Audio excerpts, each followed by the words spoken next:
Committee will come to order, and without objection, the chair is authorized to declare a recess to the committee at any time. The hearing is titled Oversight of the Department of Housing and Urban Development and the Federal Housing Administration. Without objection, all members will have 5 legislative days within which to submit extraneous materials to the chair for inclusion in the record. I'll now recognize myself for 5 minutes for an opening statement. I'm sorry, 4 minutes for an opening statement. Welcome back, Secretary Fudge. It's been 906 days since you last testified before this committee. That was in July of 2021. That was your first and only appearance before the committee during your almost 3 years as secretary. So welcome back. To be clear, this is not for a lack of trying on committee Republicans' part. Your office routinely avoided responding to numerous requests to appear in last calendar year, but glad you're here at the beginning of this calendar year. This sends the wrong message to the American people that are struggling with high housing prices, lack of availability, to the American taxpayers generally, and to the members of this committee, all of whom recognize the fragility of our housing market. My expectation is that members will use their time effectively today to get the answers our constituents deserve. The issues at hand are too important to be sidelined by political gamesmanship. A lot has changed since you last appeared, Secretary Fudge, and little for the better. Mortgage rates have increased 150% since their all-time low in January of 2021. Rents have risen by more than 15% nationally since 2021, and homelessness increased by 12% over last year. There's been a gross lack of attention to these issues under your watch and little progress, which makes your unwillingness to appear before this committee even more concerning. We have a lot to discuss today, so I'll dive right in. HUD's disparate treatment of disabled veterans seeking housing assistance has exacerbated the veterans' homelessness crisis. Under your leadership, the agency has repeatedly failed to do the right thing by these American heroes. There is a charity headquartered in my district called Purple Heart Homes in Statesville, North Carolina, created to provide housing solutions for qualified service-connected disabled veterans. And I tell this story because it's important for your lack of responsiveness and your team's lack of responsiveness. Purple Heart Homes reached out to my office for help after realizing that HUD red tape was incorrectly disqualifying disabled veterans from accessing housing assistance through the Community Development Block Grant, or CBDG. At issue is HUD's use of not one, not two, but 3 different definitions of income for these veterans. This means under some definitions they might qualify, and under others they may not. These conflicting rules understandably confuse applicants and grantees alike, leaving some disabled veterans without access to the support they are qualified for. I wrote to you about this in 2022, urging HUD to fix this problem by simply issuing clear guidance to address any confusion. And instead of doing something, it took 3 months for you to respond, saying you would, quote, consider how HUD can better communicate income definitions, end quote. A few weeks later, I wrote again requesting you reconsider and take swift action to resolve the problem. When you finally responded, you defended the system, saying that your existing rules, quote, do not disenfranchise disabled veterans, end quote. Your lack of attention to such a serious problem facing our nation's veterans is unacceptable. Denying support to disabled veterans in any capacity is abhorrent, and HUD has a legal and moral authority to do better, moral obligation to do better. Unfortunately, your unresponsiveness to congressional inquiries appears to be part of an alarming trend by the Biden administration and Biden administration regulators and agency heads who think that they're above the law and beyond scrutiny. Secretary Fudge, I hope today's hearing serves as a reminder Congress will carry out its oversight duties, and we will get to the answers the American people deserve, and we will hold you accountable for the decisions you make. If there's not attention to this level of detail for veterans, homeless veterans, how do we address the larger issue of housing availability and the cost of housing? These are serious issues. I'll now recognize the ranking member of the committee, the gentlewoman from California, for 4 minutes. Good morning, Madam Secretary. It is indeed my honor to welcome you before the committee today On behalf of the Democratic members of the committee, I want to thank you and your team, despite the dysfunction and obstruction by extreme MAGA Republicans, for all the work you're doing to address our nation's housing crisis by improving supply, affordability, and equitable access for all. This fight to end our nation's housing and homelessness crisis should be bipartisan. Right now, there is a shortage of 14 million homes for rent or purchase in the United States, and extremely low-income renters, in particular, are experiencing an absolute shortage of 4 million homes. Meanwhile, over the last several decades, housing costs have outpaced wage growth. It's absolutely unacceptable that there is no state, metro area, or county where a minimum wage worker is able to afford the rent on a modest two-bedroom home. These statistics apply to Republican districts as well as Democratic ones. In fact, 62% of committee Republican states saw an increase in homelessness that was equal or higher than the 12% nationwide increase between 2022 and 2023. That's why I'm pleased that the Biden-Harris administration has taken an all-of-government approach to leverage critical pandemic relief and appropriations funds secured by Democrats to keep over 12.4 million families housed, increase the supply of affordable homes across the country, and lower housing costs for millions. In particular, HUD has helped house and provide services to over 2.6 million people experiencing or at risk of homelessness. That's not all. Secretary Fudge, you've led HUD to make significant strides to expand home ownership. Since 2021, 1.8 million people have purchased a home utilizing mortgages insured by the Federal Housing Administration, including 1.5 million first-time home buyers. This is the highest first-time home ownership rate at FHA in 24 years. There's work left to be done, but it's unfortunate that committee Republicans have brought Secretary Fudge here today just to attack HUD and the administration for this work when MAGA Republicans are on track to shut down our agency, your agency, and many others in just 8 days, forcing HUD to shutter its operations. So I'm proud that Democrats defeated an earlier Republican funding bill that would have slashed the federal housing budget, stripping rental assistance from 15,000 families, putting 63,000 rural families at increased risk of homelessness, eliminating 20,000 affordable homes from the supply pipeline, and more. To make matters worse, under their watch, housing prices continue to skyrocket, making up 70% of core inflation. But they have done nothing in response. Thankfully, committee Democrats do have solutions. Just this Congress, I introduced a package of legislation that, if passed into law, will create nearly 1.4 million affordable homes, end homelessness, and revive the dream of home ownership for all. Today, we'll also hear about many other solutions led by my fellow Democrats who stand ready to pass these bills into law. So I hope my Republican colleagues will work with Democrats to get these bills to the president's desk. With that, I look forward to today's hearing. The fight is on, and I yield back my time.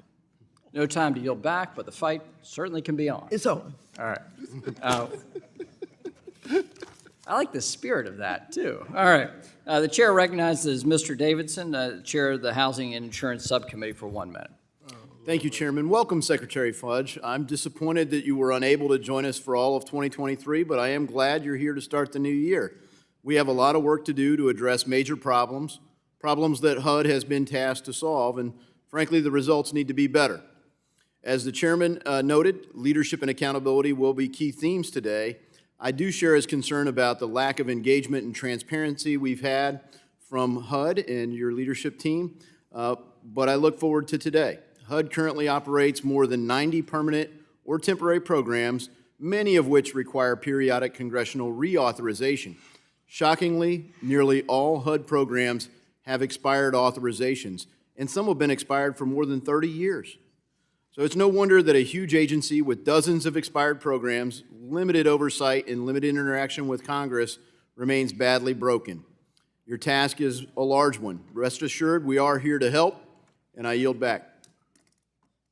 Gentleman yields back. We'll now recognize the ranking member of the Subcommittee on Housing and Insurance, Mr. Cleaver, for 1 minute. Thank you, Mr. Chairman. I have a lot to say and only 1 minute to say it.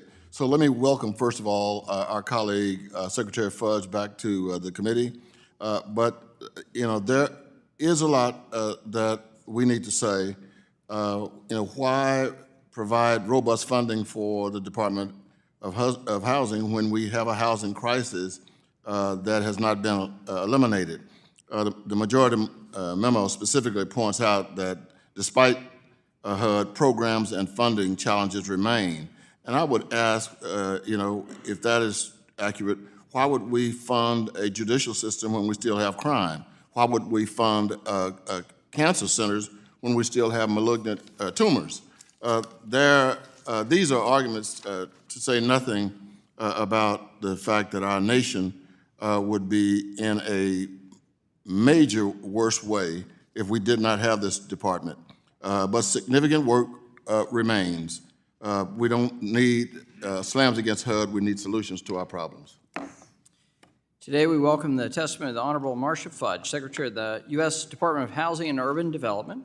Secretary Fudge will be recognized for 5 minutes to give an oral presentation of your testimony. Without objection, your written statement will be made part of the record. You're recognized for 5 minutes. Thank you so much, Mr. Chairman. Chairman McHenry and Ranking Member Waters and distinguished members of the House Financial Services Committee. First, thank you for the opportunity to testify today on the state of the Department of Housing. Secretary Fudge, if you'll pull the microphone closer, maybe just aim it towards you. That helps. Thank you. Thank you.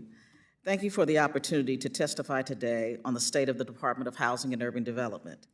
The support of this committee is critical to ensuring that every American has a roof over their head and the ability to live in strong and resilient communities.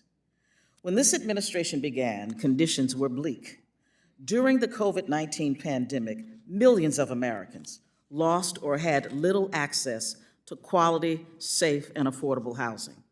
Many more were at severe risk of losing their homes.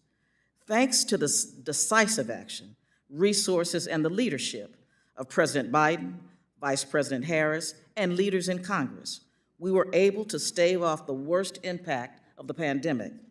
Now, 3 years later, HUD has made historic strides to provide direct housing assistance, expand opportunities for home ownership and affordable rental housing, root out discrimination in housing, and build strong and resilient communities in urban centers and rural areas alike. Yet we all know there is ever-growing need for the types of assistance HUD provides. Our agency directly serves more than 9 million people monthly in every corner of our nation through our rental assistance programs alone, and we do far more than provide rental assistance. We oversee the supply of our nation's most affordable and often most vulnerable housing. We invest in community development, disaster recovery, and bolster economic opportunities for people of all backgrounds. The impact our work has on the lives of families across the United States cannot be overstated. Since 2021, HUD's programs have served or permanently housed 1.2 million people experiencing homelessness. We have supported nearly 1.8 million homeowners through the Federal Housing Administration, including 1.5 million first-time homebuyers. FHA has ensured that some 2 million homeowners with FHA mortgages could avoid foreclosure and stay in their homes during the pandemic. HUD has issued 120,000 new vouchers in the last 3 years, and that is a 20-year record. At the same time, we have worked across all programs to build, fund, or preserve at least 1.4 million units of affordable housing, and we are building more. There is a historic level of construction happening across the country today. All we have accomplished is in direct alignment with the priorities I laid out during our April 2023 budget hearing. Those priorities will continue to serve as our guide for 2024. They will because they must. President Biden's vision is to build a better America, to ensure that every person has the opportunity to get ahead, to address long-standing systemic challenges, including racial injustice and rising economic inequality, to tackle the climate crisis, grow the economy from the bottom up and the middle out, and expand on historic progress our country has made over the years. We will not get there without a strong HUD. We will not reduce and ultimately end homelessness without a strong HUD. We won't be able to ensure our communities can withstand the impact of extreme weather, nor will have the ability to build our housing supply up to the level we need it to be. We have done a tremendous amount of work over the past 3 years. I am proud of the department and the positive impact that we are making on those we serve. HUD is committed to its mission, and our dedication to our important work has been made clear by the historic policies and impact our resources have had across the United States. Chairman McHenry, Ranking Member Waters, and distinguished members of the House Financial Services Committee, I look forward to working with you. I thank you for the opportunity to appear before you today. HUD's priorities and how HUD will continue to serve our most vulnerable citizens, increase the resilience of our communities, and tackle the challenges facing our nation. And I would say that since I have 20 seconds, Mr. Chairman, it was not my schedule that did not allow us to meet. The House schedule changed. Thank you. I yield back.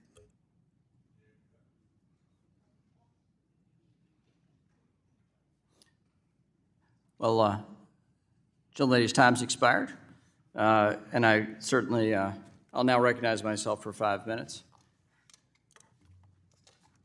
So Secretary Fudge, I raised with you the issue of from Purple Heart Homes in my district, a constituent matter that I presented to you, almost 2 years ago. I do want to ask why it would take your agency and you 2 years to respond to a member of Congress, having served as a member of Congress. I don't think you would think that's appropriate behavior by a cabinet secretary. But I want to get into this question of disabled veterans. Why is it so difficult to tell disabled veterans how to verify their income?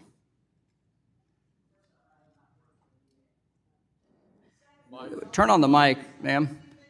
No, actually, use your microphone because your microphone's not on. Let's be fair about this. This is The no. law This is a what VA. requires- This is not a VA program. This is a HUD program.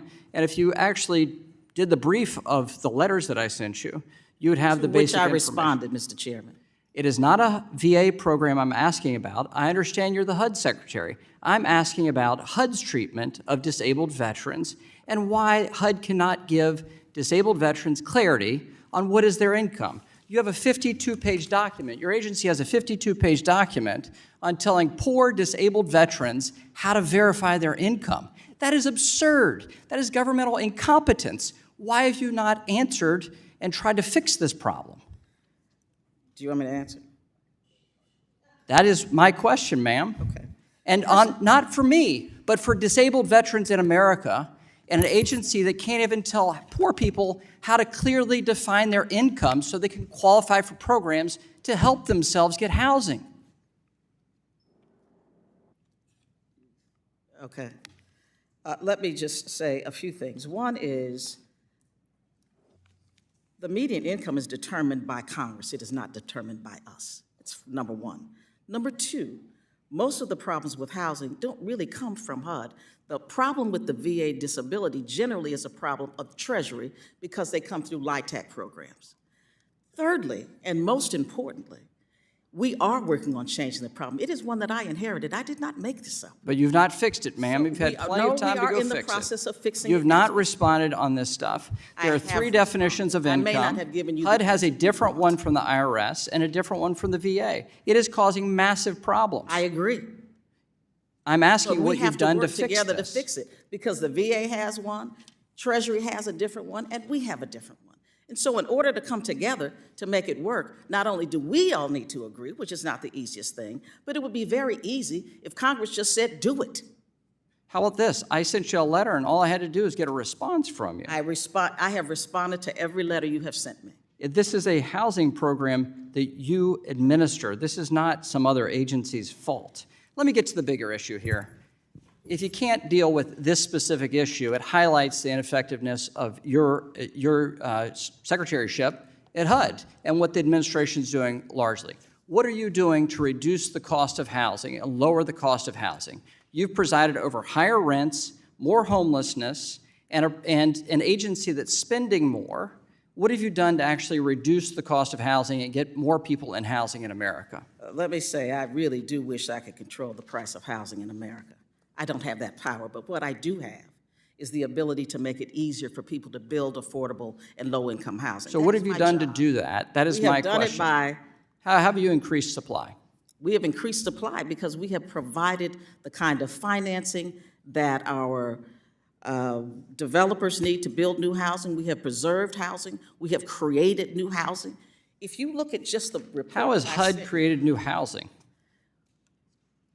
We don't build housing. What we do is we make it available. But you're taking credit for creating new housing. How are you doing that? I am not taking credit. What I'm saying to you is that through things like LIHTC, through CDBG, through HOME, through the Housing Trust Fund, through working with our housing finance agencies, with the Federal Financing Bank through Treasury, and others, we have made the market such that it is desirable to build housing. This country has not built any major housing in 30 years. And what have you done to build new housing? What have you done during your reign at HUD to increase supply? How have you removed barriers? Have you created incentives for new housing supply?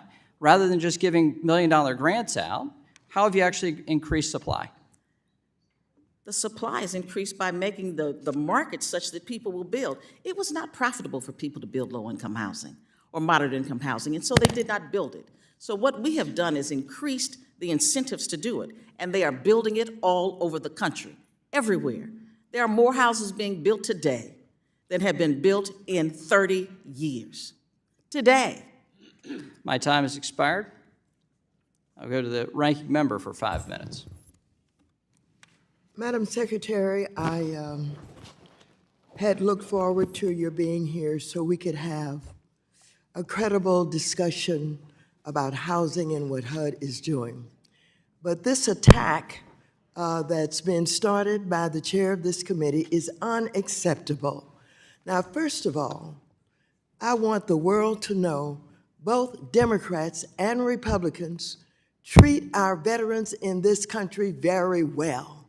Nobody is against disabled veterans.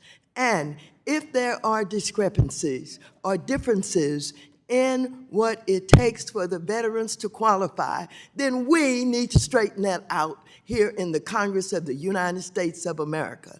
And so let me just say this. When we started out this morning, I said in jest, the fight is on. But I want you to know that instead of, going into some of these questions, I would simply ask my chairman to treat you with respect and to allow you to answer the questions. Every time you attempt to answer the questions, he is interrupting you. So I don't want you to be upset or disturbed by this, but I'm going to ask all of my colleagues to treat you with respect. Having said that, I'm appreciative for the work that you're doing. I'm appreciative for the fact that we need more resources in this country to deal with housing and homelessness. But my friends on the opposite side of the aisle are budget cutters. They're not ones to support the subsidies that are needed and the opportunities that could be developed for developers who would like to build affordable housing. And so let me just say that in the 117th Congress, as then I was the chairwoman of this committee on housing and inflation. One of our witnesses, Ms. Margaret Eady, who was experiencing homelessness herself, stated in her testimony, and I quote, "You know, she just simply said, you don't know how good it is to have a knob to turn every evening, to enter a space where you're safe and not in danger until that is taken away from you," quote unquote. That is such a simple yet powerful statement for those of us who have a safe, stable, and affordable home to go to every night.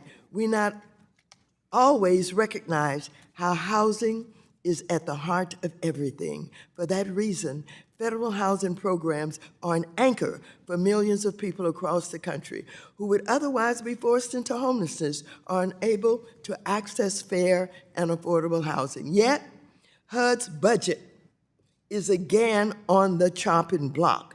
As early as next week, HUD could be facing a potential shutdown as Congress works toward another budget deal and extreme MAGA Republicans continue their campaign to defund federal housing programs. So can you tell us what a HUD shutdown, budget cuts, or program eliminations would mean for the stability and prosperity of families, communities, and our nation? The question that the chair put to you about what are you doing to build more housing is unfair. But what would it mean if they shut down this government? Thank you so very much, Ranking Member Waters. Let me just say two things quickly. The president proposed a plan called Build Back Better that addressed the housing crisis head-on, and it was not passed. So we had the opportunity to address it. Secondly, if we are put in a position where we don't get our resources, not only does it delay the distribution of funds to communities all across the country. We have CDBG. We have all kinds, homeless resources. We do a lot of things, disaster recovery. All of those things would be curtailed until such time as we were able to move forward. So we are certainly hopeful that we don't find ourselves not being able to fund public housing, be able to fund rental housing and housing vouchers. So I just can say to you that it would be devastating to the people of this nation who depend on our work. Thank you so very much for appearing before us today. I want you to know that I am extraordinarily appreciative for the leadership that you're providing in HUD and the work that your team is doing. And with that, I yield back. Gentleman from Arkansas, the Vice Chair, Mr. Hill, is recognized for 5 minutes. Thank you, Chairman. Madam Secretary, welcome to the committee. We're glad to have you today, and appreciate the ranking member's comments about, a shutdown in HUD, but we actually have a shutdown in housing in Little Rock, and I want to talk about that right now. We were faced with a housing failure in my city because of the collapse of the Little Rock Public Housing Authority.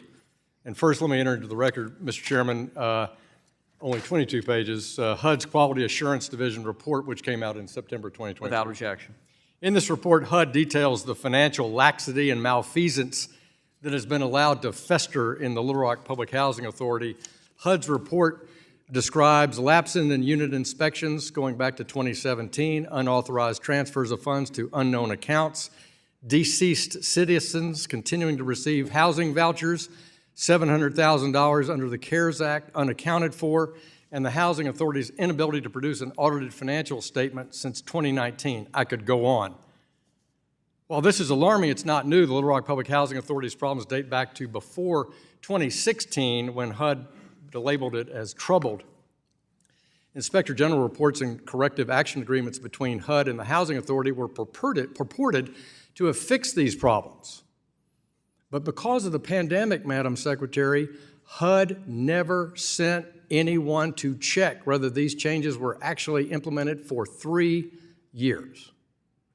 Now we're back to square one and even worse off than before. So no one's blaming the Department of Housing and Urban Development for the pandemic, and nobody's blaming HUD per se for the Little Rock Public Housing Authority's gross financial mismanagement, but HUD does bear responsibility, Madam Secretary, for failing to perform your compliance obligations and compelling the Housing Authority to take meaningful corrective action. So public housing authorities play a critical role in providing our neighbors, nearly 8,000 of my neighbors, with those particularly in need with housing, and so it's a big issue. Metro Housing Alliance negligence and HUD's lack of oversight means my constituents may not know if they'll have a roof over their head and leaves my district with a housing authority teetering on insolvency. May I ask you for your personal commitment that HUD will take responsibility for this catastrophic situation and commit to resolving these longstanding issues at the Little Rock Public Housing Authority? Without question. And let me say to you, I agree. When I entered HUD, we had not had an inspection in 2.5 years. Not under my watch. 2.5 years. I was the one who mandated, directed that they go and start to do inspections because I knew that there would be problems that we did not know about. Let me ask So you. I support it 100%. Thank you. Well, it's important, and we need that. And I'll say that across the board, every member of Congress on both sides of the aisle has been frustrated with government agencies, regardless of who the president is, not doing their job during the pandemic, despite unlimited resources being provided to those agencies. So I'm not making a political comment. I'm making a government bureaucracy comment that we just didn't let our people travel or do their jobs during the pandemic for far too long. The situation in Little Rock is just one symptom of the larger plague that's infected our public housing across the country. In my view, HUD has serious problems here, and in my time in Congress, we've yet to see concrete improvements from either Republican or Democratic leadership. I want to submit to the record, Mr. Chairman, an additional report. This is the HUD 2020 IG report that found that, please. Without objection. Yeah. This report found that HUD field operations staff had not been referring troubled PHAs to the department for action or submitting reports to Congress for 11 years, Madam Secretary. 11 years. And at that time, HUD was required by law to make this determination for 18 failing public housing authorities, but failed to do so.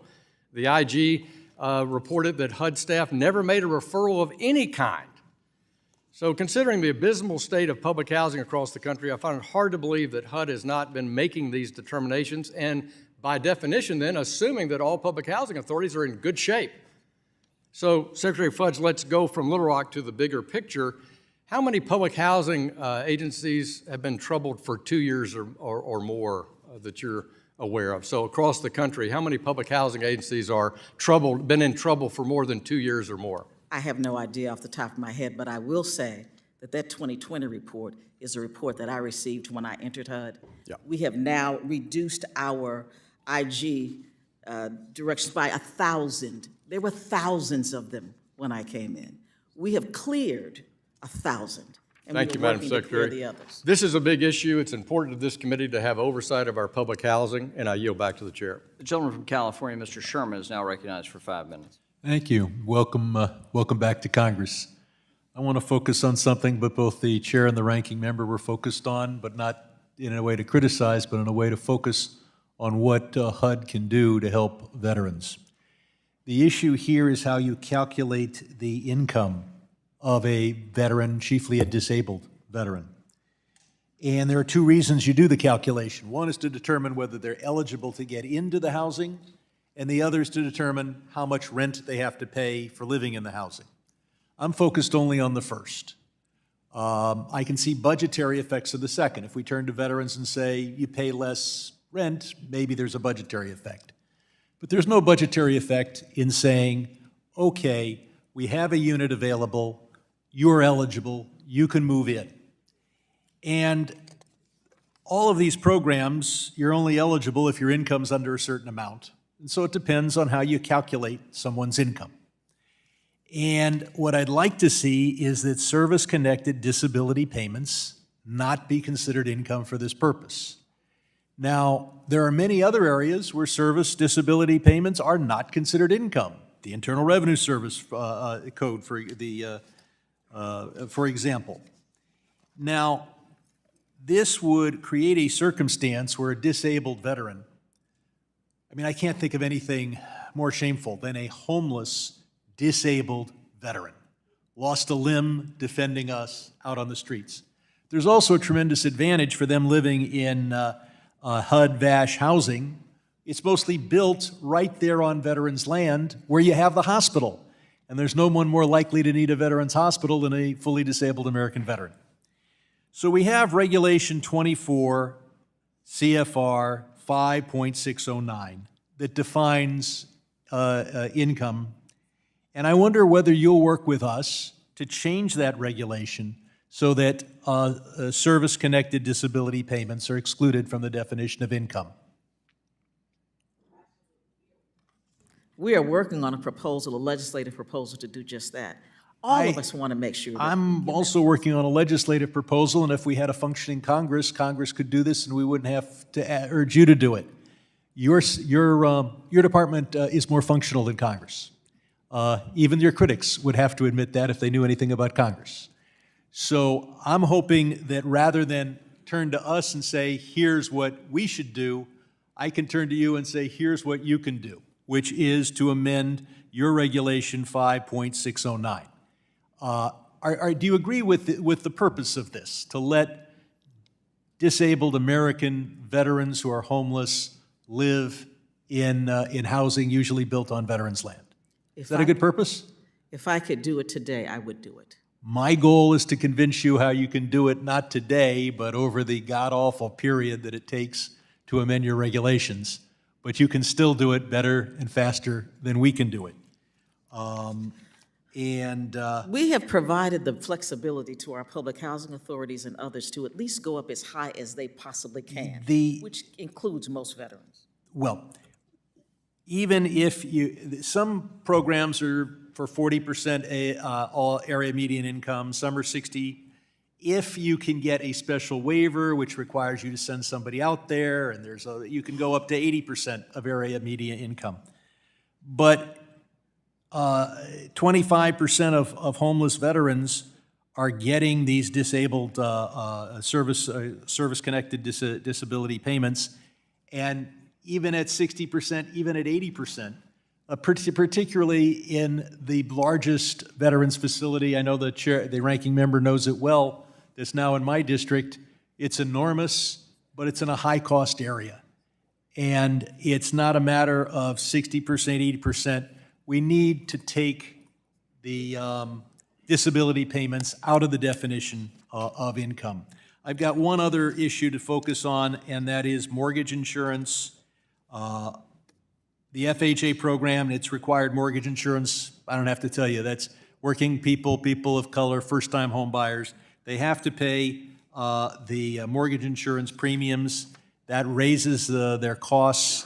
Are you willing to look at not requiring them to make these payments for the life of the loan, but rather to eliminate the payments when they get a certain loan to value, as the value of the house goes up?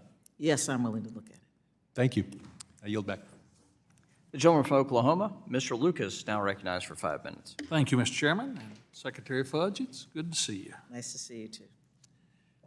As you've discussed, there are significant challenges to both rental housing and to home ownership, and the cost of a home is simply out of the reach of many Americans. And I know you take this challenge seriously, but Secretary Fudge, could you discuss what you're hearing from communities regarding the greatest barriers to housing, and how have things evolved since you first became secretary in this area in 2021? Be happy to. Thank you so much. I think that one of the things that we have to realize as a nation is that because we have not built enough housing over the years, there is a supply and demand problem. It's very, very simple math. If you don't have enough housing, the housing that exists is going to be harder to get. And so people raise their prices. Secondly, supply issues for our builders have created another problem. But the biggest issue, Mr. Lucas, is that regulations from state and local governments have increased the cost of building a home by almost 30%. So when you talk about trying to make sure that you can build multifamily residences, you have to look at the regulations. Some of it is zoning. Some of it is the kind of material. Some of it is planning. There are many issues that create a lack of housing. And so what happens is they will not build housing that is not profitable. The only housing that has been profitable over the last years is high-income housing. We are destroying our core communities by not preserving housing. We are building many mansions where we should be building 2- and 4-unit buildings. But the biggest impediment is regulation, and the second biggest is private persons who come in and purchase properties and put them on the rental market. There is an estimate today that in the next 10 years, 40% of all of the housing in this country will be owned by private corporations. Continuing with that line of thought, with the massive shortage of housing in this country that we face, and we've got to look for opportunities to expand the supply, and you've noted inflation and you've noted a variety of issues. The Oklahoma City branch of the Kansas City Federal Reserve reports at the end of last year that Oklahoma has higher mortgage rates and higher home prices than a few years ago.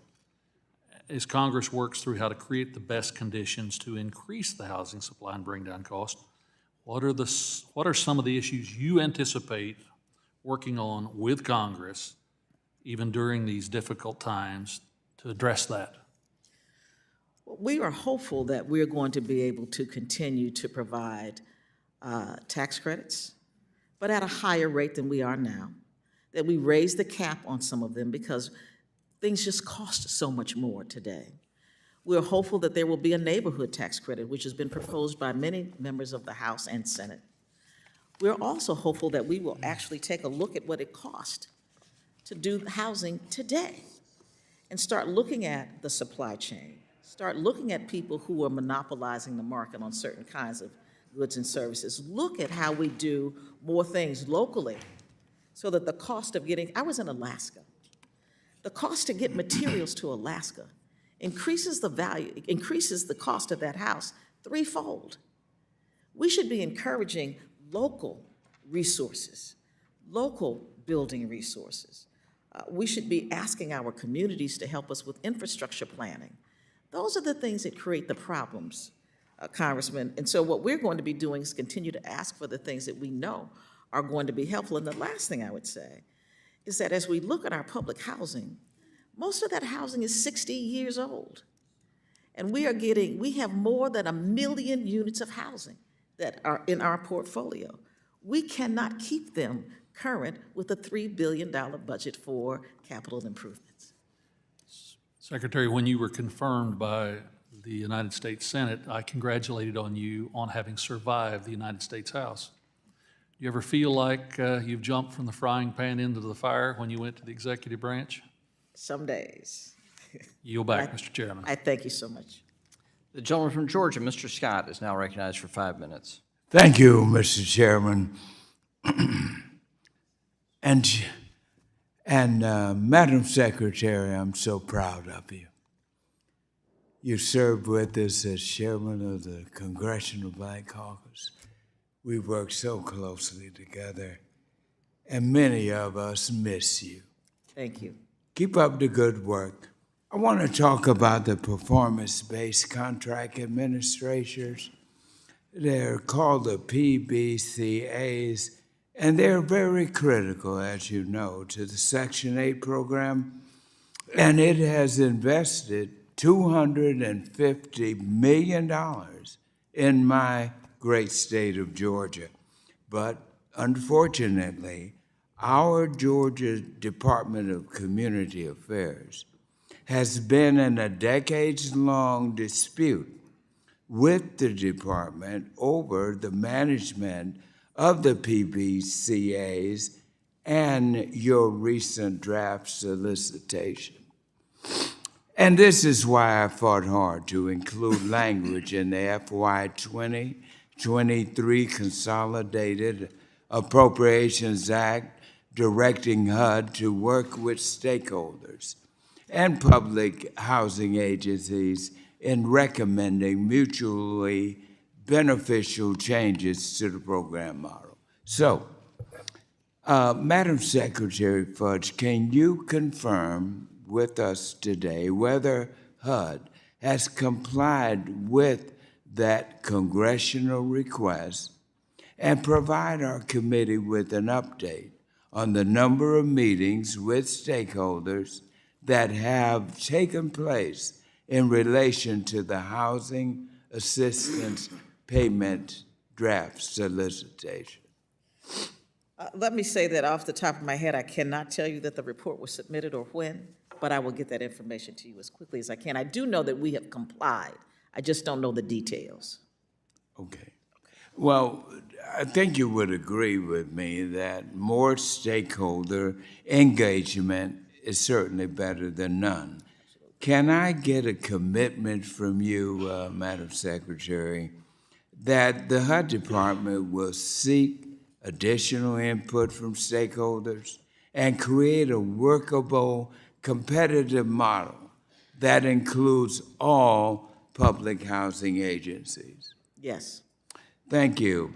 And let me just say that the bipartisan agreement that was included in the FY '23 Act further instructed HUD to ensure any new PBCA solicitation does not, and I quote, does not impede housing finance agencies from bidding on state-based contract.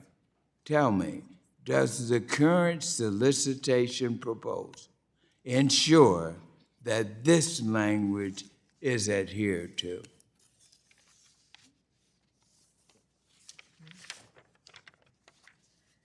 I am sure we do, but at this very moment, I can't tell you that. But I would say to you, Congressman, that I think all of you know that having served in this institution for as long as I did, I respect the institution. And as a lawyer, I respect the law. Yeah. So whatever it is, I will follow.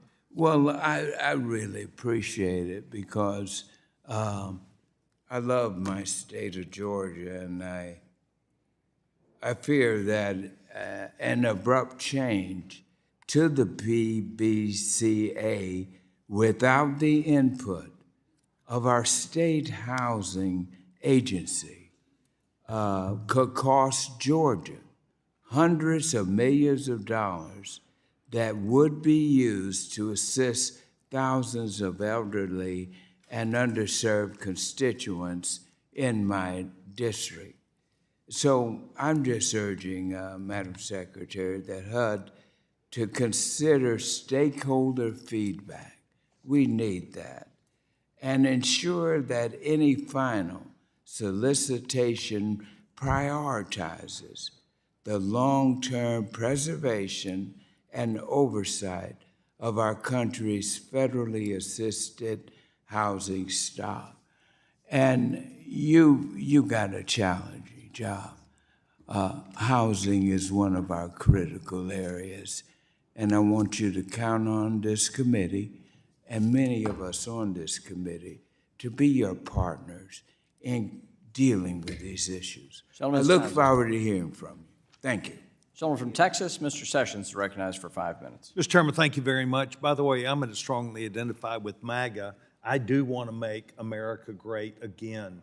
And so I appreciate the gentlewoman from California noting that we do have Republicans that are going to fight for our country and going to fight for Americans because we believe Americans have made this nation great. And so I want to thank the gentlewoman for including me in that comment. Madam Secretary, welcome. I want to talk today about what's called PBRA, Project-Based Rental Assistance. And in Texas, we have a nonprofit organization across the state that is there to help with Local Housing Administrators Coalition to administer the HUD's Section 8 program. And we've been doing this for quite some time, and it came as a result of not just HUD Inspector General findings that said it's better when it's developed locally as opposed to Washington, D.C.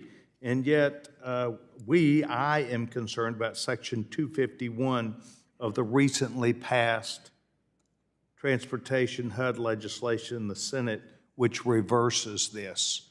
I want you to know that I believe we're going to be corresponding with your organization. I'm interested in your viewpoint of this because I believe to be consistent with your viewpoint about actively trying to help that this would be important. So I'm trying to give you that heads up.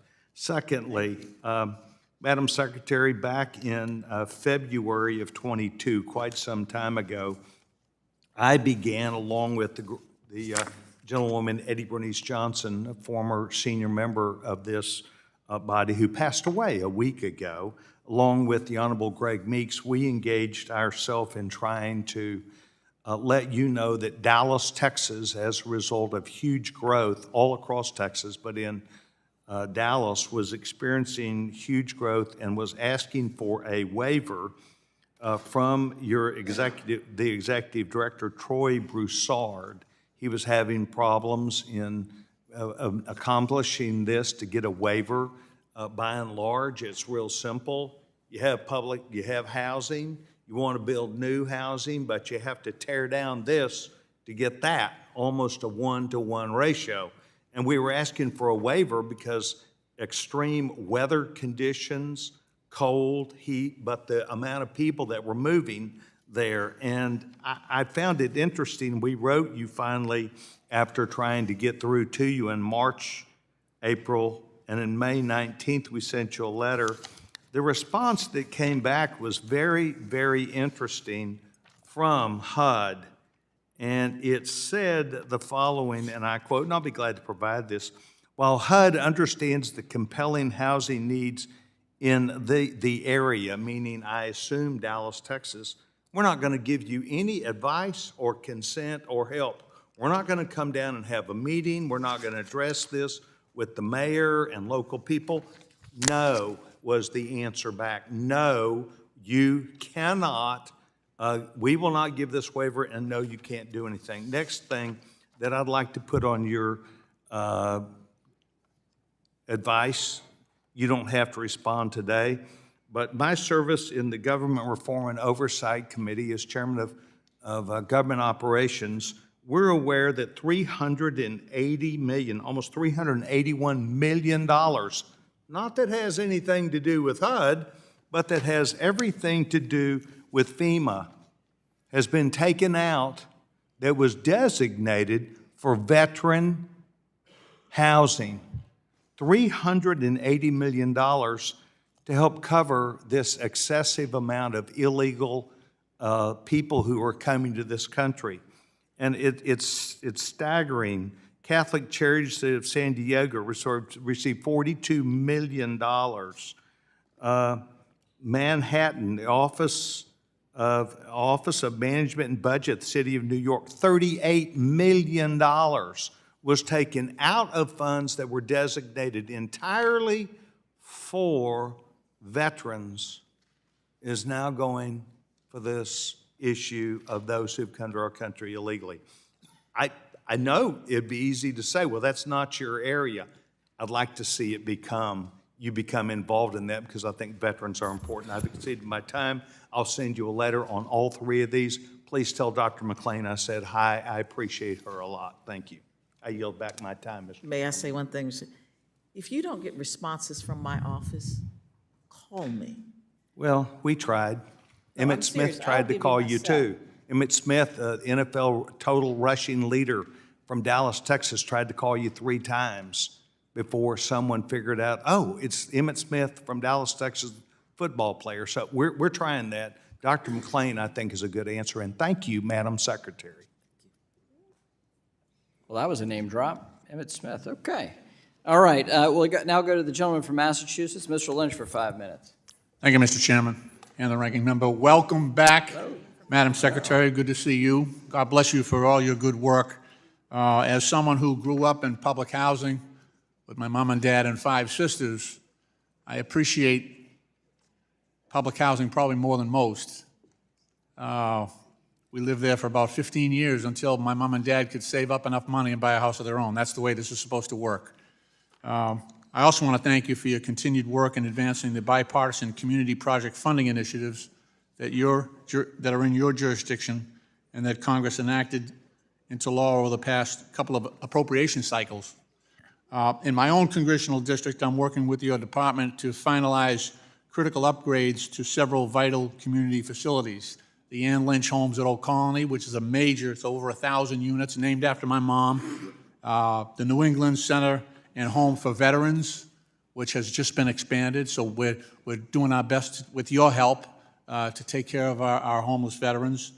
And the Mary Ellen McCormick Housing Development. There's a couple of ideas that we're working on that, and I know they're working. I talked to Mr. Jeffries. They're trying the same thing in New York, where we're taking major developments and we're doing one section of housing, several hundred units of unaffordable housing, but using the profits to pour over into the affordable units and to workforce housing. Is that a model that is supported by HUD, or are you constrained in any way of supporting that? Because, you know, it all works. We need a lot of housing, and we need workforce housing, so people might not be able to qualify for low-income housing. They're making a little bit too much. Maybe a nurse or a construction worker, you know, a firefighter or a police officer. So we're trying to find a niche where we can take care of them folks too. Well, let me say that, of course, we are restricted by law as to how many units of public housing can be built. It is a one-for-one exchange. Now, this is an archaic law. I mean, we have tens of millions more people in America today than were at the time that they passed this legislation. So I'm certainly hopeful that you look at it. But as it relates to the model, that is probably something that is really more local than it is through HUD. I think it's a great idea if it works. We want to do everything we can to help people build housing. One of the other things we're looking at, and so the average single-family home in the Boston area is over $900,000.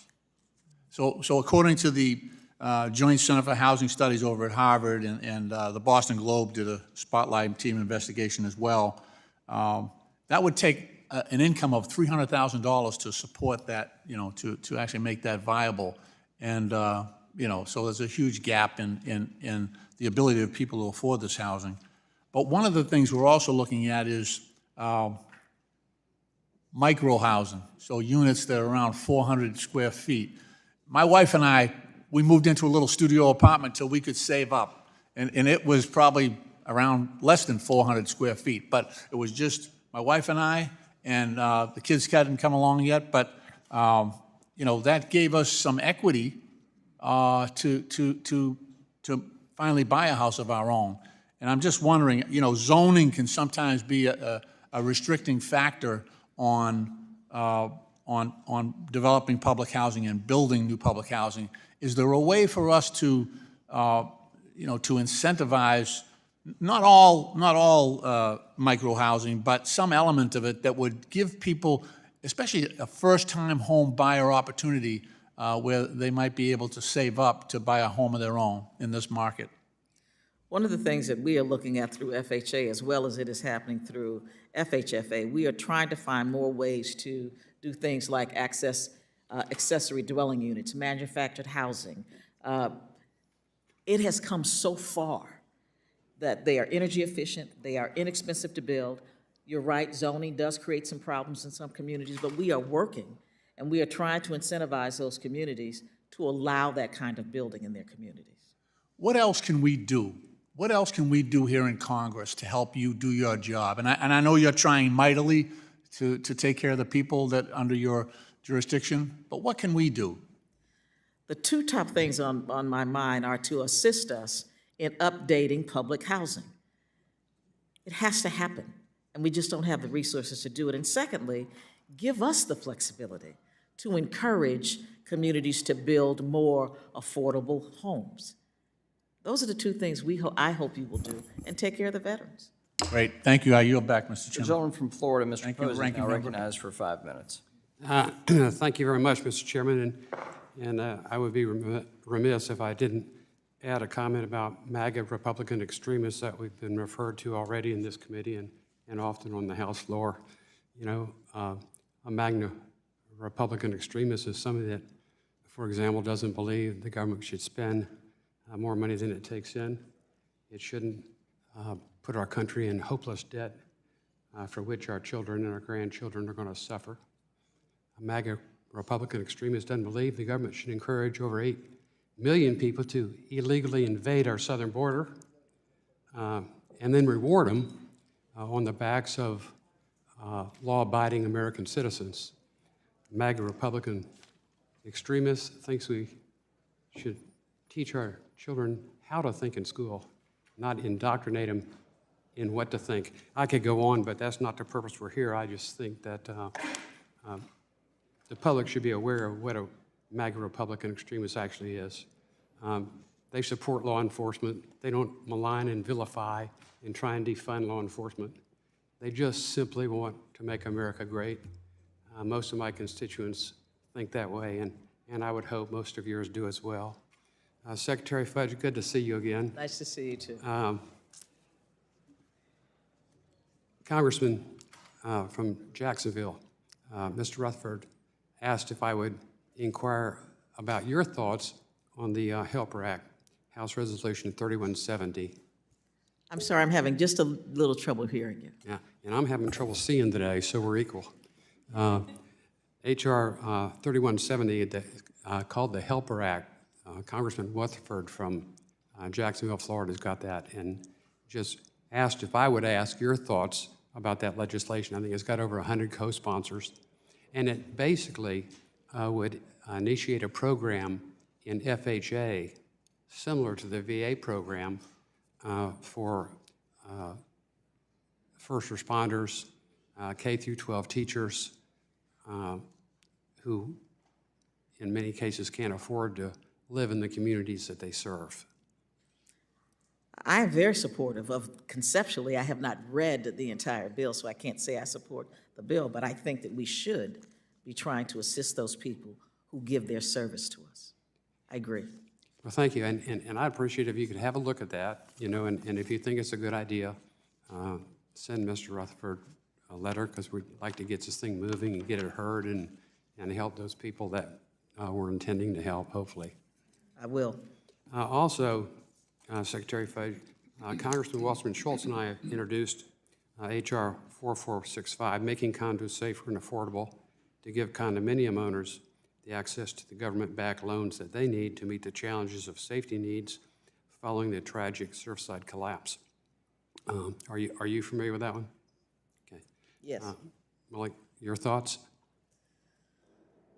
Yeah, I would have to really take some real serious time to look into it, as well as talk to lenders and FHA and those other people who would be involved. But I do think that there should be some, take another look at how we deal with condominiums. I happen to live in one, so I mean, I think it's a great idea. Yeah, also, they're under a lot of pressure down there from some mandates due to the heavy losses from tropical catastrophes, and they're being victims of extremely excessive levels of reserves being required to fund improvements down the road. So we also have some legislation in favor of that, if you share your thoughts on that when you have an opportunity. Yes. We know that land is critical in having affordable housing. Obviously, it's the biggest initial output. Does the HUD have any thoughts on any incentives that might be helpful in bringing that cost down? And bringing the cost down of housing?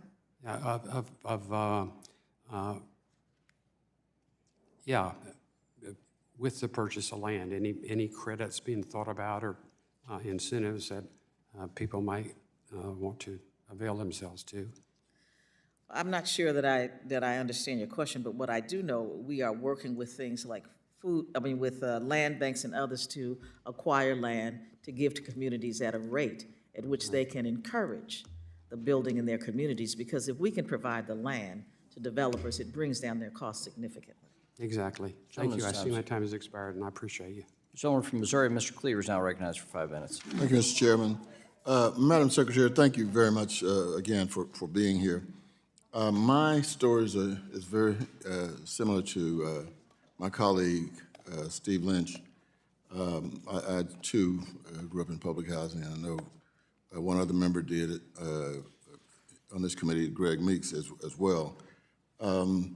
And we were led into the Katrina aftermath by our ranking member, a number of us went down.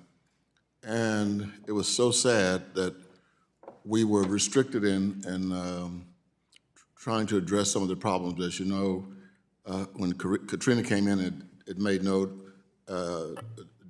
distinguish movement based on where the public housings were located. And so there was mass destruction there.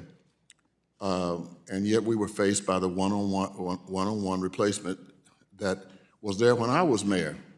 I've been here 18 years, and when I was mayor, we still had the only one-for-one replacement policy.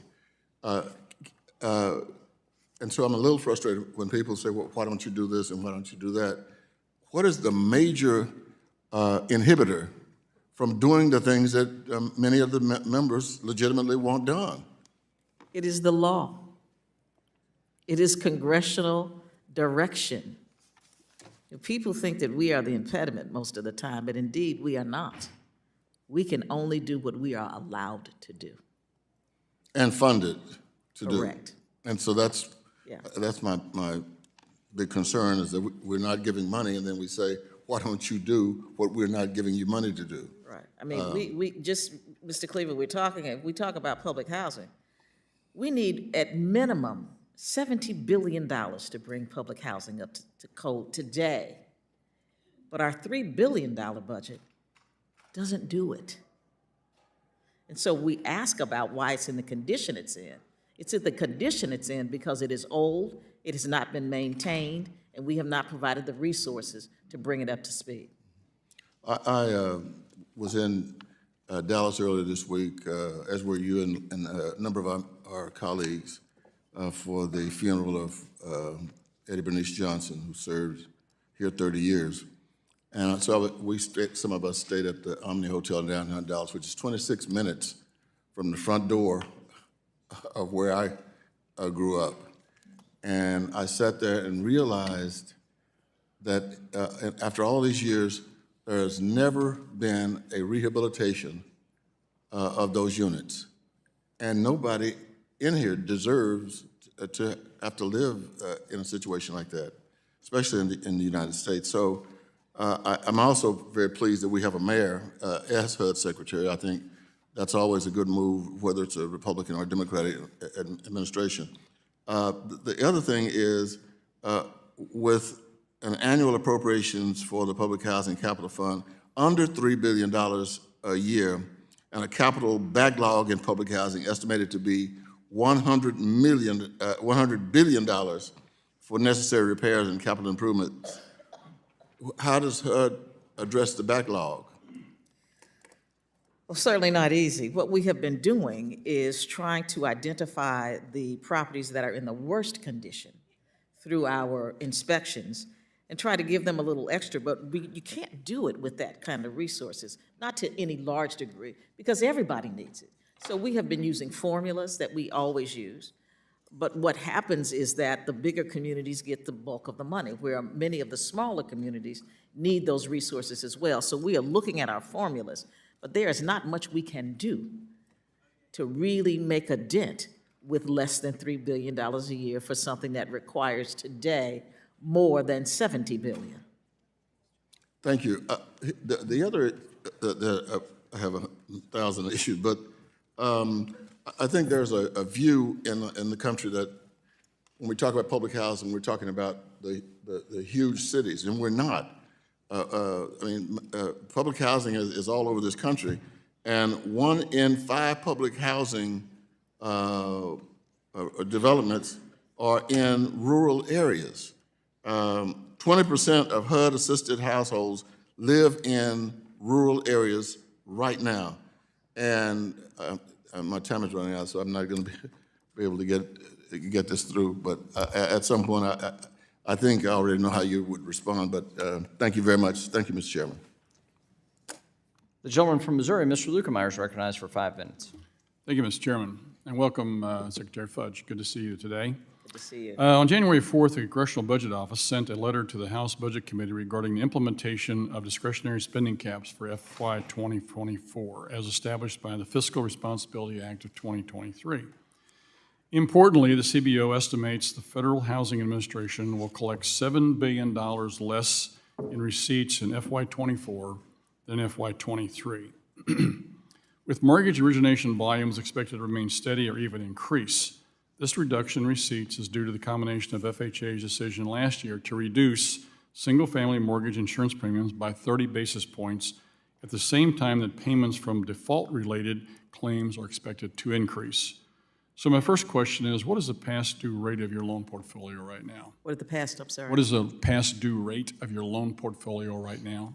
It is very small. I don't know the exact number, but it is very small. That's why we did the cut.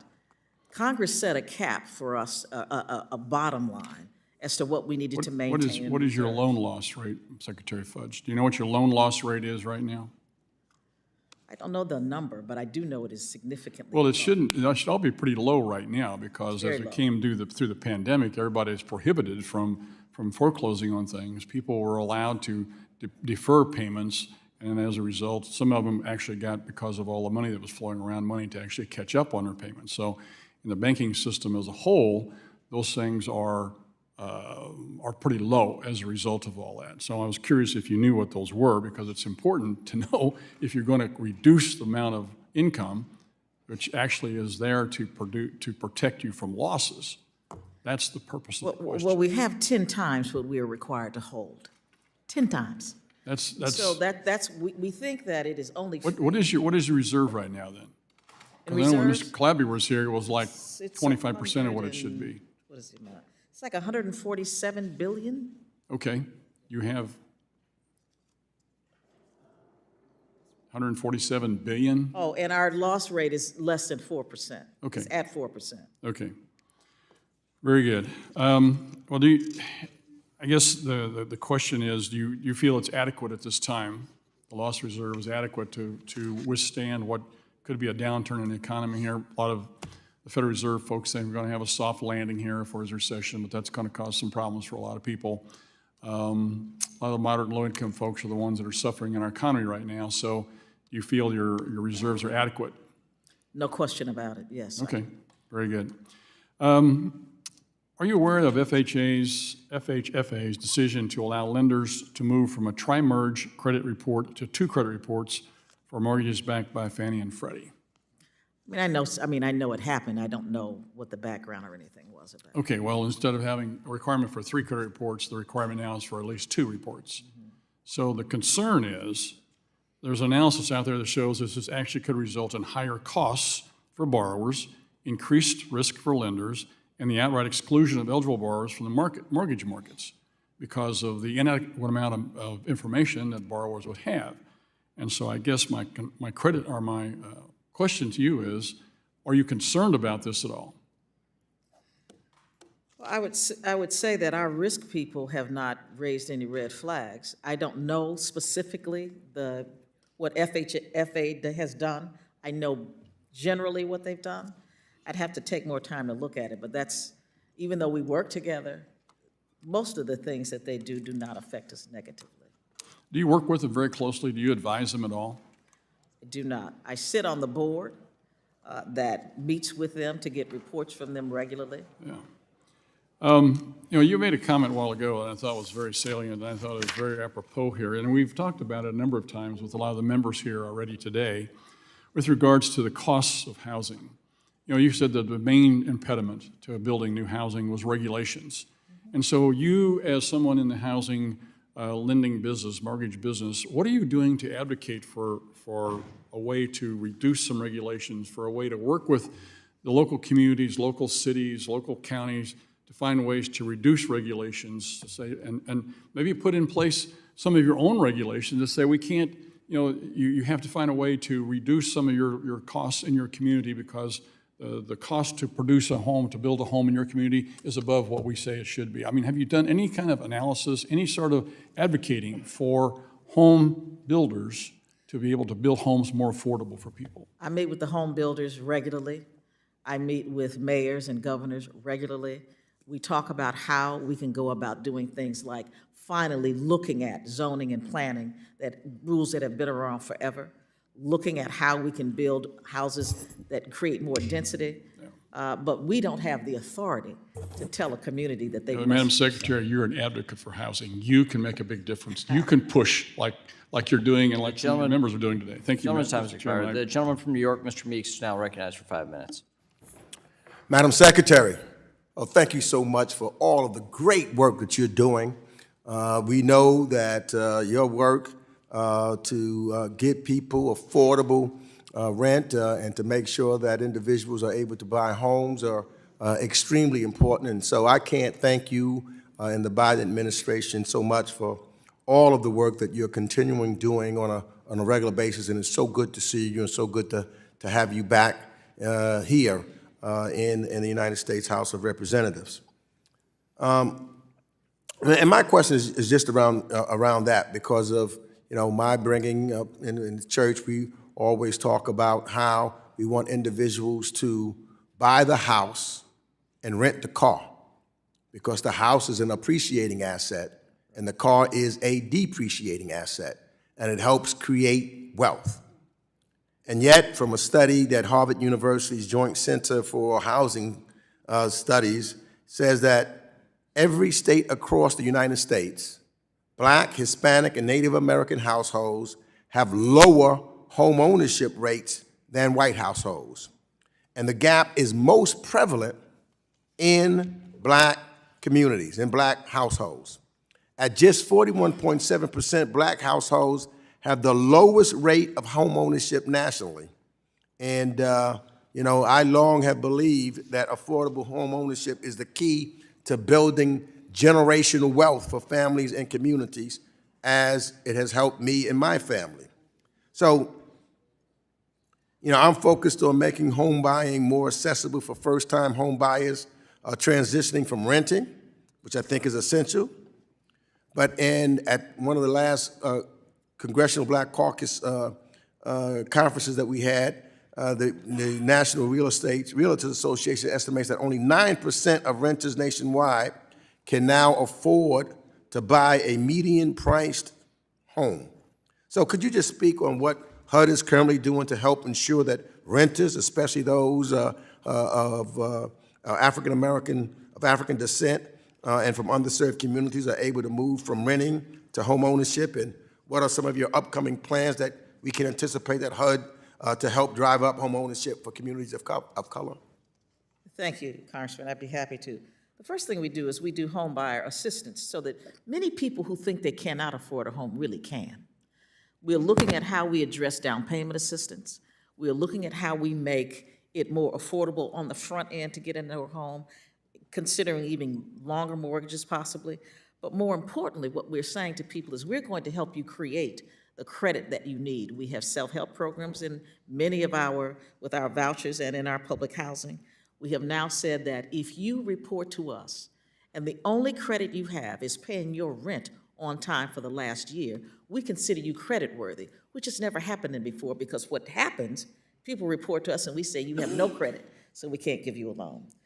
Secondly, I would say to you that FHA right now provides support for mortgages for African Americans at 3 times the market, and for Hispanics at twice the market. Our numbers are big. Even in this economy, we are making it such that people can afford to buy homes because of the creative things we have done. And I think that as long as we continue to provide the housing technical assistance, and we have them all over the United States, we're looking at fair housing and discrimination in the housing market, as well as what we are finding that the redlining that is going on in communities, we are bringing that to the forefront, and we are in lawsuits with certain communities that have created an environment in which people cannot buy homes, especially people of color.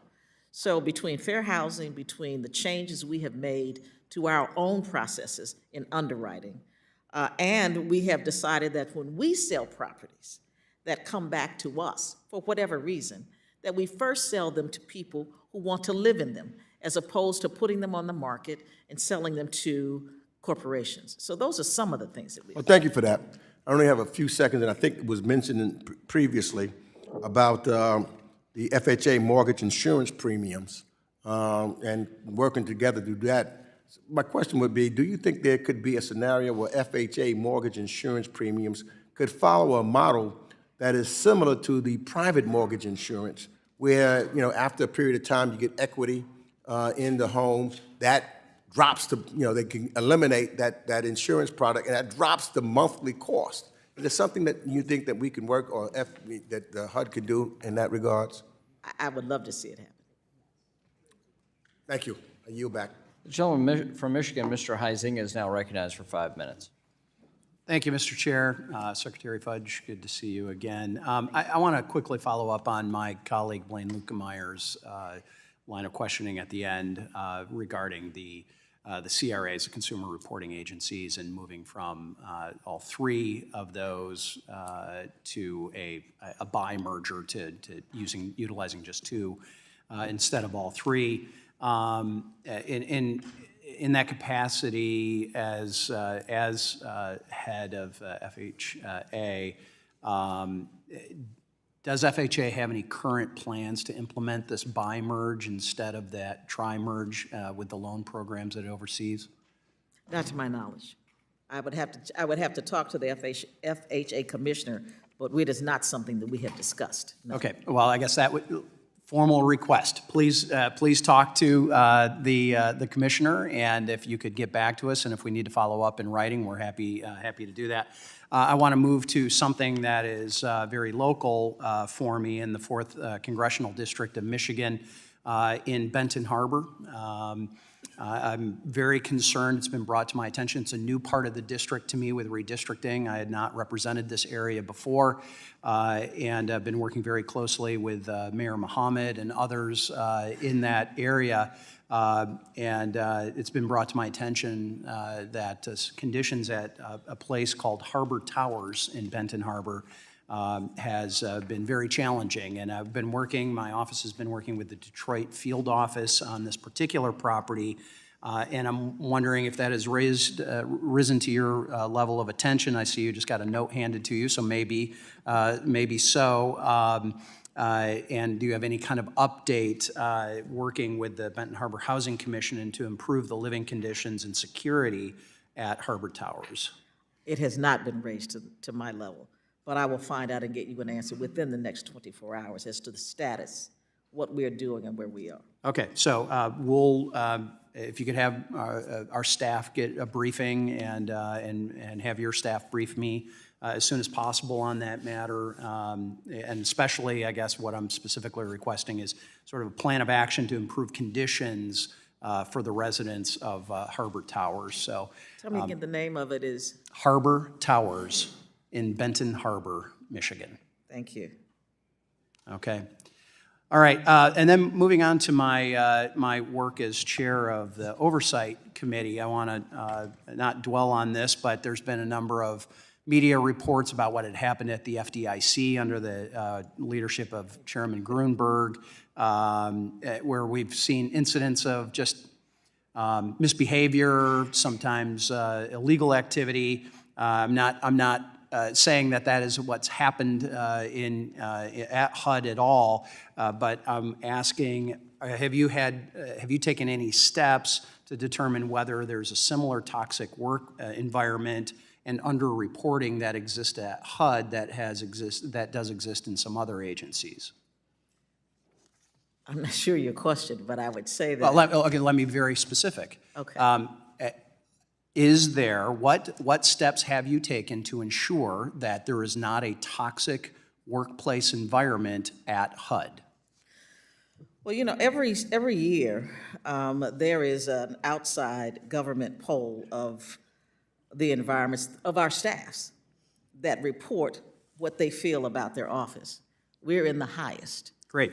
I will note, though, that the HUD Inspector General recently reported on significant gaps when it comes to protecting whistleblowers. In particular, while they are protected by law from retaliation, your direct employees of federal contractors, subcontractors, guarantees, sub-grantees, may be working under contracts with HUD that do not include proper whistleblower protections. The IG, in fact, recommended that HUD, quote, take immediate action to identify contractors without these whistleblower protections in order to make necessary modifications. So my question to you specifically is, do you agree that HUD contractors, subcontractors, grantees, and subgrantees deserve the same protection from retaliation should they serve as whistleblowers, which I believe is going to help with any sort of waste, fraud, and abuse potential? I do.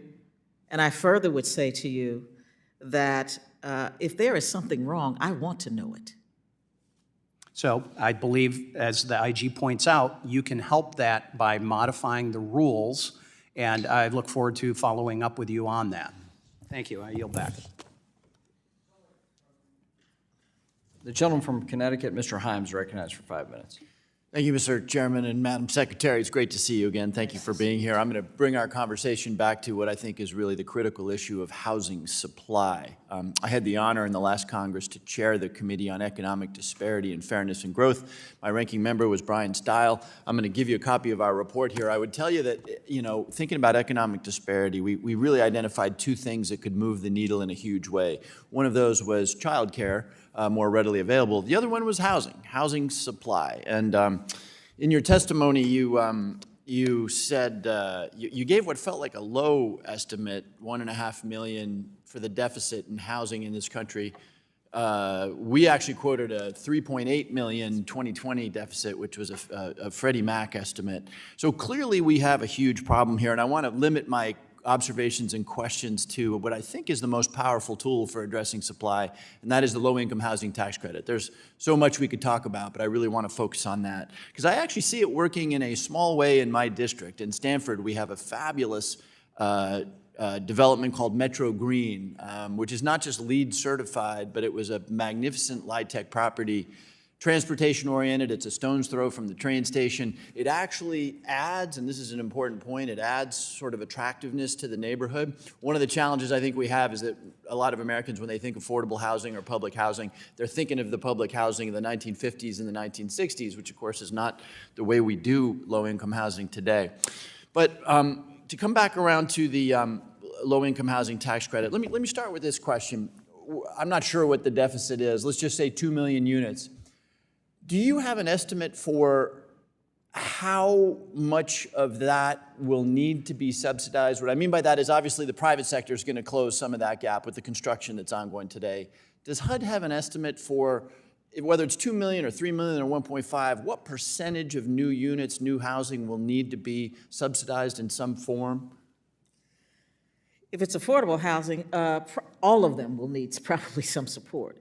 When you think about the fact that the margins are so small when you are building low-income or affordable housing, most of it needs to be subsidized in some way or assisted in some way. That's why we are asking Treasury to reconsider the amount of low-income housing tax credits they provide and the caps that are on them today, as well as more 9% so that states can do bigger projects and more of them.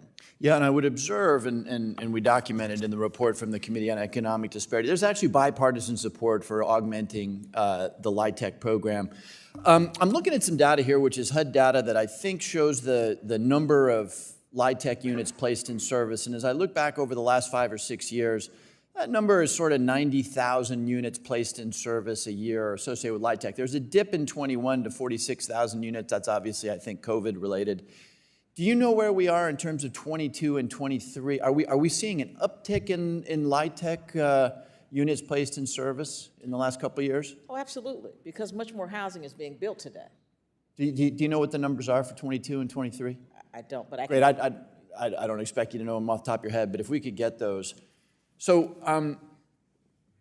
it feels to me like we've got to augment that program because it is really the program that moves the needle in the biggest way. And it seems to me we need to make more flexible that program so that you can do mixed income, mixed use in one building. Let me give you the last minute of my time to suggest to us how we might in statute do those two things, more and more flexible LIHTC. Let me first just be clear that everybody understands that LIHTC is actually a Treasury program. It is not a HUD program. But we do implement it on our end. And so what I would suggest that you do is have a conversation with the Treasury Secretary and her team as to how we can encourage, because we want it.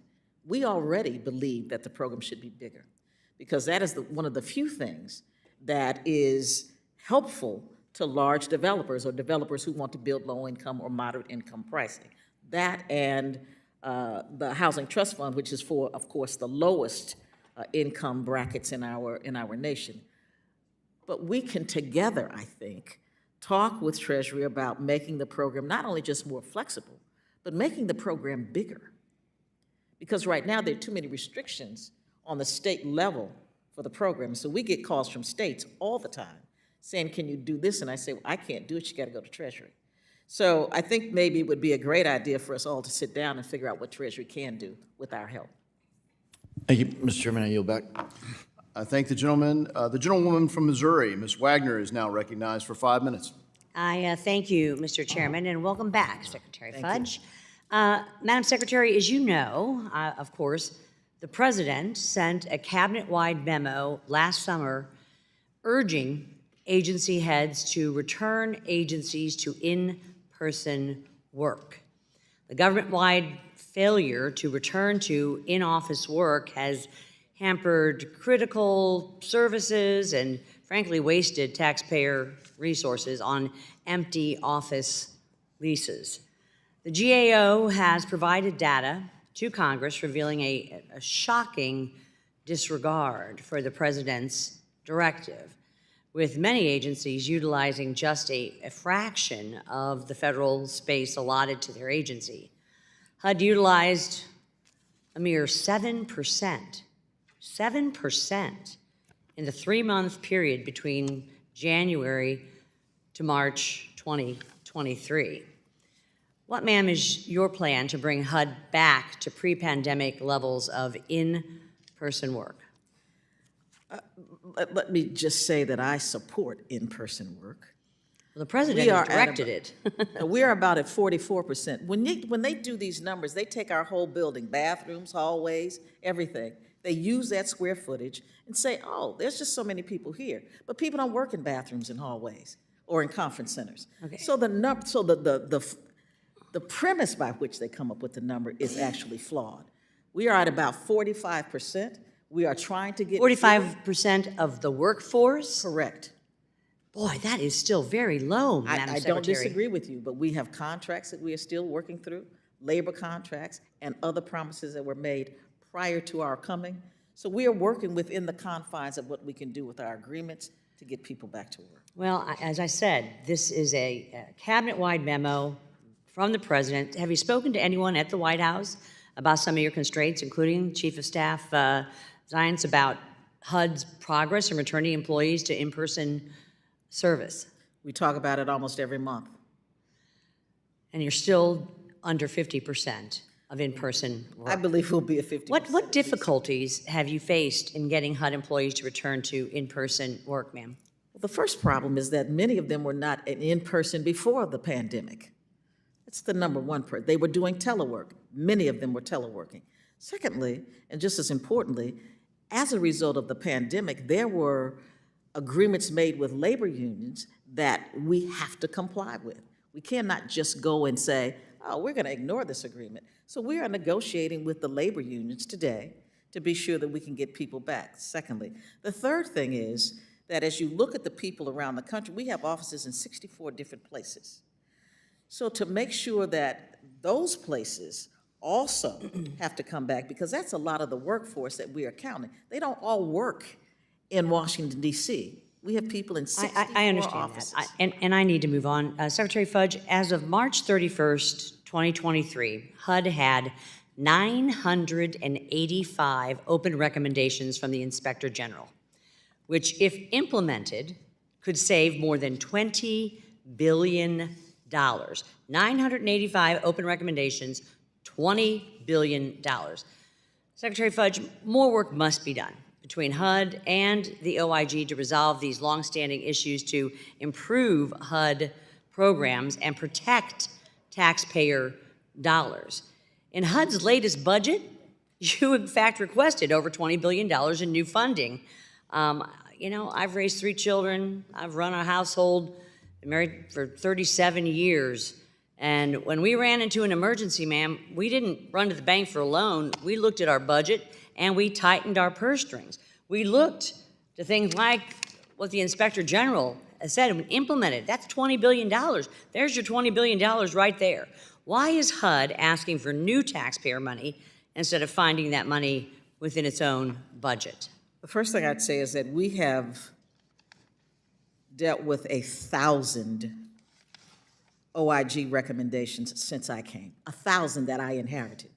We are doing it every single day. And you still have 985? Yeah, there were a lot of them when I got there. So we're working to make sure that we can do everything we can. But the second thing I would say is that I think that as we've had this discussion, the fair discussion is a budget that we had last year. You talk about rising rents, you talk about rising mortgages. How do we pay them if we don't request more resources? Well, I tell you what, you've got have to resources say- right there in your 985 open recommendations. So I'd say look internally. I've used up all my time. I yield back, Mr. Chairman. Thank you. I thank the gentlewoman. The gentleman from Illinois, Mr. Foster, is now recognized for 5 minutes. Well, welcome back, Madam Secretary. Just a quick question. Has it ever occurred to you that your mission might be easier to explain to Congress and the American public if the name of your agency did not have the word urban in it? Never thought about it, but it makes sense. Yeah, think about it. Think you might could sponsor a, renaming competition or something like that, because the reality is you are not just urban. I think it makes it hard to make your case because it puts a stereotype of one type of thing that you do in everyone's mind. Anyway, just a thought. You've been beaten up a lot, and that's the job when you come in front of Congress, but I just want to highlight what I consider a really successful public housing thing. And for most of the last 10 years, it was my honor to represent the city of Joliet, Illinois, which has had its challenges. There was the Fairview Public Housing Project there had become, calling it blighted was not a strong enough word. And by consent of everyone involved, we tore it down in 2019. I personally operated a backhoe along with the mayor and the community nearby.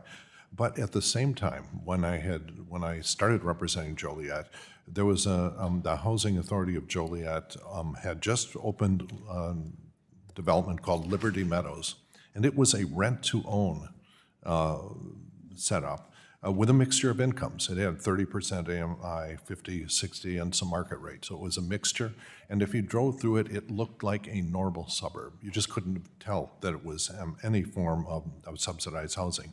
So 10 years later, when the Wizard of Springfield redistricted me away from Joliet, I stopped by and asked, how things had turned out in the 10 years. And, a very high fraction of the residents had graduated from rental to ownership. And if you drove through it, it was maintained as well as any suburban development. You literally couldn't tell it from the areas next door. And, that seems like a really great model. And I just want to say that, and also I should call out the leadership of Michael Simelton of the Housing Authority of Joliet. If you don't get a chance to know him, you should. That is what I view one very successful model. But separate from the essential issue that you bring up, again, of just needing higher overall resources, the question is whether there are opportunities to shift resources from the programs where, on the basis of cost effectiveness, that if you simply, whatever resources you have, you put them into the programs where you get the most people into housing per dollar of taxpayer subsidy. And I was wondering, is there you or any other outside group systematically go through and look at every program and try to quantify how many people you get into housing per dollar of federal spending? As it relates to moving funds around, we do have some limited ability to do it, but unlike every other agency of the federal government, HUD takes special requirements. We have to come back to Congress for anything major. I'm not sure if it's because we represent poor people, or I'm not sure what the issue is, but we are treated differently than every other agency of the federal government. So we don't have the same flexibilities. That's the first thing. Yeah, but is there any group, is there a place that Congress can go to say that, look, this program just seems to be more cost effective, and if we have to do it, then we should shift the money? Yeah, where do we go to get that cost effectiveness information? No, you have that authority, and we are going through it as well because the Senate has asked us to do the same thing. We have lots of programs. In my opinion, too many programs. Yeah. And we are trying to find ways to consolidate them or just eliminate some, because when I came, I was surprised myself at the number of programs we have. Some of them don't even function anymore. So we are working through that process. Yeah, so many of these, I suspect, are sort of pet programs of some long-deceased member of Congress or senator that they thought this was a neat idea and they've never been terminated. But having a systematic look at the cost effectiveness, having someone do that, I mean, maybe we can have GAO do it or someone. We are working on it, and we'd love to have GAO do it as well. Okay, that's interesting. Let's see. You'd mentioned building materials. Is there anything specific? I'm kind of skeptical that we're going to be able to compete the free market for cheap building materials. Do you have specific things to lower the cost of building materials for affordable housing? Well, I guess I'm out of time here. Okay, well, I'll engage with you when we have time. Thank you. I thank the gentleman, and I now recognize the gentleman from Kentucky, Mr. Barr, for 5 minutes.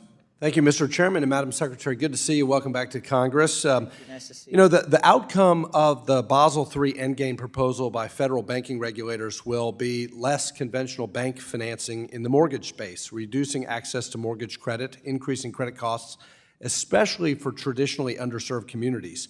As noted in a previous hearing in my subcommittee, under the proposal, every $1 million of capital an impacted bank allocates to mortgage lending would equate, under the proposal, to at least $7 million less lending to first-time homebuyers who can't make a 20% down payment. In July, a coalition of housing associations, including the National Urban League and the NAACP, wrote to federal banking regulators warning that this Basel III Endgame proposal will undercut efforts to close the racial homeownership gap and will disadvantage first-time homebuyers. Mr. Chairman, I would ask unanimous consent to submit a copy of that letter for the record. Without objection. And let me, Madam Secretary, read to you what the NAACP and the Urban League wrote. If these standards are adopted, the Basel III Endgame standards, they will have a devastating impact on our efforts to increase Black home ownership and disadvantage all first-time and, in particular, first-generation homebuyers who do not have the benefit of multi-generational wealth or higher-than-average incomes. Secretary Fudge, have you spoken with Federal Reserve Vice Chair for Supervision Michael Barr about the Basel III proposal, given that it directly conflicts with your goal of affordable home ownership? I have not, because they deal with conventional mortgages and we do not.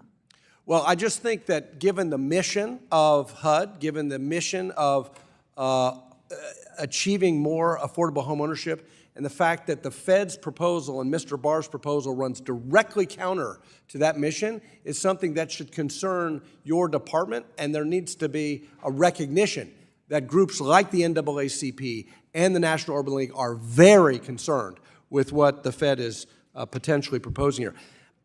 Madam Secretary, some of my Democrat colleagues have argued that the housing-first approach to dealing with homelessness should be the only or exclusive approach to addressing homelessness. But since its inception about a decade ago, data had proved that Housing First has really failed. And that previous advocates are starting to change their tune. In January 2023, as you noted in your testimony, point-in-time count report released last month, HUD announced more than 650,000 people were experiencing homelessness in January of 2023, a 12% increase from 2022. And recently, the president of the left-leaning National Low-Income Housing Coalition, Diane Yentl, recently stated, and I quote, "Using the housing-first approach, homeless systems cannot keep up with increased inflow. In many communities, for every person who has successfully moved from homelessness into housing, more than one other becomes newly homeless," end quote. And even in San Francisco, the city that knows more about homelessness than any other in this country, is abandoning Housing First. In September, Mayor London Breed unveiled a plan that requires that any resident receiving welfare to comply with drug testing and treatment. Do you acknowledge, Madam Secretary, that HUD's own data show that the housing first approach to homelessness is not solving, but actually deepening the homelessness problem? I would not agree with that. What I Well, would say is the data we have shows Housing First does work, but let me just be clear. Housing First is not the only way to do housing. Oh, I love to hear that. I love to hear. I think we have a point of agreement there because I agree with you. And what I would say is, even to my friends who are the Housing First advocates out there, let's add to the tools in the toolbox. Would you agree with that? Absolutely. Obviously we're not succeeding in the fight against homelessness. So let's try everything, is my view.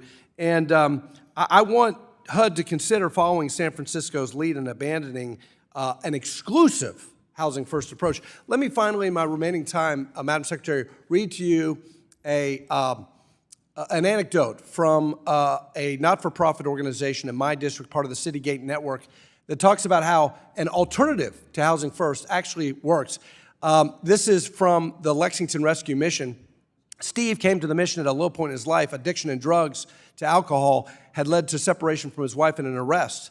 And he said, that changed my life forever. I might not be alive today if that hadn't happened. I realized God was looking out for me even when I didn't think he was. After incarceration, Steve went into treatment for his addiction, and it was at the recovery program that he learned at the Lexington Rescue Mission and applied for a place at the Potter's House, the transitional home. I didn't have a job. I didn't have a place to go. I was homeless. I didn't have footing, but it was the best decision I made in my life. At the mission, Steve found support, accountability, and a community needed for a foundation. Steve received more than just a bed at the mission. He found help with accessing treatment for addiction, getting a job, setting a budget, saving money, life skills, building support system. Because of this, he turned his life around and reestablished a relationship with his kids. This program is not allowed under Housing First. And we need to recognize that these groups deserve HUD assistance as well. And with that, I yield back and thank you for your open-mindedness on that point. The gentleman's time has expired. The gentlewoman from Ohio, Ms. Beatty, is now recognized for 5 minutes. Thank you, Mr. Chairman. And first of all, let me just say thank you for being here, Secretary Fudge. Thank you for the work that you have done. Before I get into my questions, Mr. Chairman, I want to just make some very brief comments because I have been privileged to the work that this secretary has done as a longtime colleague and friend. So I'd like to take this time to say I bring you not only greetings from the 3rd Congressional District, but I bring you greetings from the NAACP. Wanted to let you know and say to all here that the NAACP commended HUD on their notice of proposed rules making on affirmatively furthering fair housing and talked about the work and the difference that it had been in serving with you in your work. I also bring you greetings from our Urban League, our national director and friend, and Stephanie Hightower, one of the oldest, for your work in coming and personally meeting with them and dealing with the many issues of housing that had not been afforded to them under Trump's housing director, Mr. Carson. Let me also say that in listening to my colleagues on the other side, using words our chairman said, it was concerning. My now sitting in the chair and colleague from Ohio said, here to help. Well, I'm going to take them up on that because I'm going to use the words concerning. We all know how essential it is for Congress to pass appropriation bills to fund HUD's programs that keeps American families. People touted how proud they were of MAGA Republicans. Well, I have a different definition for a different time, but since they said they want to help all Americans, since they're concerned, let me tell you what I'm concerned about. I'm concerned that House Republican Transportation, Housing, and Urban Development bills, THUD, would slash the home program from $1.7 billion to $500. That is the lowest allocation since the program was established in 1992. So when people come here and ask you, well, one of the ways I'm going to answer that question is we can stop cutting monies to HUD that provides for programs in housing that helps the American families. We could also go on and talk about the things that the Democrats have done, and under the Biden-Harris administration, we encourage local reforms. Congressional Democrats appropriated $85 million in FY23 for a new competitive HUD grant program known as the Pro Housing Program. Congresswoman Maxine Waters fought to put more money into housing to support your initiatives than any other housing chair has ever done in the history. So I want all those watching to know, is it difficult what you have to do? Yes. And I admire your honesty in saying the work is not complete. And we know that because we know what you inherited. While everybody's talking about 3 years, well, that's a little misnomer in that, because 2 years we were in COVID. We also were under a Republican leadership. We also know that when we look at the last year, the progress and what you have made is amazing. But you have difficult work. And I would think that my Republican colleagues would understand that better than most. Because when you think about how difficult it was for us to clean up a mess, how difficult for you, rather, in housing, well, they should understand that. You know, you can't do it overnight. They're criticizing you and trying to use a time reference when 2 years of that, we were in COVID. We're lucky that anybody was able to even keep their houses. We also know that it took us 22 days to get a speaker in this House. All that we went through, cleaning up a mess there, they couldn't do it. They couldn't agree. So why would you expect some one person to come in over a HUD program when we can't even run the country? We can't even elect a speaker, and it took us 22 days to do that. So I want to thank you. I have frustrations here. I grew up working in housing. It was my first job. And I'm going to give you my last 30 seconds to say anything you'd like to say, because we are so proud of you.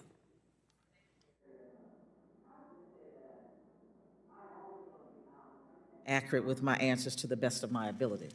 But all I would hope is that you would use all of the information that is available to you so that you can see what we are up against, as opposed to nitpicking a particular issue. I thank you so much for your time. Thank the gentlewoman. The gentleman from Texas, Mr. Williams, is now recognized for 5 minutes. Thank you, Mr. Chairman, and thank you, Madam Secretary, for being here today. And across the country, Americans are facing an affordable housing shortage. The Biden administration's out-of-control government spending has led to record-high inflation and increased interest rates, which has driven up the cost of rental housing, increased the cost of HUD subsidies, and made the dream of home ownership extremely difficult and unlikely for many families. Furthermore, the administration's regulatory agenda is creating excessive amounts of red tape, oftentimes preventing assistance to those who need it most, or restricting the production of new affordable housing entirely. This is problematic for Americans seeking federal housing assistance, and as the cost associated with over-regulation tends to hit low-income families the hardest. Making matters worse, assisted housing programs lack robust oversight, and Congress has limited visibility to measure whether they truly assist the low-income families they are intended to support. So, Madam Secretary, how are you ensuring that this lack of visibility over the use of grant funds is not increasing the risk of fraud, waste, and mismanagement of taxpayer dollars? And what actions can Congress take to improve oversight and transparency of these funds? We talk about transparency. I can't think of anything we hide. We are open. If you ask us a question, we will give you the answer. I believe in transparency. I've been an elected official for a very long time until I took this job. I believe in it. So if there's something that you're not getting, please ask me. I will make sure that you do get it. Secondly, we are doing the things that we have always done. It is just because we came out of such a very difficult situation that it seems as though it is slower. But we are doing our work every day. We are putting more housing on the market every day. We are working with more local governments to make sure that their communities grow every day. People forget we do urban development. That's economic development. It's not just housing. All right. In 2021, HUD released their Climate Action Plan, which has been described as an ambitious plan to tackle the climate crisis. When your agency focuses their priorities on social issues like climate, I believe it distracts from HUD's intended core mission. As of today, HUD has received more than $121 million in grants of loans to finance green housing programs. However, while HUD continues to force extreme green policies on the American people, HUD has failed to deliver on its mission of providing affordable and safe housing. Our nation is facing a crisis in homelessness, deterioration in the housing stock, an affordable housing shortage, and yet your agency is focused on pushing a political agenda for the Biden administration, further exasperating these problems. So my question, Secretary Fudge, with a crisis in housing supply and affordability, does this seem like the best time limit housing financing to only sustainable housing properties? First off, we do not limit housing financing to only sustainable properties. Secondly, the Inflation Reduction Act, which was passed by Congress, put resources in it for the very programs that you were talking about. And thirdly, I think it's important for us to look at the totality of what we do and what our abilities and restrictions are. So I would say that we're not doing anything out of the ordinary. The only thing I would ask you is to say that as we talk about climate and we look at all of the storms, the fires, all the things that are happening across this country, let us go in and do our job. We are restricted from going into communities right away to help without permanent authorization. So I'm just asking, let us do our work, and we will do it, I promise you. Okay, lastly, in the time I have remaining, as a small business owner myself for 52 years, I understand the importance of showing up in person to work every day. Customer service depends on in-person interactions, and working from home is not a reality for many small business owners who must decide between staying home or staying in business. In September, the Biden administration announced a new policy requiring employees to only show up to the office 4 days during a pay period. This means that taxpayer dollars are going to waste as federal office buildings sit empty for more than half the month, and HUD workers for the American people. And how can we ensure our agency, your agency, is showing up to meet our nation's housing needs when studies have found that your office is only being utilized 7% over the 3-month period last year? Small business in Main Street America goes to work 7 days a week. They open up and they close up. So if you could answer that, I'd appreciate it. I'd be happy to. I go to work every single day. Good. And all of my staff does as well. Now, I will admit to you that I would like to see more people in our offices. I believe that in-person work is important, especially because of the people we serve. So what we are doing is we've brought back about 45% of our workforce. We are working on the others, which we are, and I mentioned this earlier, we have labor contracts, we have other contracts that we are working through, but I am working toward the same goal you are. Okay, good. I yield my time back. Thank I thank the gentleman. The gentleman from California, Mr. Vargas, is now recognized for 5 minutes. Thank you very much, Mr. Speaker. Mr. Chair. Soon enough, you don't know. Maybe this afternoon. And again, the ranking member, thank you very much for putting on this. I do want to welcome you back. I'm delighted to see you personally. When you were here, I was delighted to be a friend of yours and had the highest regard for you professionally. And now that you're in the position that you're in, I continue to have the highest regard for you. And again, I thank you. But I do want to bring you current. I made a joke here, but I do want to bring you current.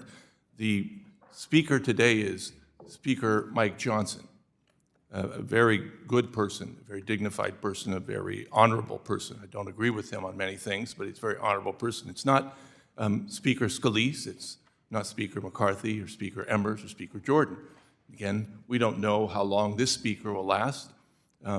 Maybe this afternoon he won't be Speaker anymore, who knows. The reason I bring all this up is because one of the things that I don't like is unfairness. And I think it was very unfair at the beginning to say that you weren't here when, if you had come, you'd been in an empty room. I mean, we wouldn't have been here because we weren't meeting. It would have been nice maybe to have the place to yourself. It's a nice room, but it would have been pretty meaningless. And I think that's very unfair, the way you were treated at the beginning. And that annoys me. It annoys me today. Thank you. But I wanted to say that because, again, it is one of the things that peeves me when we put charges on people that they have no ability to respond to. For example, do you run the VA? I do not. Do you run Treasury? I do not. The definitions that they have, can you change them? I cannot. Who can? You. We can. Congress of the United States. We can't. Congress, and yet everybody's here beating up on you saying, why don't you do it? Because it's our job. We should do it. We can't even pass a damn bill, though. I mean, they couldn't, the Republicans, my friends on the other side, couldn't even get a rule through. I know you're not familiar with that because when you were here, rules always passed. That's why I want to bring you current. And it's their own team that does this. They're the ones that block their own rules.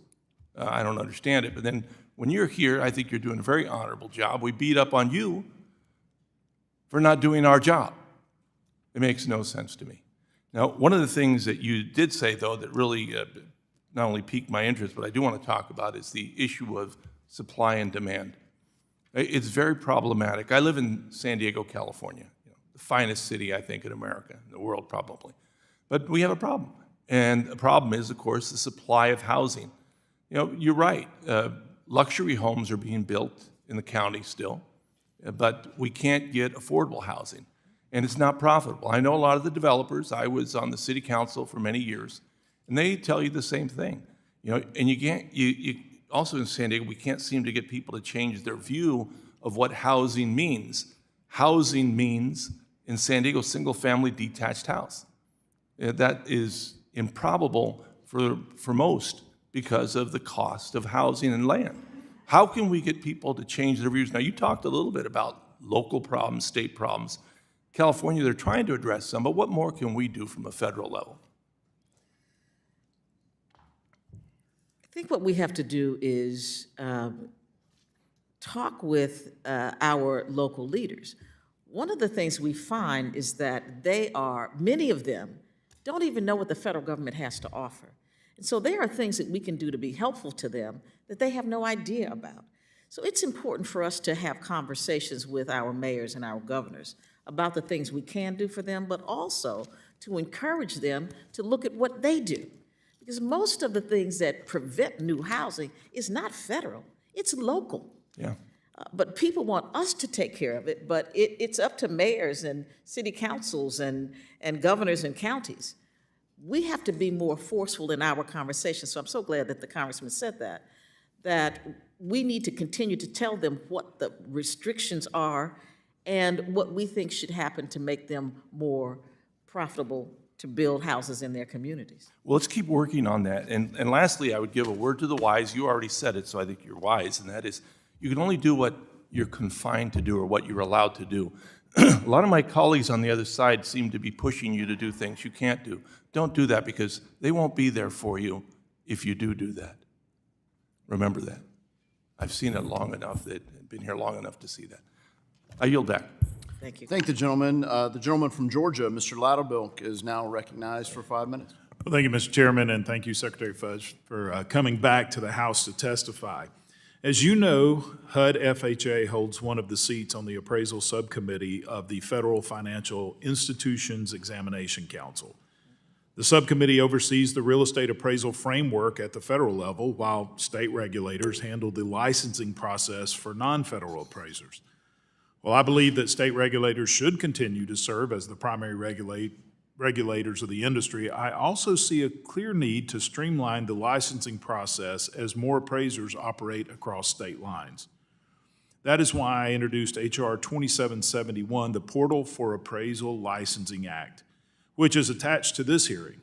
So before I get into my questions, I'd like to thank my colleagues on both sides of the aisle for their support of this common sense bipartisan legislation and look forward to seeing it advance in this committee.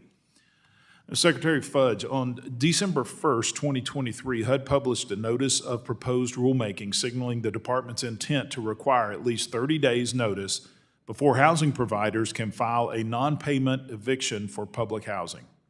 Much like the CARES Act's temporary notice to vacate requirement for federally assisted and federally backed housing, which should have sunset after the CARES eviction moratorium ended in July of 2020, this requirement will continue federal interference with the established state eviction laws and court processes.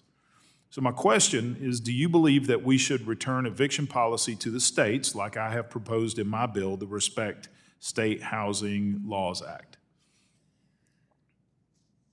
I can answer that question, but I can't really address what we are doing in rulemaking because it's in rulemaking and I'm not allowed to comment on it.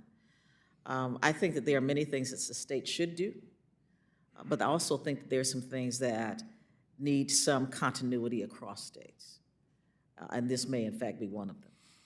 Well, I believe that historically this has been a state's issue when it's dealing with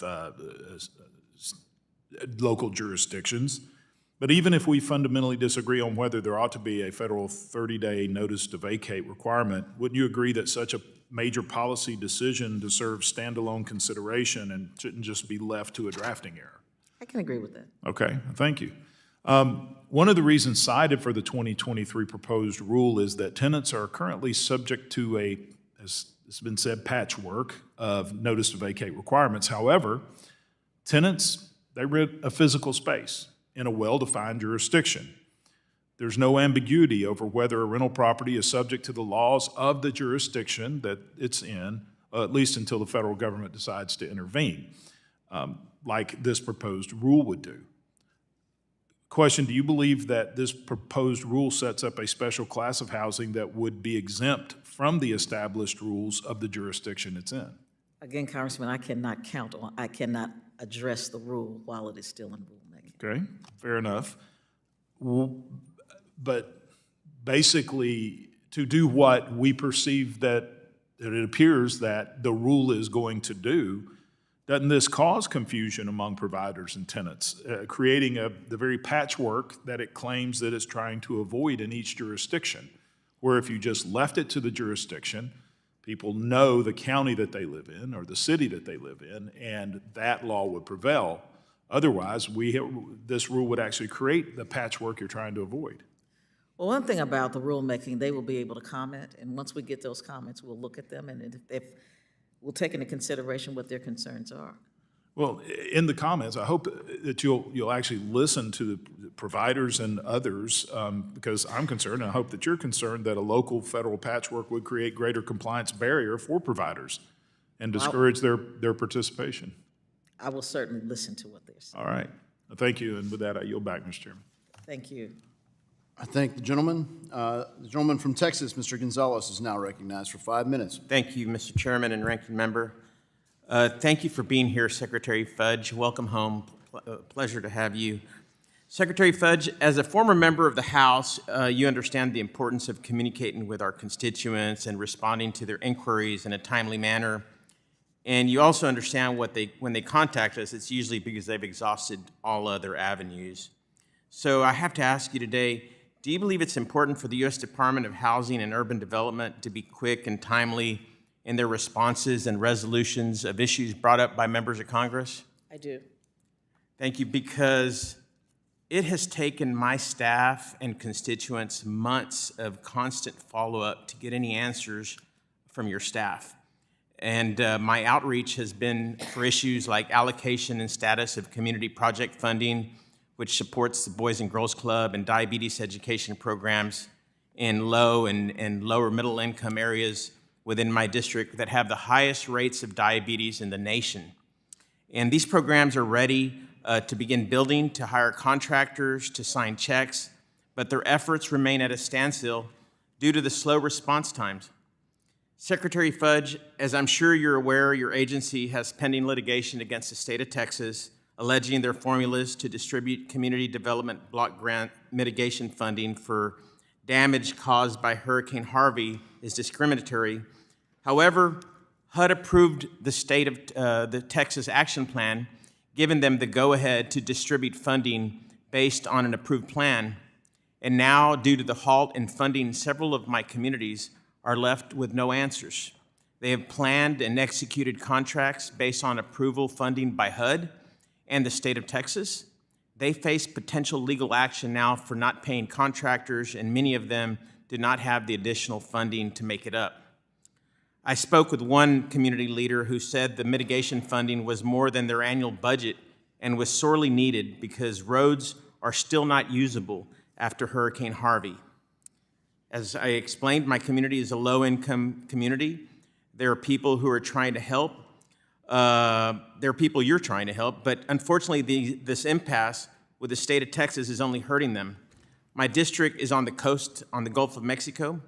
Without a doubt, we will receive more hurricanes and severe weather. If we can't rebuild and mitigate severe weather events through better infrastructure, then many homes, businesses, and lives will be destroyed. Secretary, how is HUD working to make sure communities like mine in Texas are able to receive the funds they were promised and budgeted around? The first thing is we are not in litigation with the state of Texas, and there is nothing that prevents them from distributing the resources. That's the first thing. Secondly, as it relates to the projects that you were talking about, part of the problem we are finding is that many of these grants went to agencies that are not accustomed to dealing with the federal government, and so they don't give us the right documentation, et cetera. But if you will tell me, or you will tell my team, or have somebody on your staff tell my team what projects you are looking at, I will get you an update right away and tell you if it's being held up for on our end or their end. I will make sure that we get right back to you. I would really appreciate that, Secretary, because I will do that. I look forward to continuing our work together, and I trust you understand my frustration. I do. It's unfortunate that I have to use this hearing to shed light on these issues, but it's the last avenue available that I had, and I appreciate all the hard work you've done for us and that you continue to do for our country. My team and I will continue to follow up regarding these issues, and I trust you'll work with us to provide faster responses so we can help our constituents. Thank you so much for being here. And I will. I mean, obviously, it's a very large agency. If something is dropped through the cracks, I want to be sure that we catch it. And I want to be as responsive as we can be. Absolutely. Thank you so much. Thank you. I yield back.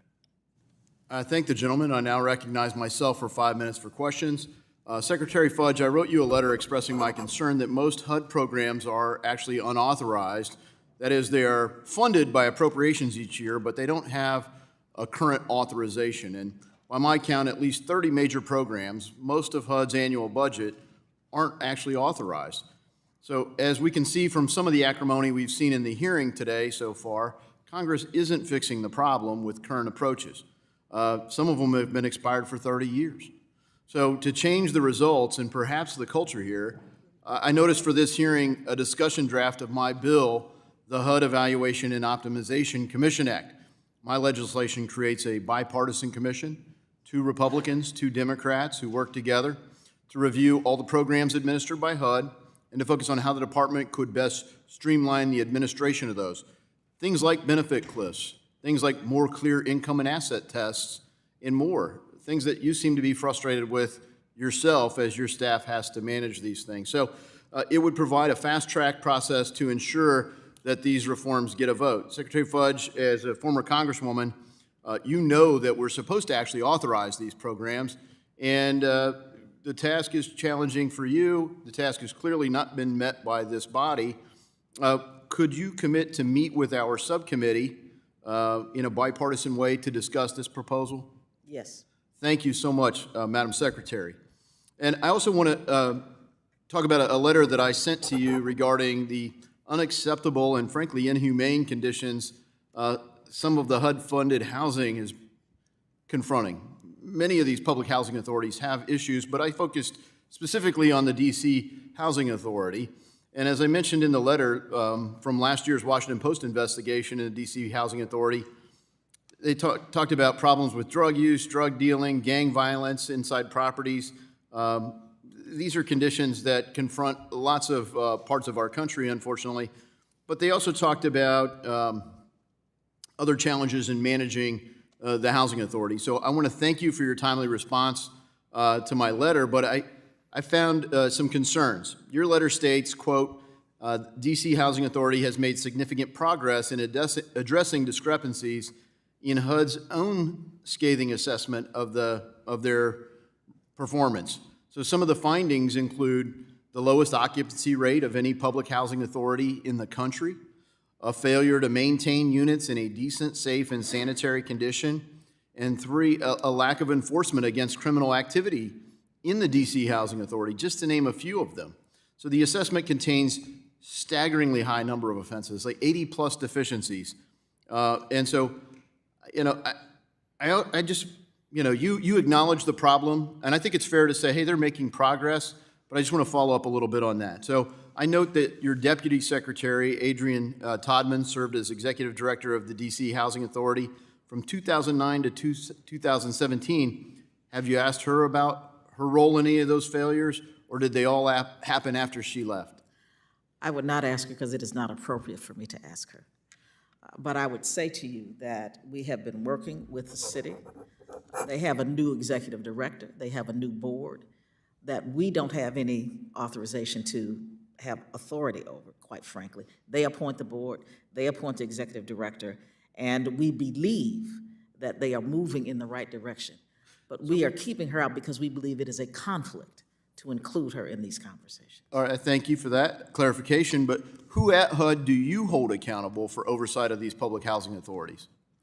Our multifamily office, which is the oversight arm, and FHA. They are working with these properties, but we, again, have had numbers of conversations with the city, and they understand that there is much work to be done, and we do believe that they are taking those steps. Well, we hope to call attention to some of the challenges, not just here in D.C., but around the country. It's a common condition, and frankly, we operate these programs. The country broadly supports a safety net, but I think it's fair to say that they should be decent, safe, and sanitary. Do you think that's reasonable? It's more than reasonable, but I would say this as well. We do not control law enforcement. We have nothing to do with crime. But we do believe that people should live decent.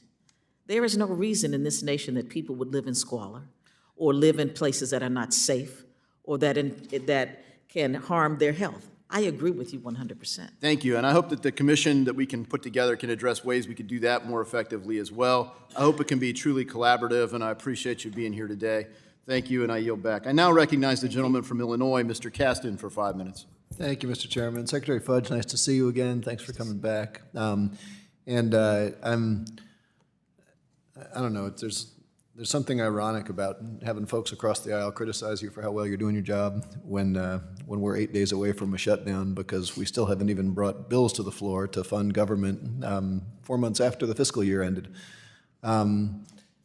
And I guess I just say that because we may need some of your housing help because there's a whole lot of people throwing stones inside glass houses on the other side of this aisle, and we're gonna have some disrepair in those glass houses. But let me move to more substantive points. In 2021, HUD released your climate action plan, and that plan cited research from Johns Hopkins that said that banks are shifting riskier mortgages, including those in coastal areas, off their books and over to the federal government, warned of a potential threat to the stability of financial institutions due to climate change leading to more extreme disasters. I think the department said that your loan guarantee programs could be particularly at risk from climate change because of physical damage, disruptions in borrowers' ability to pay, declining property values. Do you have any sense of what specific states or regions are most exposed to those risks? Well, certainly those who are near large bodies of water. We have fires all over the West that are created by climate change. I think that any coastal community is at high risk.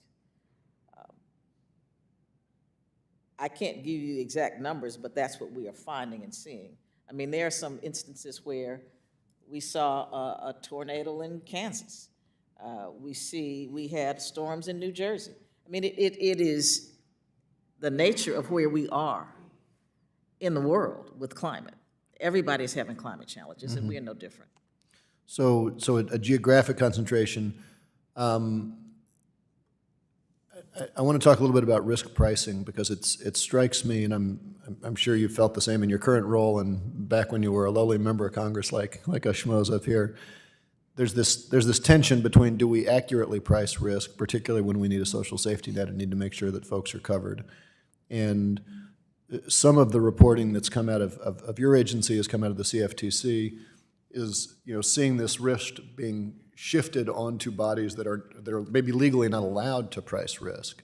There was this story this week that Florida, of all places, is considering socializing their property insurance because they're not willing to let insurers factor in forward risk pricing because that would be politically risky, but now insurers are leaving the state. And so I guess what I'm wondering is, in addition to the geographic risks, are there certain states or places where, or even pockets of the economy where you think the risk is going to be mispriced in such a way that there's going to be some exposure and financial disruption in the economy? Well, and I'm not sure I'm answering it, but let me suggest that most times when we have major climate crises, they affect the poorest people in our country. when we are talking about how we insure people against these kinds of storms and whatever they may be, what we're talking about is the richest people in the country. The poorest people are the ones who tend to be underinsured or uninsured, whose homes are not built to the standards they should be, who live in areas that are closest to damage. I'm not sure, am I answering your question? Yeah, I think so. I mean, it's what I'm trying to understand, and this is maybe way too philosophical a question for 5 minutes, much less the 60 seconds I have left, is where does the risk end up in this system? Because we have, we oversee financial regulators who monitor the stability of our banks. But if the bank can move it onto the insurance company, well, we saw it in 2008 with AIG. All of a sudden, that's outside the regulator's purview until it becomes a larger problem. And if the risk is moving on to taxpayers or moving on to, the economically least among us, where does that risk pool that we as regulators should be saying, we can see the risk pooling in that area, let's take proactive measures now while it's relatively easy, rather than waiting until we're in a 2008 financial crisis again? Well, one thing, we have to do something with the insurance companies, because there are states they will not insure it. But in the states that they do, you see rising premiums, rising deductibles, to the point where people can't afford to do it, especially in places where they have not had these kinds of occurrences in the past. But now we're having 100-year storms every year. Yeah. We're doing things that are creating an environment in which the average person cannot afford to insure their homes. And I'm not sure if I'm still answering your question. Maybe it is a little philosophical. Let's continue the conversation. It's this broader issue of climate financial risk. I think our committee can and should do a better job of addressing, and welcome your thoughts on how to do it. Yield back. Thank the gentleman. The gentleman from Tennessee, Mr. Rose, is now recognized for 5 minutes. Thank you, Chairman, and I want to thank Chairman McHenry for holding this hearing, and thank you, Secretary Fudge, for being with us. And I hope that this is a sign that we can work together, because certainly, as we've heard today, we've got lots of work to do on the housing front in this country. Housing affordability has been a serious issue across the country, and one that has not left my constituents back in the 6th District of Tennessee unaffected. I believe that my colleagues on both sides of the aisle are aware of the magnitude of this problem and desire to solve it with a cooperative attitude. One solution that I have signed on to and believe in is Representative LaHood's Affordable Housing Credit Improvement Act. This bipartisan solution would expand the Affordable Housing Tax Credit Program to support the financing of nearly 2 million homes. I truly believe in this piece of legislation and hope that the rest of my colleagues can join me in supporting it as well. Secretary Fudge, you twice co-sponsored the Affordable Housing Credit Improvement Act as a member of Congress. Do you still agree with me that this bill needs to be passed? Yes. Well, thank you. I hope we can work together to move that along. Another pathway to producing affordable homes is manufactured housing, and I was encouraged to hear you bring that up earlier in your testimony. In 2022, the price for an average manufactured home was $127,250, while the average price of a site-built home was around $413,000. I am proud to say that in my district, 10.2% of all the occupied housing units are manufactured housing. Although I hope to see that figure grow, I am concerned by the lack of progress in the rulemaking by the department regarding this industry. As you know, Secretary, in July 2022, HUD announced a proposed rulemaking that would be the largest set of changes to the housing code in over 2 decades. The proposed rule would have brought HUD code in line with the more recent manufactured housing industry standards. Although the industry has continued to innovate, the lack of progress on the rulemaking side has placed a large regulatory burden on manufactured homes. Seeing that it's been 18 months since the proposed rulemaking notice, why hasn't the rule been finalized? Let me first say I am a big advocate of manufactured housing. We are working with our FHA and with FHFA to make that financing easier. But we're not the only agency that has authority over it. And so there are some concerns from energy and other places that are holding us up. And until we can come to some agreement, that is in fact the holdup. It's not necessarily just us. Okay, and you've foretold what I'm going to go to next. I understand that under your leadership, HUD has prioritized implementing energy efficiency and environmental policies. However, I fear that that goal may have consumed more of your time than perhaps is desirable. The Manufactured Housing Consensus Committee rejected the energy efficient standards from the Department of Energy, as you're aware, because of the impact they fear they would have on home affordability. As you focus on these standards, how are you balancing HUD's obligations to preserve home affordability at the same time also increasing American home ownership? That's a part of our mission, so I certainly support your position on this, but you know federal government as well as I do. There are certain things that we all have to come to some agreement on, but what I will say to you is that I will go back and try to push further to see if we can bring some consensus sooner. The Manufactured Housing Consensus Committee also found that the Department of Energy understated the cost of the energy standards rule on consumers purchasing manufactured homes. Is HUD performing its own cost-benefit analysis to ensure affordability is considered along with important energy efficiency improvements? Let me get back to you on that, because I don't know the answer, so Okay. I want to tell you something wrong. Well, I appreciate that. In the few remaining moments I have felt your pain and know the concern that we all have on both sides of the aisle about getting federal workers back to work. And I know that's been a concern of yours, and I appreciate that. I hope that you'll communicate if there are impediments that we need to remove as members of Congress that would help to encourage that. I hope you'll let us know. And my time has expired, and I yield back. Thank you, Secretary. I thank the gentleman, and the gentlelady from Massachusetts, Ms. Presley, is now recognized for 5 minutes. Thank you, Mr. Chair. Good afternoon, Madam Secretary. I'm so grateful that you're here. Grateful for what you do, and you and your team each and every day, but I'm grateful you're here today to set the record straight, to ensure that there is no erasure of the contributions of HUD during these consequential times, and no mischaracterization or undermining of your commitments. I thank you and your team in particular for your accessibility, your responsiveness, your partnership, especially on the impact of the HUD regulations on our constituents. And again, I'm just grateful that you're at the helm. Thank you. I represent the Massachusetts 7th Congressional District. This is a district that is incredibly unequal. We're in a 3-mile radius from Cambridge to Roxbury, the blackest part of my district. Life expectancy drops by 30 years, median household income by $50,000. There was a Color of Wealth report done by the Federal Reserve of Boston that counted black wealth at $8 compared to the wealth of white households at $247,500. I believe that has everything, that gap, to do with housing. Everything starts at home.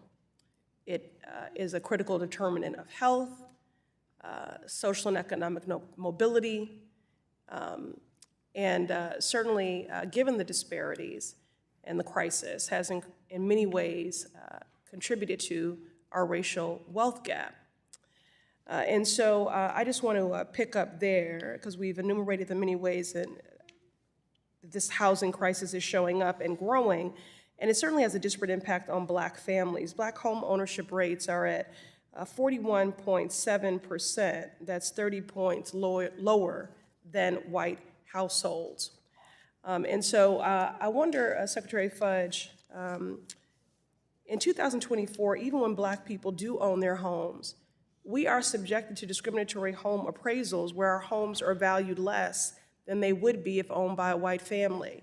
Can you update us on the work you have been leading at HUD to protect homeowners from discriminatory home appraisals, and anything you can share on diversifying the profession, which is 90% white and 2/3 male? Thank you for the question, Congresswoman. We have a project that helps talk about valuation equity. We know that there is a great deal of redlining still going on in this country. We know that models are based upon the redlining. And so when our appraisals go out, they already go out with a bias because the program is designed with a bias. So what we have been doing is negotiating with and meeting with the appraisal subcommittee and those to talk about how we bring more fairness into the process. And I would say on their behalf, they have been listening. They are trying to work with us because you cannot say to me that there is no bias in a field that is 90 to 95% all white males. When they go into our communities, they have no idea what our communities are worth. And so what we do is we devalue properties in communities that are black and brown. And you can just look at it, I mean, it's a fact. But we increase value in communities that are non-people of color. So we are making progress. We are also, in our Fair Housing Office, we are starting to bring legal action against those that we have found to be discriminatory. And we are in the process of suing quite a few people. Thank you, Madam Secretary. And I want to get one more issue on the record here, and that is addressing the prison to homelessness pipeline.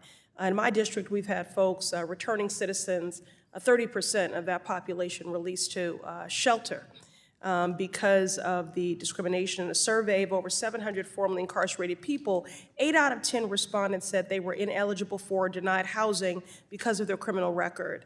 Now, this is fueled in part by tenant screening reports, which often include inaccurate information that lead to housing denials. Secretary Fudge, what steps has HUD taken to remove barriers to housing for people with criminal records?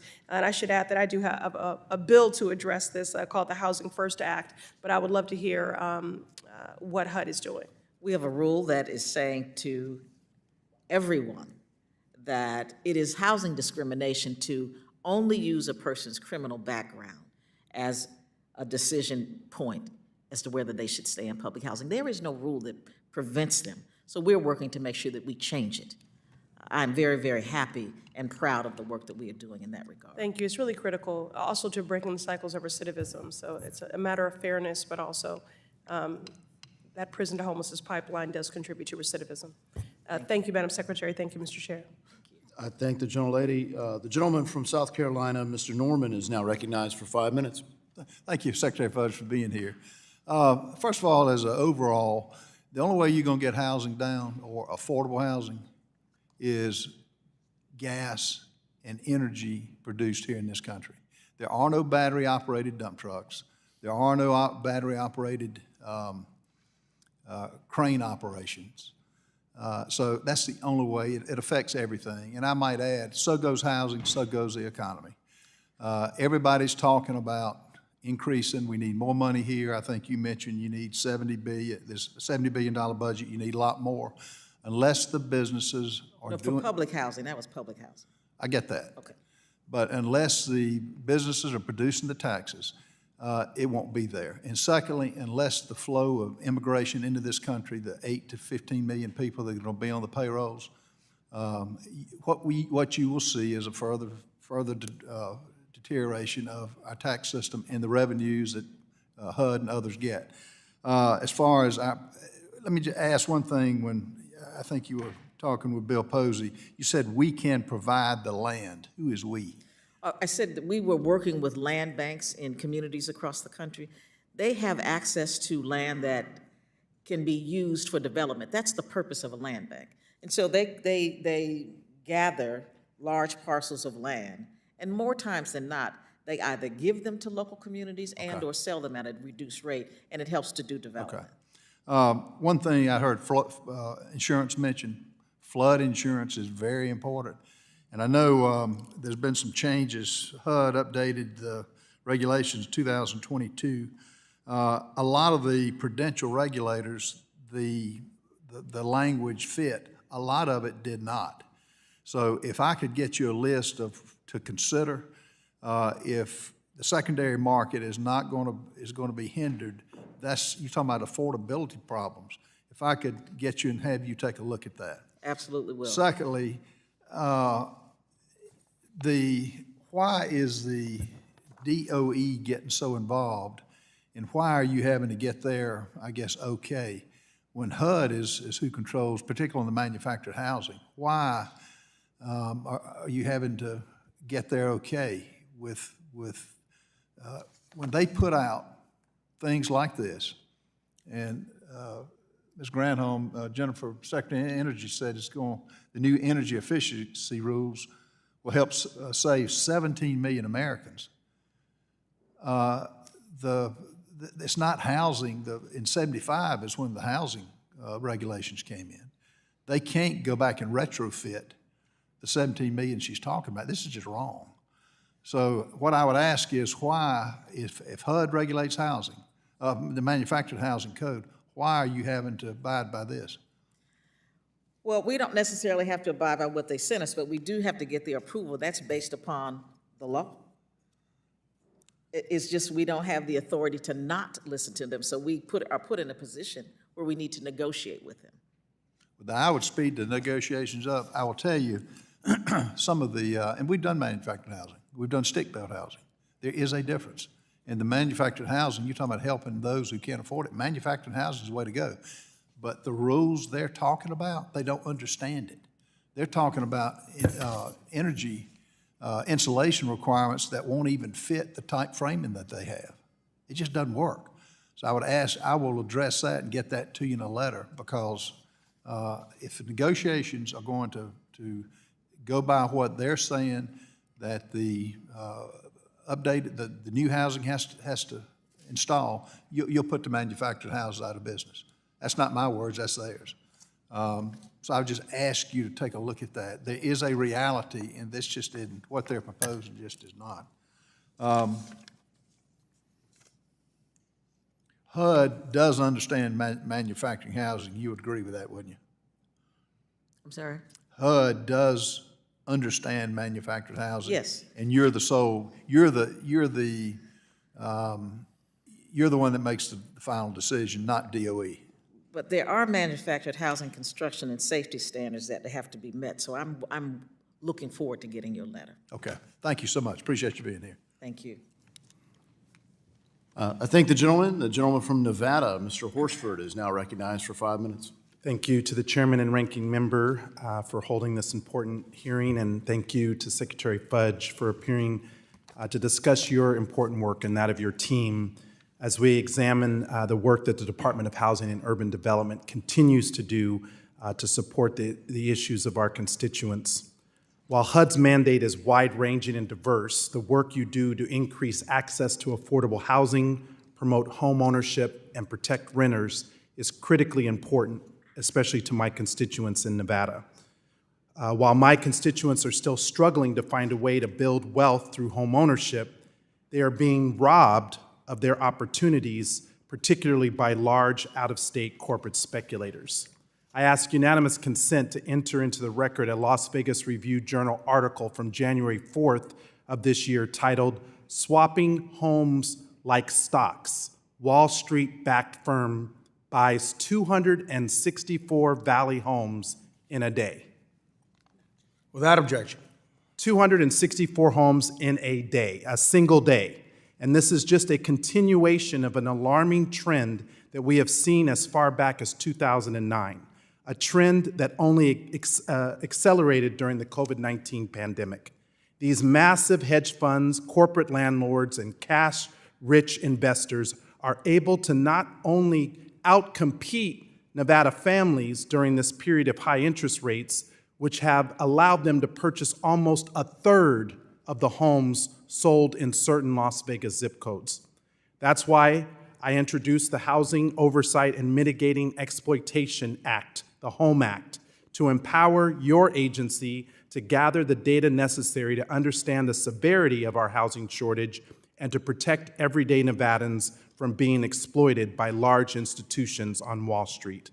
I'm pleased that the Senate companion to the HOME Act was introduced by my senator, Senator Jackie Rosen, and Senator Vance, a Republican from Ohio. I hope that all of my colleagues on both sides of the aisle will join me in combating this artificial decrease of our housing supply. Real estate agents in my districts recognize just how damaging these purchases can be, as they have seen that the homes purchased by these large out-of-state corporate landlords are essentially never even put back on the market. So you want to talk about housing affordability and addressing housing affordability? Address the fact that 1 in 3 homes in parts of my district are no longer even in the market. And the companies that bought them have a record of exploiting and manipulating the market, pricing out veterans from using their VA benefit to purchase the home, first-time home buyers from using the tax credits that we're talking about here today. And even if they put it on the market to rent, they charge higher rents, evict at higher rates, and don't maintain the maintenance, which lowers the value for everyone else. So Secretary Fudge, can you please speak to the benefits to HUD and Americans more broadly from increased visibility into investor purchases of single-family homes and the effects on housing prices if some of these homes would actually be re-enter the market? I'm glad you raised it because it's a major issue all across the country. The same situation is happening in Florida, in California. It is everywhere, in New York. One of the things that we are hopeful that we can get local governments to do is start to look at it, because there are things they can do. They can say, no one company can buy this many homes. It's just local ordinances can do it. But what it is doing is it is creating a market that will never have affordable homes in it, because when they buy them and hold them, they take more stock off the market, and the prices continue to go up because there's less supply.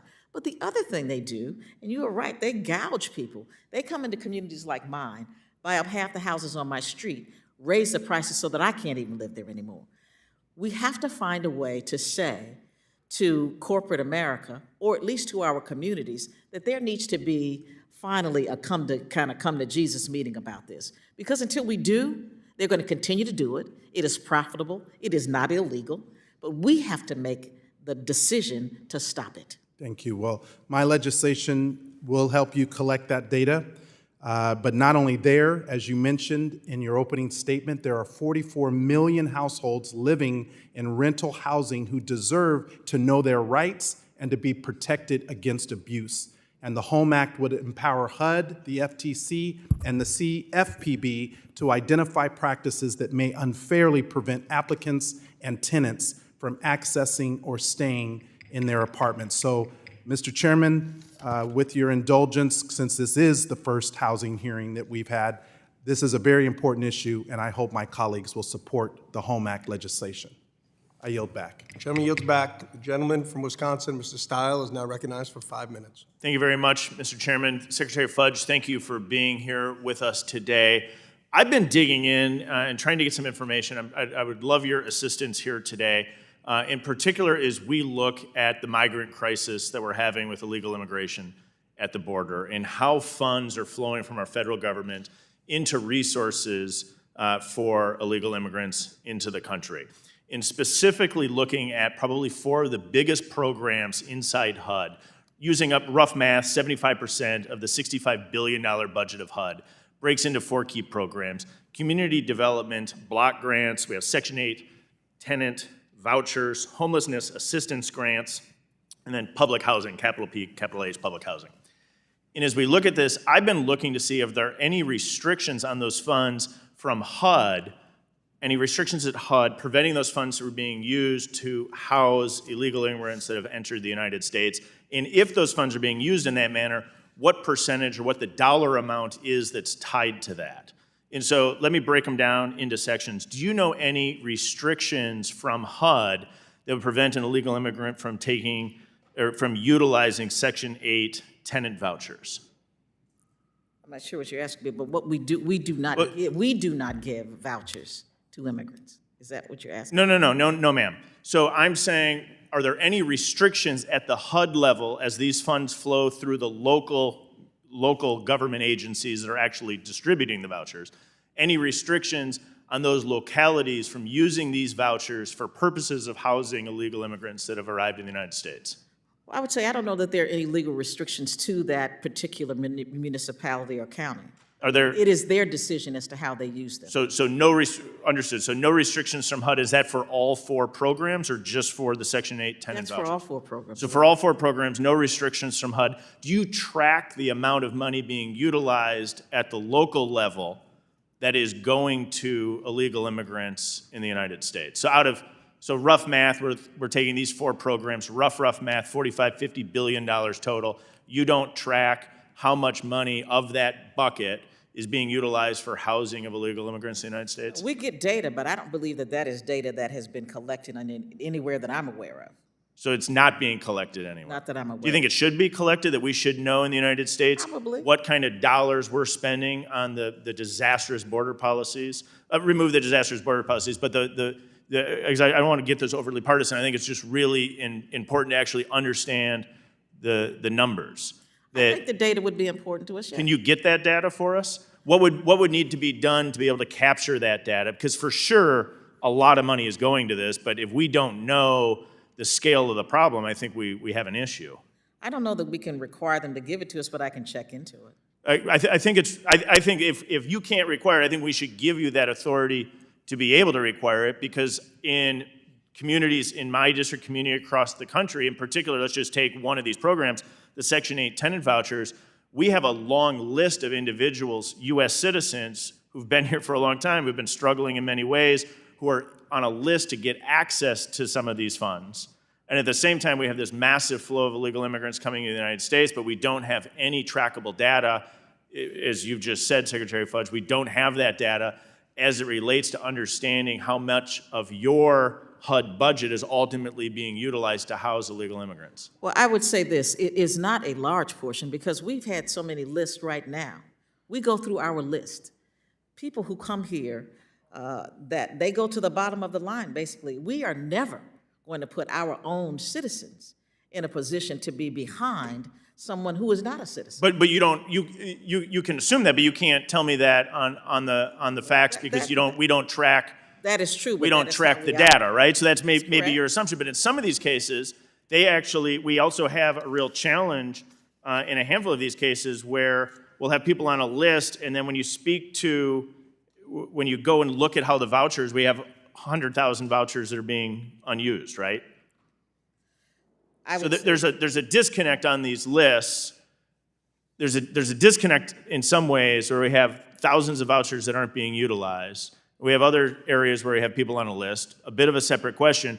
But I think in my very limited time, I'd love you to come back with some sort of analysis, or whether or not you need authority to be able to track the amount of HUD funds that are being utilized to house illegal immigrants in the United States. Precious is our time. I appreciate you being here, Secretary.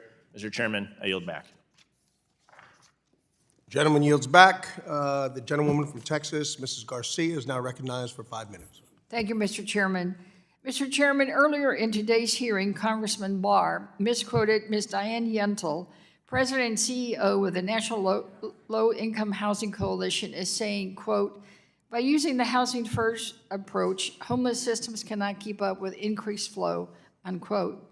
I would like the record to reflect that Ms. Yentl's actual statement was, quote, "While communities have become even more effective at helping people exit homelessness by using the housing first approach, homeless systems cannot keep up with increased inflow," unquote. What this means is that while the housing first approach is proving effective, without adequate resources and increased supply of affordable housing, local communities cannot keep up with the inflow of people who are experiencing homelessness. In fact, while HUD's latest report on homelessness showed a 12% increase in homelessness nationwide, the population of people who are experiencing homelessness for the first time in their lives increased by a whopping 25%.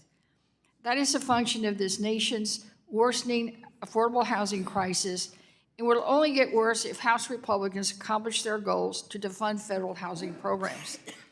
Madam Secretary, I love saying that. In fact, I'm going to do it again. Madam Secretary, it's so good to have you back, and thank you again for all of your efforts, particularly when it comes to public housing and homelessness. Those are issues that are very dear to the hearts and souls of many, many Houstonians and constituents in my district. As has been mentioned already, we seem to be facing another shutdown. We're not looking at solutions. It looks like we may end up in a shutdown. Can you tell us what the impact is of these stopgap funding bills, going from one CR to the next or to a shutdown? What does that have an impact on HUD programs specifically? How does that hurt your programs? The largest impact would be that we cannot continue to assist people with their rent. So that's all housing vouchers, it's public housing resources. We talk about our community-funded programs. We cannot continue because we have not the resources to expend. We can't do grant programs like CDBG that cities and communities rely on. We cannot do disaster recovery. It affects tens of millions of people. Everyday people. Everyday people. And many low-income, disadvantaged, vulnerable, as we said earlier, low-income, disabled, veterans. Absolutely. Everybody that uses any of your programs. So what would happen if Congress chose to fund HUD with another stopgap measure instead of an appropriations bill? Well, certainly, just like in your household, things go up, things cost more. If we don't increase, then we have to decrease the people we serve. It's just that very simple. If we don't have the resources to pay the higher rents that we've all been talking about, then we can only serve fewer people. Okay. Now, I wanted to follow up. I know earlier in the hearing today, we also talked about the private equity firms that are creeping up everywhere. I know in some neighborhoods in Houston, these private equity firms buy houses, put them up for rent, or sell them, and it ends up pushing people out of their neighborhoods because it increases the values, which means higher appraisals, which means higher property taxes. What, if anything, can we do to help HUD get a better handle on this situation? Because we're seeing more and more of it, I know, in Houston and other parts of the state of Texas. We need to encourage our local and state officials to find ways to create ordinances that stop it. I mean, we really can't stop it. It's not illegal to do. So what we are hoping is that our partners on the state and local level will come up with ways that they can do it. They should not allow any one company to come in and buy up 200 houses in a day. That should be illegal somewhere. And I think that local communities need to start to use the influence and the legal remedies they have available to them, quite frankly. Okay, just one last thing for the record. Earlier, in your exchange with the chairman, you did say that every letter that he has written you have responded to. Yes. I just want to make sure the record reflects that, because I don't know that he ever acknowledged that as a fact, but certainly I know that anytime we've had any issues, you've always responded. In fact, you've been on the phone with us in conference calls, not just with me, but other members of the Houston delegation when we talked about some disaster relief funds. So we have found you to be very accessible, and we thank you for all your work, Madam Secretary. Thank you. Thank you. Gentlelady yields. The gentleman from South Carolina, Mr. Timmons, is now recognized for 5 minutes. Thank you, Mr. Chairman. Secretary Fudge, thank you for being here today. It's good to see you again after 2 long years. Unfortunately, the changes in the housing market really haven't been positive in the last 2 years. Affordability has become a critical issue. Mortgage payments and rent are skyrocketing. Millions of Americans have to allocate more of their income towards simply putting a roof over their head. It's no surprise that homelessness is growing nationwide. Your agency's mission is to provide decent, safe, and sanitary housing, and I'm disheartened to say that that's no longer the case for many Americans. In the most recent HUD point-in-time count report, your agency found that homelessness has increased by over 12% compared to 2022. Specifically, the report found that more than 650,000 people experience homelessness on any given night in America, which represents the highest level since 2007. In addition, the number of people who became homeless for the first time increased by a staggering 25% between 2021 and 2022, and these numbers have grown despite the number of beds available to homeless populations increasing by 6% during last year alone. So I have my own thoughts on what's causing all of these challenges. What do you think are the main drivers of these troubling trends? There are a number of things. As you look at the fact that senior citizens are becoming some of the fastest groups of people that are homeless today, it's because they live on fixed incomes like Social Security, which we don't increase. When you talk about families with children, many of those persons do not have jobs because, for whatever reason, once we lost the resources or they sunsetted from the COVID packages, People were put in a position where they could not pay the rent anymore because there was no assistance. People were put in a position where we did not have enough shelter beds or enough congregation. Do you think that the inflation resulting from the trillions of dollars that were spent over the last few years is causing part of this? I think that might be the number one cause, and I think the number two cause is probably the lawlessness at our southern border, where millions and millions of illegal immigrants are coming into this country, and they're straining our resources. And before you answer that, you just were speaking with my friend from Wisconsin, and you said that there are no illegal immigrants, I'm sure you're going to call them asylum seekers, that jump ahead of the line and get resources and benefits. Not from us. From the government. I'm talking about HUD. I only talk about HUD. Okay, well, just yesterday, the mayor of New York City closed a school in Brooklyn and bussed 2,000 illegal immigrants there, and they're currently riding out a storm for a couple of days. I mean, do you think that maybe that has nothing to do with HUD? Well, can you tell me that there were no community development block grant funds used to help facilitate that decision? I have no idea what funds. Do you think that they shouldn't use federal funds to prioritize housing illegal immigrants over American citizens? It's not my job to tell mayors how to run their cities. Well, it's our job to tell them what to do with federal dollars. Should. Okay, and it's fine. You should do that.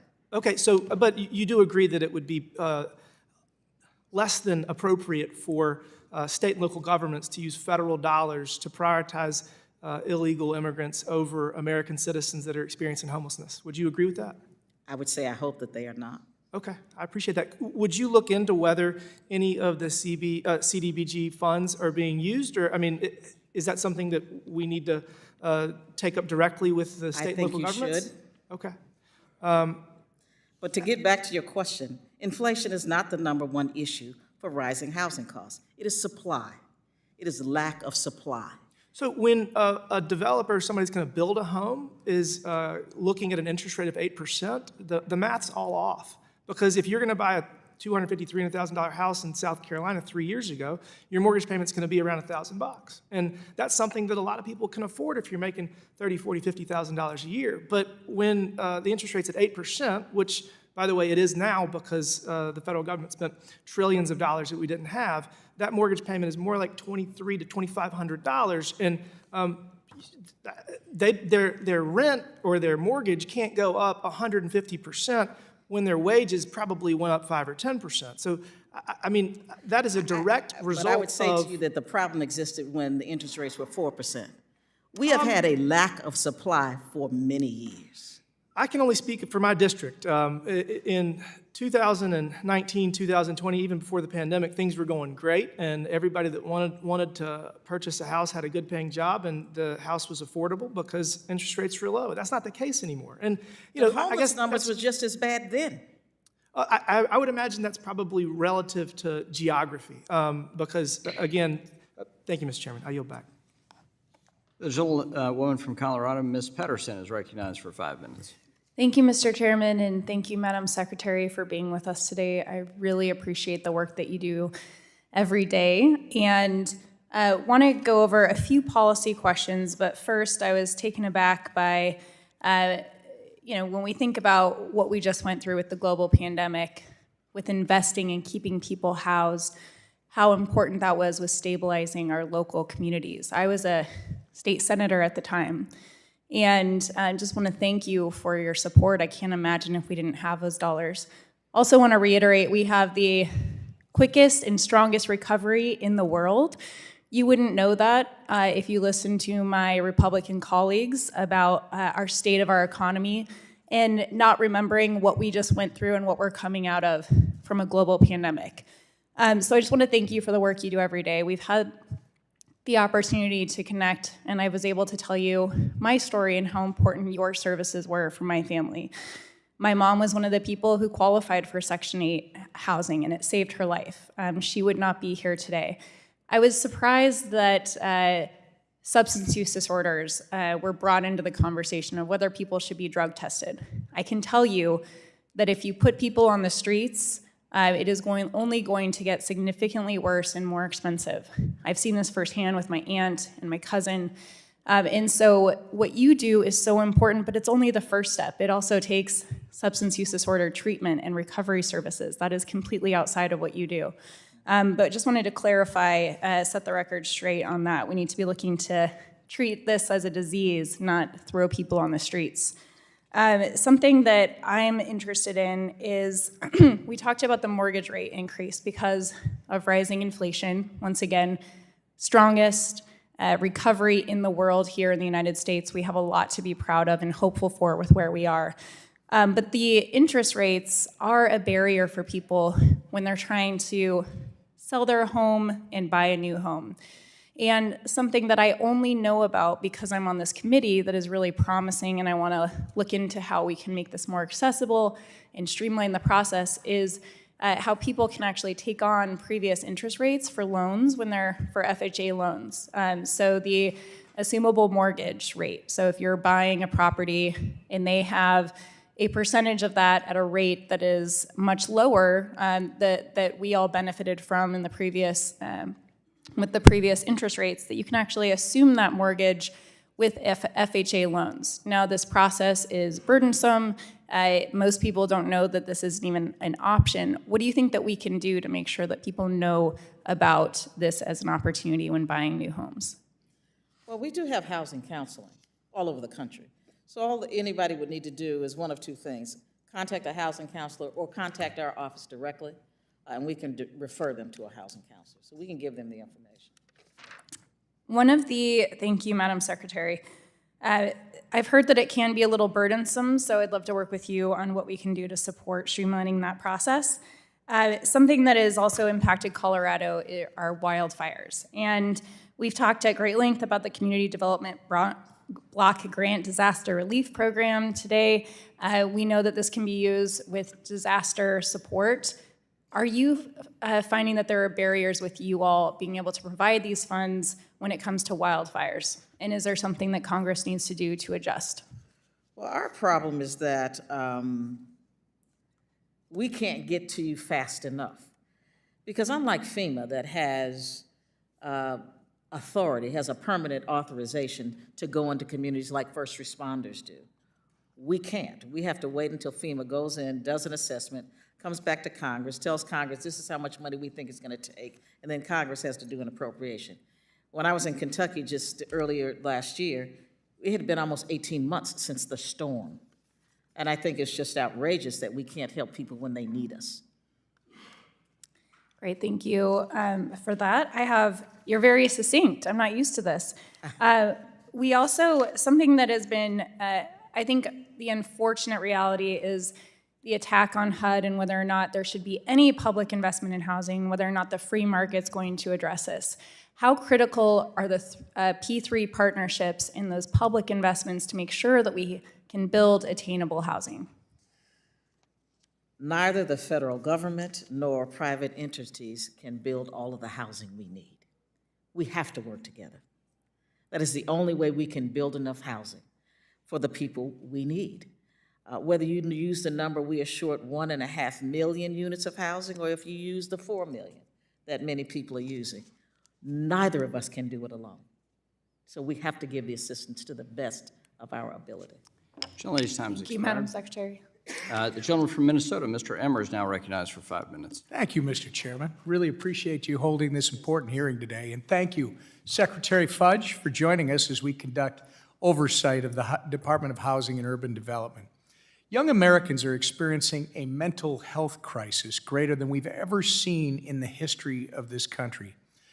Madam Secretary, under your leadership, is it a priority of HUD to implement policies that expand access to mental health services across the country? Is it our what? Is it one of your priorities to implement policies that would expand access to mental health care? No, but we do.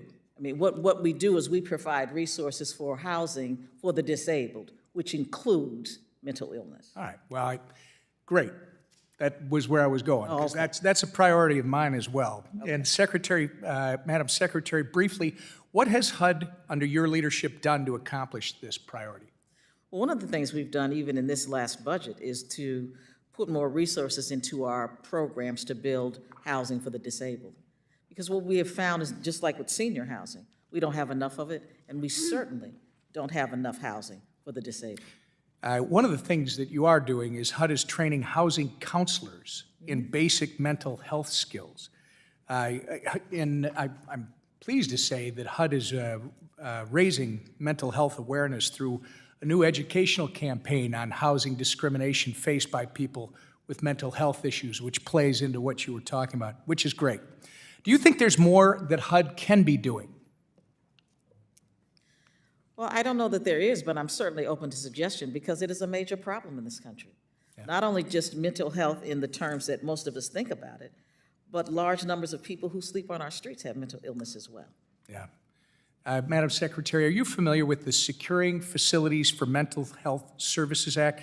It's a bipartisan bill that I've been working on with Congressman Richie Torres the past several years. I am not. As you know, Section 242 of the National Housing Act currently restricts psychiatric inpatient hospitals from applying for mortgage assistance through HUD. This contributes to a shortage of beds for patients seeking mental health treatment, and due to the mental health crisis we face, those in need are not receiving the mental health care they need. Madam Secretary, do you support efforts to allow psychiatric inpatient hospitals to receive mortgage assistance through your agency? Or Certainly. would you? I mean, I think that we need to do a lot more. I mean, part of the problem with beds now is the Medicare formula, which back in the day, 50, 60 years ago, decided that we would not allow more beds for mental illness because they, quote unquote, did not want to house the mentally ill. So there are a number of issues that I think we need to address, but I'm all for it. Fantastic, and that's great to hear, because the Securities Facilities for Mental Health Services Act does exactly that, so I look forward to working with you.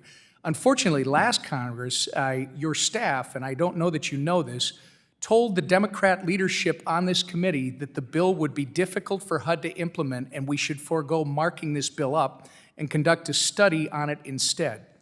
Secretary Fudge, with respect, it simply doesn't make sense, and again, this is staff, this was not you, so I don't expect that you're personally aware of it, but it simply doesn't make sense to compromise helping people who have high-risk medical needs because of the red tape involved in making the change, and I take it from our discussion today that you would agree with that. I'm not aware of it, and I'll check to find out what that was. Great. I have correspondence if it would be helpful. We asked the Government Accountability Office, or the GAO, to study the potential pros and cons of such a change, and it observed that there were no structural obstacles to have the Federal Housing Administration insure psychiatric inpatient hospitals. The forthcoming GAO report, due in the next few weeks, also outlines some practices to consider incorporating to reduce any new risks. In a good faith effort to work with your agency and produce effective legislation, I'd like to give you a chance to describe to this committee the challenges that you think HUD might face. And if there are none that come to mind, we can certainly continue this discussion, but that HUD might, that maybe your staff was referring to, that HUD might face as obstacles to implementing something like this. The only major problems we have is, of course, when you have populations that have emotional or mental issues, you need the proper kinds of staff and the proper kinds of people who are trained to do the work. That would be the only impediment that I could see. But it's the same problem we're having now with assisted living facilities, et cetera. We need a trained workforce to do the work. Wow. Thank you, Secretary Fudge. I look forward to working with you and your department on making an important change here, and I yield back. The gentlewoman from Georgia, Ms. Williams, is now recognized for 5 minutes. Thank you, Mr. Chairman, and thank you, Secretary Fudge, for coming before the committee today and for expanding home ownership to millions of Americans and helping millions more stay in their homes since you assumed the office of HUD Secretary, especially down in Atlanta. You've been down to Atlanta, you've seen the work that we're doing, and I am grateful for your partnership in keeping people housed and creating new opportunities for people to become housed. The hard work that you and your staff do at the Department of Housing and Urban Development daily does not go unnoticed, and it is appreciated. Housing and the lack of it impacts every facet of someone's life. Y'all, I didn't have much growing up. I was raised in the home that my mother was born in, and while we didn't have indoor plumbing or running water, we always had a place to call home, and it was safe and secure.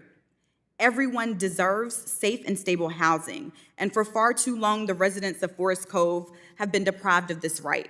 Secretary Fudge, we've had this conversation, and I appreciate everything that you're doing in making sure that those residents have been rehoused. Forest Cove, y'all, is a HUD property in my district that is owned by Millennial Housing Management. During Millennia's ownership of Forest Cove, the property accumulated 150 citations, and tenants endured mold, rodents, multiple fires, murders, and numerous other safety and maintenance violations. In December of 2021, an Atlanta municipal judge ordered Forest Cove to be condemned due to deplorable conditions. In early 22, the city of Atlanta evacuated and relocated nearly 200 families. Now the city is engaged in a lawsuit with Millennia over relocation costs and rehabilitation plans. But y'all, this is not about Millennia or the ongoing lawsuit. This is about the families, the people of Forest Cove who just want a roof over their heads and a stable place to raise their children. For most families in Georgia's 5th District down in Atlanta, Forest Cove is the only HUD property that offers 3-bedroom apartment units, and so they were forced to endure. As a member of Congress and a mama, what the residents of Forest Cove have had to tolerate is unacceptable and is truly concerning, and I serve on this committee to advocate for them. Secretary Fudge, I want to work with you to get you the tools and the resources that you need from Congress so that we can make sure that this doesn't happen to anyone else in this country. Can you provide us what you need from Congress to aid in HUD's oversight of these housing management companies? Part of the problem we have, of course, is when we find situations like that and have to rehouse people, we often don't have places to send them. And so unless Congress gives us the authority to build more units of public housing and or to do more vouchers to move people, we get put in a position where we have no place for people to go. We have landlords who do not have to comply with the law because if they see a Section 8 voucher or a housing choice voucher, or if they see that you're on Social Security or some fixed income, most of them won't even rent to them. So we find ourselves in a position where we need more housing, more low-income and affordable housing. That's the only thing that really is going to solve this problem, because it also then creates some competition for these private owners. I mean, technically, Forest Cove was not a HUD property, but we had people there that are HUD tenants. So we were trying to do the right thing to make sure that we could get people moved out of the building and safely put in other places, but we just need more affordable housing. Thank you so much for your leadership in this situation. And for any of my colleagues that are listening and think that this is just about Atlanta, Forest Cove is not the only property to make news that is operated by Millennium. Millennia's other properties made headlines too. A fire at a property in Little Rock, Arkansas killed 3 people in October of 2022. A carbon monoxide leak at a Mississippi property left a mother and a child dead in September of 2022. And a gas leak explosion hospitalized 7 people living at a Florida complex in 2019. Y'all, affordable housing is not a synonym for poor, low quality, or unsanitary. Secretary of Fudge, what I'm hearing is that you need Congress to pass a law to allow you to intervene, to give you the funding to continue to operate and build additional properties. And what we're doing right now is not going down that track with my Republican colleagues. Secretary Fudge, can you explain the repercussions if Republicans are successful in slashing the federal housing budget and if there is continued finger pointing at states and local governments to do the work alone? Let me say very quickly, we are in legal proceedings with Millennial as we speak, so that should give you some comfort. Again, we will not be able to help people stay in the homes that they are already in if we do not have the resources. We just can't help people. Thank you, Secretary Fudge, and I look forward to your continued partnership in housing Americans that need to be housed. The gentleman from Pennsylvania, Mr. Muser, is now recognized for 5 minutes. Thank you, Mr. Chairman. Thank you very much, Secretary, for being here. Thank you for your work. The International Energy Conservation Code of 2021 standards introduced new costs for home building and the appraisal process, which in my district could cost, I'm informed, up to $13,000 per single-family home. Has HUD conducted comprehensive research on the impacts of adopting 2021 IECC on new housing affordability and availability? I'm sorry, what was the question? Have you conducted any surveys or research on the fact that it could raise housing costs this rule by as much as $13,000? I'm not familiar with the rule. I'm familiar with it. If you would, review it and get back to me, because I'm under I'm told it's a very serious issue for my district, and I'm sure for other places as well. All right, thank you. And I understand there's also an earlier, less expensive code to ensure new construction remains far more affordable. So if that's something you can take a look at. It's a new addition for building. Homelessness. So reports show that there's as much as 650,000 homeless in the U.S. Whether that's right or not, I'm not sure, but that's the numbers that I've derived. So HUD's report has that California has about 1/3 of all the homeless for the country, or out of that number, 33%. New York is 16%.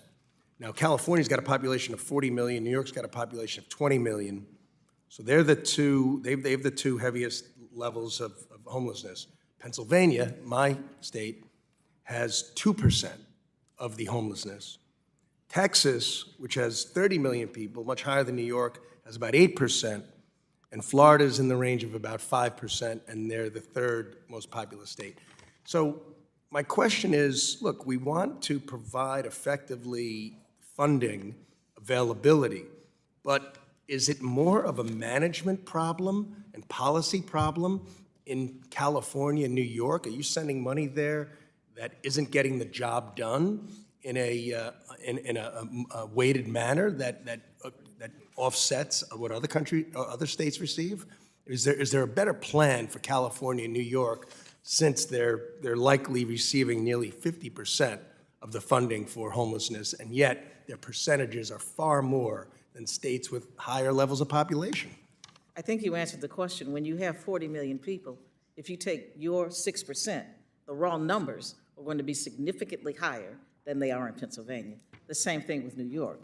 But I would say No, that, I'm doing the ratios. I'm sorry, Secretary. No, the point I'm making is that Texas, for instance, has 30 million people, and they have half the homelessness that New York has.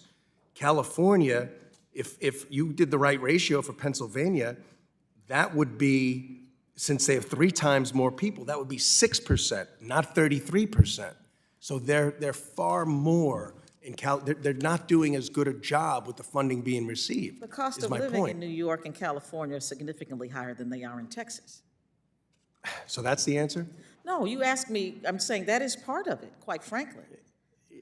People cannot afford to live. Florida, all right, the numbers are so much out of range. I think it's more than that. I think there's a management issue that should be looked into, rather than just say we need to give more funding. If funding was the answer, I think everybody here would say, let's take care of our veterans that are homeless. Let's take care of people that are homeless. But if we're not even willing to look at what their procedures are, that's unfortunate. Well, I didn't say I was not willing to look at it. That's Okay. what you said. Well, I'm always willing to look at it. You're saying the housing costs are the problem. I mean, maybe in San Francisco and LA, but not in San Diego, but not necessarily the entirety of the state. All right, there's a concept known as Freedom Village. I want to ask you, does the HUD-VASH program seems to be the best vehicle to get a concept known as Freedom Village, a concept housing community for veterans that provides both physical housing and behavioral health services? The HUD-VASH program is underutilized and reported to be only providing 70% of the available vouchers every year. I don't know if you're familiar with the Freedom Village concept, or would you know offhand if it would be, if the HUD-VASH vouchers would work for something such as the Freedom Village? I'm not familiar with Freedom Village, but That's something I can call your office about and That'd be hear more great. about. that'd be fine. I'm out of time. I yield back, Mr. Chairman. The gentlelady from New York, Ms. Velasquez, is now recognized for 5 minutes. Thank you, Mr. Chairman, and welcome back, Madam Secretary, and thank you so much for your public service and accessibility to the members of this committee. So for those members that were asking you about the fact that how much money or federal resources have been used, whether it's Section 8 or other programs, to provide assistance to undocumented, or as they call it, illegal immigrants. Let me remind them that HUD's rule implementing Section 214 of the Housing and Community Development Act prohibits assistance to undocumented immigrants. And the only exception is mixed status family, and the rent is prorated. Let the record reflect that. Secretary Fudge, one of the issues that I'm talking about, the lack of affordable housing, this is an issue that goes to the heart of the cost of insurance for multifamily properties. So in my district, property owners are struggling with the rising cost of commercial property and general liability insurance premiums. For example, a HUD Section 236 property in my district, that is a HUD program, was recently forced to increase rents by 6%, in part because of these premium increases. So my question is, how is HUD working to reduce insurance premiums for multifamily property owners? Well, FHA and multifamily are working with other people in the government to talk about insurance, because insurance really isn't something that we do. We do insure, or FHA does insure certain projects that we have across the country, but we also need for the insurance industry, whether it be flood insurance, whether it be homeowners insurance. When we build big properties, the cost of insurance throws the cost of those up significantly, just the cost of insurance. So until we bring that down, we can't bring the cost down of building multifamily units. So are you having any conversations? Yes, we are. We are. So, in October 2021, the Treasury Department and HUD choose to resume operation of the Federal Financing Bank Risk Sharing Program. FHA anticipates that approximately 20,000 affordable rental units will be created or preserved through the restart of this successful program, which poses little cost or risk to the taxpayers. The program is currently expected to sunset on September 30th. Have the Treasury Department and HUD had any conversations about extending this program beyond September 30th? When we are discussing the lack of affordable housing, this is an important program that we cannot allow to expire. We're trying to make it permanent, Congresswoman, if we can. And we are having those conversations with Treasury. On October, I wrote you a letter encouraging HUD to include Puerto Rico in the next American Housing Survey, which is expected to be conducted this year. To date, Puerto Rico has never been included in the survey. And it's just not fair, because we need to know the status of housing in Puerto Rico. And right now, because of Law 22, we have a lot of speculators that are coming to Puerto Rico to purchase property, driving up the real estate market prices. And unless we have data, we cannot tackle the issue of the lack of affordability when it comes to housing in Puerto Rico. So can you explain why HUD has never included Puerto Rico, that colony of the United States that is our responsibility, in any of its prior surveys? And does HUD currently plan to include Puerto Rico in the next survey? I agree. I think we should make sure Puerto Rico is in the count. And is the agency will do something to include Puerto Rico in the next survey? Yes, we will. So I can have that guarantee from you, Madam Secretary? Madam Secretary? That commitment from you? Yes. Thank you, Mr. Chairman. I yield back. I thank the gentlelady. We'll now go to the gentleman from Wisconsin, Mr. Fitzgerald, for 5 minutes. Thank you, Madam Secretary, for being here today. Appreciate it. I'm kind of jumping around because I'm trying not to be redundant with some of the other questions that have been already asked. But one of the dichotomies, I think, is that many of us are bringing up kind of the same question related to different areas, not necessarily in my district, but San Francisco had like 856 housing units last year through October. And then I know Texas was brought up by Mr. Muser earlier, New Braunfels, Texas, which has become kind of a poster child for huge housing boom, 1,940 units in the same period.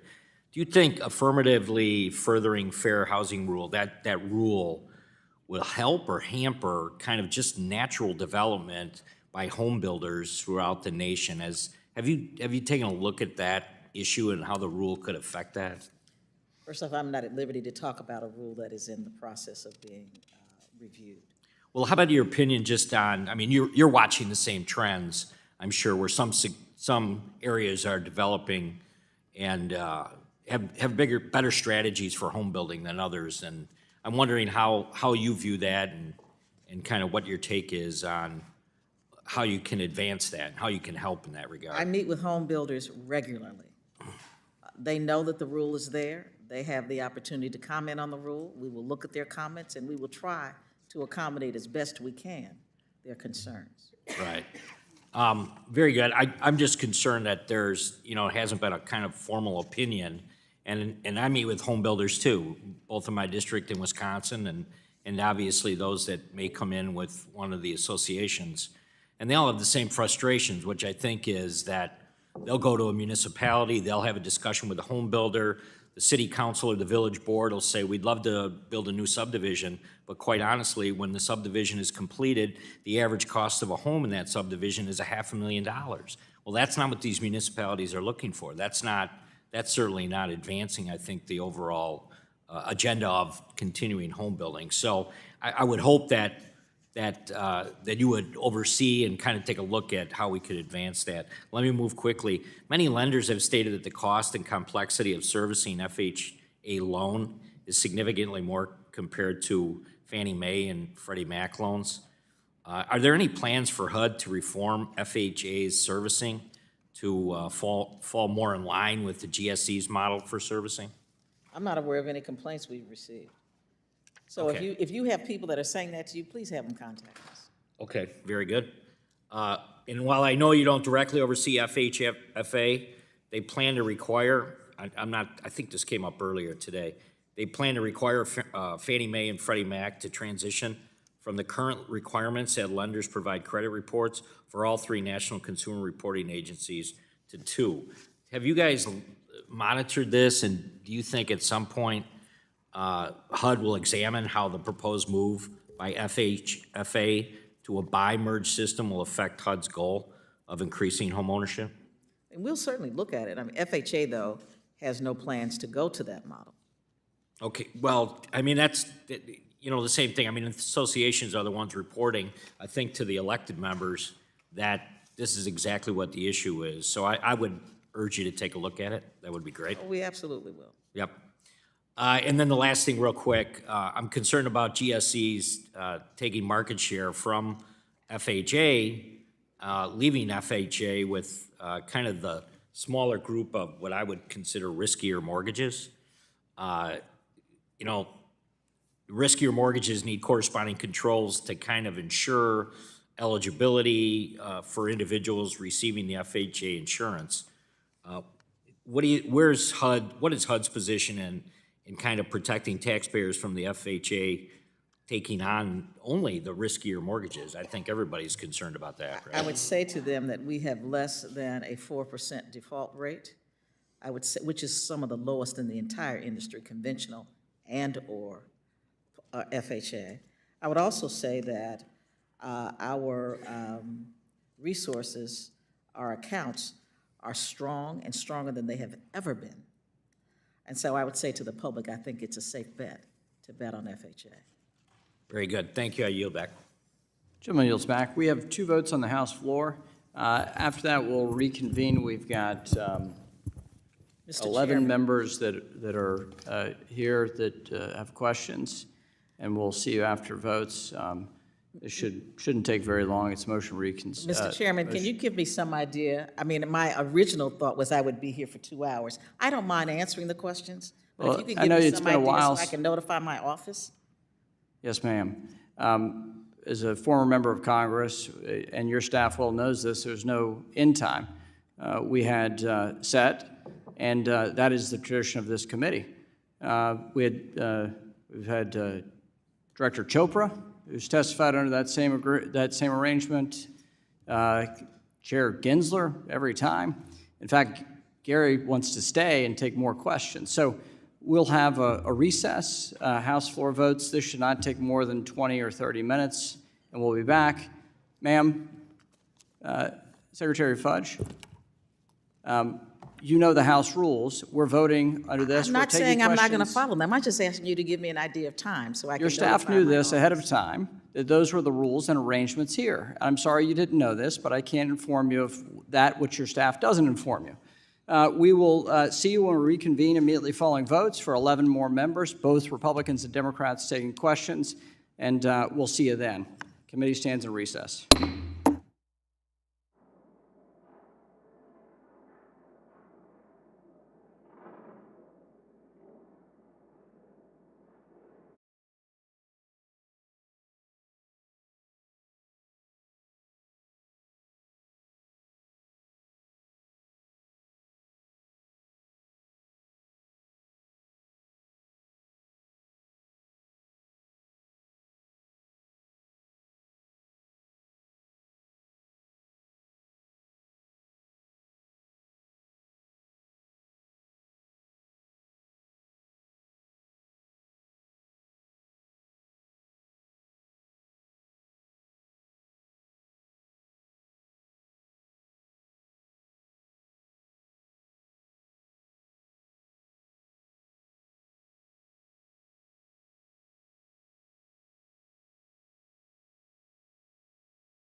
Committee will come to order.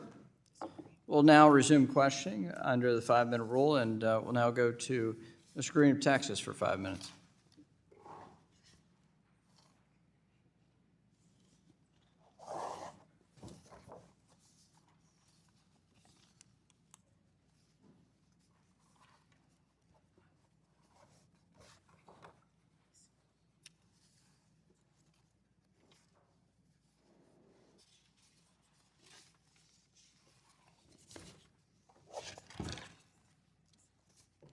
Mr. Green, you're recognized. Thank you, Mr. Chairman. I thank the ranking member as well.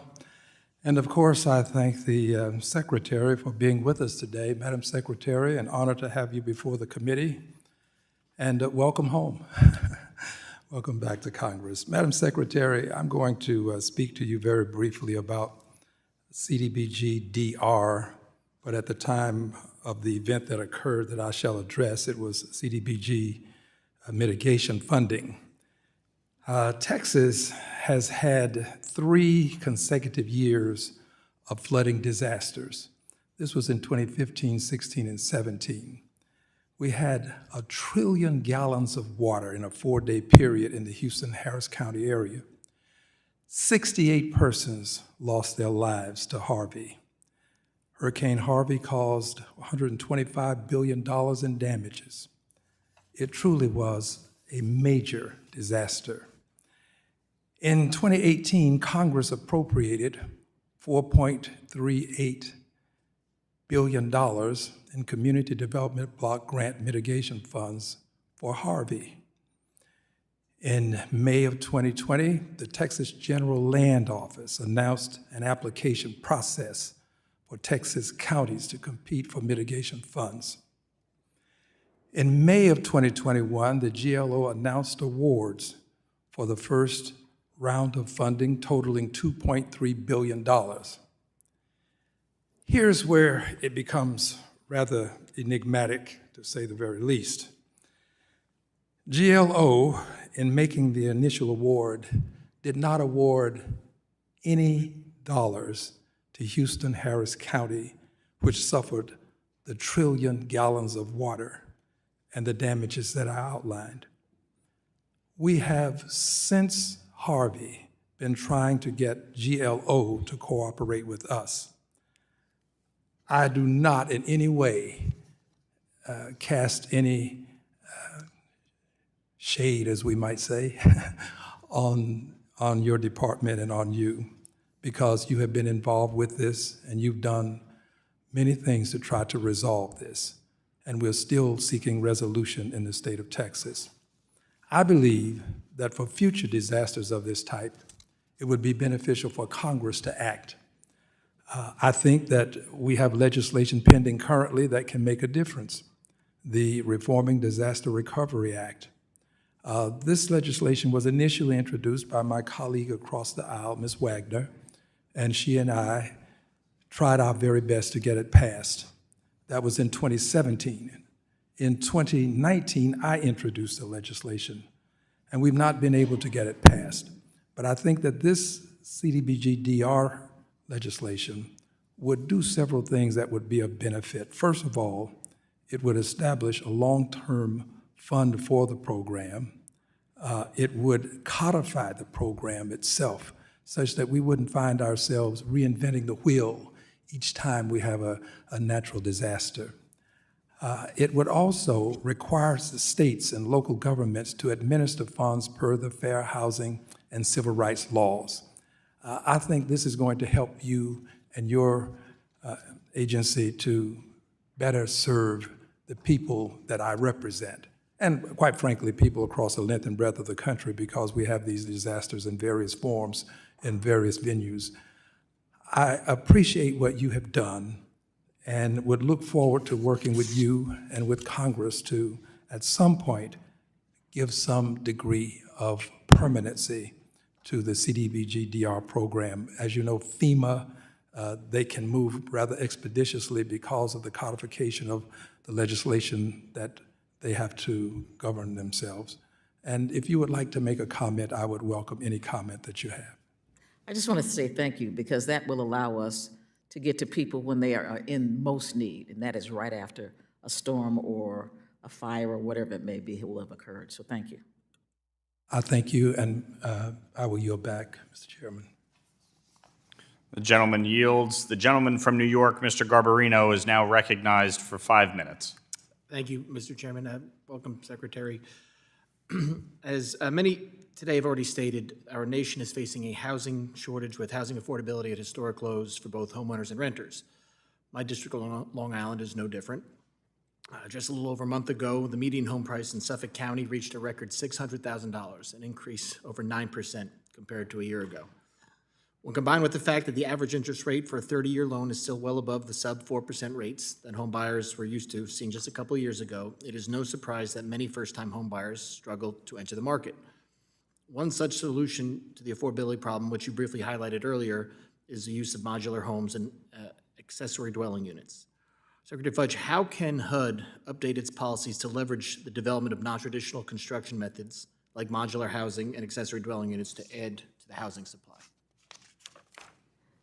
I'm really glad you asked that, because it's something that we are exploring, because we know that that may be, in fact, the answer to our real problem, because they can go up quickly, they are energy efficient, they don't take an awful lot of manpower to put up. So what we have done is just, in the past, lending institutions as well as FHA and FHFA have not wanted to fund or to support these new housing models. We are now fully engaged, and we are making ways to be sure that we can fund accessory dwelling units, manufactured homes, modular homes. We have a showcase every year to talk about what is new in the market that can help us deal with this crisis. And so we are doing all that we know how to do in terms of making sure funding is available for them. So trying to get up, so making sure, changing the policies to make sure funding is available for these types of units. Great. I want to switch over to the FHA. FHA loans are unique in that they're assumable by subsequent borrowers, provided the assumer or borrower is fully underwritten and qualifies for the loan. Given that the majority of FHA loans currently outstanding have interest rates that are well below current rates, this assumability is it's pretty appetizing for a lot of homeowners, especially with the low rate. However, the fee that the lender or servicer can charge to underwrite the new buyer is well below the cost the lender or the servicer would incur. Is FHA considering raising the fee to ensure that lenders who process assumption requests in a timely manner without incurring costs to do so? I'm not sure, but I can ask. But I would say this. We've not gotten any complaints about the fees, but I'm certainly willing to take a look at it. And I'll ask our commissioner to do that. That'd be great, because I think if you can have some people assume some of these loans at the lower rates, it really would help with buyers. I practiced law and did a lot of FHA loans and closings, and the interest rates now compared to what they used to be, it's really painful on middle and low-income buyers. So anything we can do to open this up, and maybe by raising that fee, more lenders will be willing to underwrite these, and we get more people to be able to assume those loans. Further, many lenders have stated that the at least to our office, that the cost and complexity of servicing an FHA loan is significantly more compared to a Fannie Mae or Freddie Mac loan. Are there any plans for HUD to reform FHA's servicing to fall more in lines with the GSE's model for servicing? Well, one of the things that one of your colleagues asked a question earlier, and I said that we would take a look at it. I don't know what the fee structure is off the top of my head, but we will take a look at seeing if we can be more in line, because one of the things we do want to do is become more in line with the agencies we work with. So yeah, so there's nothing specifically that comes to mind that would keep you from doing it. You will absolutely, you'll look into it, and great, I appreciate that. And again, we talked about the housing shortage. In your opinion, this is coming up now more and more. In your opinion, do you think having states take over zoning control from local governments is a good way to address the housing issue? I'm going to admit to you that I'm biased. I'm a former mayor, so I would say no. I appreciate that. I agree with you. As someone who did local zoning, I think the people, like the mayors, the town supervisors, the town board members, the zoning boards, are the ones who know the communities that they live in. And having a state, whether it's New York or Ohio or Texas or somebody, one of the governors come in and say, oh, by the way, we're going to put an apartment building here, and take that power completely away from the local governments is not a good thing. So I'm happy you agree with me, and I'm almost out of time, so I don't have any further questions. So thank you, Madam Secretary, and I yield back. Thank you. Gentleman yields back. The gentlewoman from Michigan, Ms. Tlaib, is now recognized for 5 minutes. Thank you, Chairman. Thank you, Secretary Fudge, for being here. I know it's been a very long day. I was looking over everything you inherited. Before you showed up, the just challenges really across the country in the housing crisis. And I know you know this because you come from a very similar county that I do, from the foreclosure crisis to the lack of housing to the conditions of housing. I mean, I just look at the average renter now pays over 30% in their income and rent. You know, the housing prices are up like 47% since 2020. And, you know, funding for your agency continues to lag behind. I look at the number of households who receive federal rental assistance through public housing Section 8 programs, which you know are some of our working class families, is lower now today than it was 2 decades ago.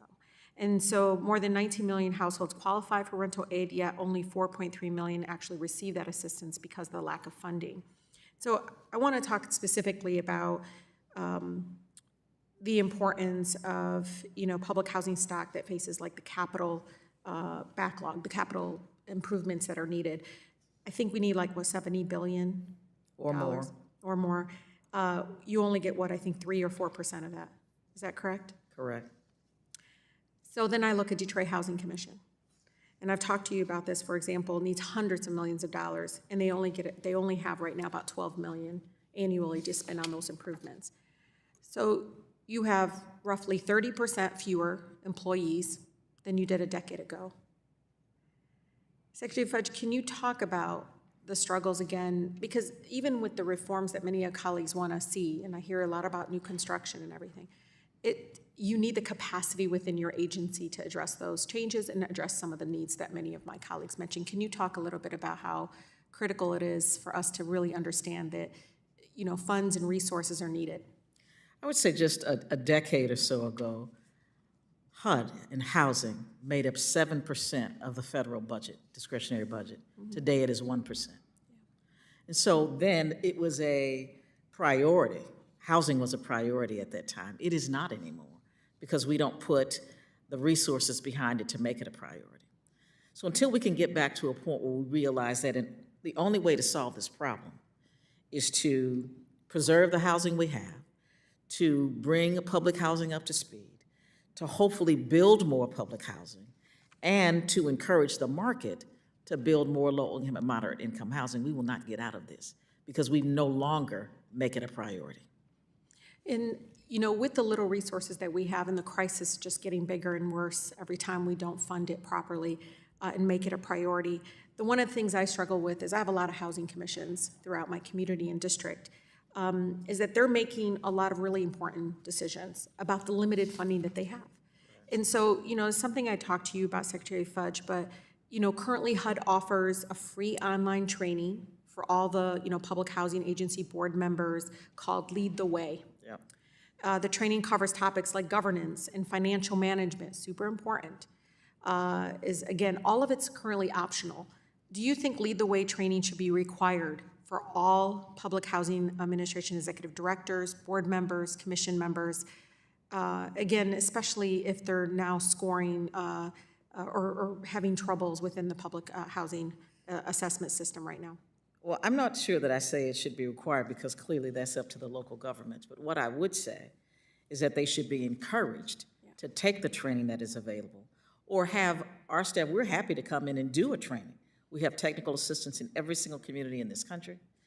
It is important that they know what they are dealing with because I think that the more knowledge you have, or like the old people used to say, if you know better, you do better. Mm-hmm. And I think that it is important that they understand what they are doing and what the consequences are of not having. And the responsibility. And Secretary Fudge, many of them are appointed by mayors.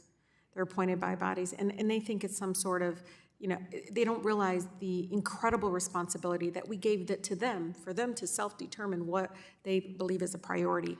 And one of the things I've mentioned to you, again, if Detroit Housing Commission continues to struggle, and I understand now, as of 2023, Detroit Housing Commission has a substandard public housing assessment system designation. What can I do? I mean, you've been in my position. People need housing and they can't get in them because of backlogs and so many other things and the conditions of some of the housing that I have in my district. What can we do together to fix it? I would love to come or send someone to your district to sit down with the people who make these decisions and have a conversation. Okay. Thank you. The gentlelady's time has expired. The gentlewoman from California, Ms. Kim, is now recognized for 5 minutes. Thank you. It's good to see you, Secretary Fudge. I hope to see more of you the rest of this Congress as we continue to work together to address California's rampant homelessness challenges that we have.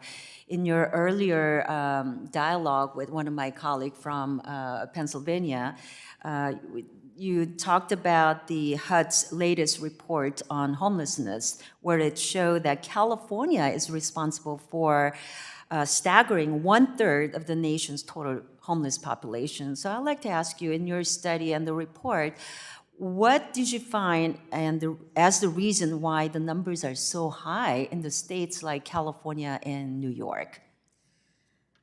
Again, now we didn't necessarily do a report to determine why they're there. We did the numbers to show where the problem is largest, but I would suggest to you very, very strongly, as I have talked to mayors, and I've been in California many times, the cost of housing in those communities is so high.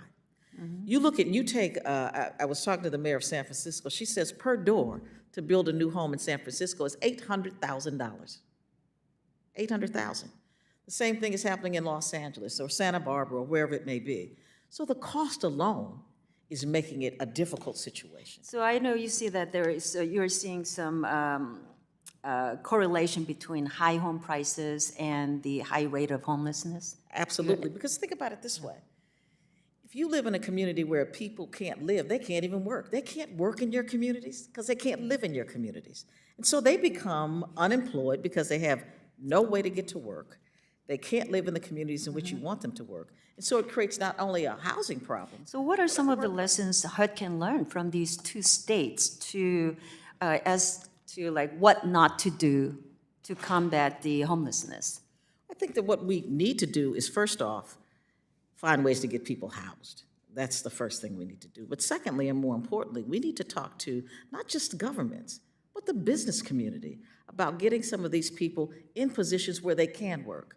So in that regard, in my state of California, Governor Newsom had a Project Room Key, but it was a failed policy because, that Project Room Key was evidence that providing housing without addressing the underlying cause of homelessness, like mental health, like the substance abuse, is not a sustainable policy, right? So in fact, according to the recent report in CNN, California spent $17.5 billion to combat homelessness. That is between the years of 2018 to 2022. But during that same period, unfortunately, California's homeless population increased. So to me, that shows that throwing government money at the problem is not working. Do you believe or do you agree that the mental health and substance abuse are the root causes of homelessness? I do not. You do not believe that? I believe that they are some of the causes, but economics is a big issue as well. Do you agree then maybe we should treat that along with providing shelter, because you mentioned that we need to get these people into the shelter? I think services should go with housing, no question. Well, do you support or oppose allowing Housing Plus organization? These organizations pair their housing and treatment services, and they are proven to be successful. So would you support Housing Plus to compete on an equal basis for federal funding? I support anybody who wants to compete for federal funding if they are doing the job that we know needs to be done. I disagree with the fact that Housing First is not effective. It is indeed proven to be very effective. But I would also say that anyone has the ability to apply to us for grants. We don't say that can't apply for grants. I mean, that's not something we do. Well, I want to talk about one other issue. You know, last year, Orange County in my district saw the year-over-year median price of a home rise by 14.2%. That puts any median average home prices to more than $1 million. So in my view, increasing the supply of housing could help us decrease the price pressure of home prices, right? In my home state of California, we have this onerous environmental review process for constructions. So something like, the NEPA requirement. So what is HUD doing to harmonize REPA requirements of these, those states, like in California? Unfortunately, that is the law, so we have to follow the law. Well, considering the deficit in the housing supply, are you thinking about fast-tracking NEPA requirement to increase the housing The supply? gentlelady's time has expired.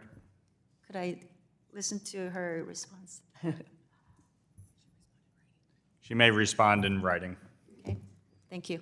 If the question is, what are we doing to try to bring down pricing? Is that what you're asking me?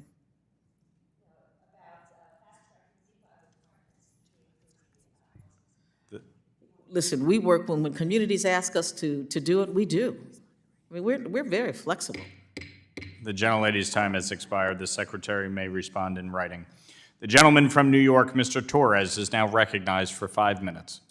Always a pleasure, Madam Secretary. You've been a true friend of public housing, as you promised you would be. The New York City Housing Authority, which is in a state of crisis, needs every dollar it can get, and I appreciate everything that you and Deputy Secretary Todman have done to enable NYCHA to access new streams of federal funding. As you know, the story of public housing is largely a story of federal disinvestment, congressional disinvestment. NYCHA has historically not received the full formula funding to which it is statutorily entitled.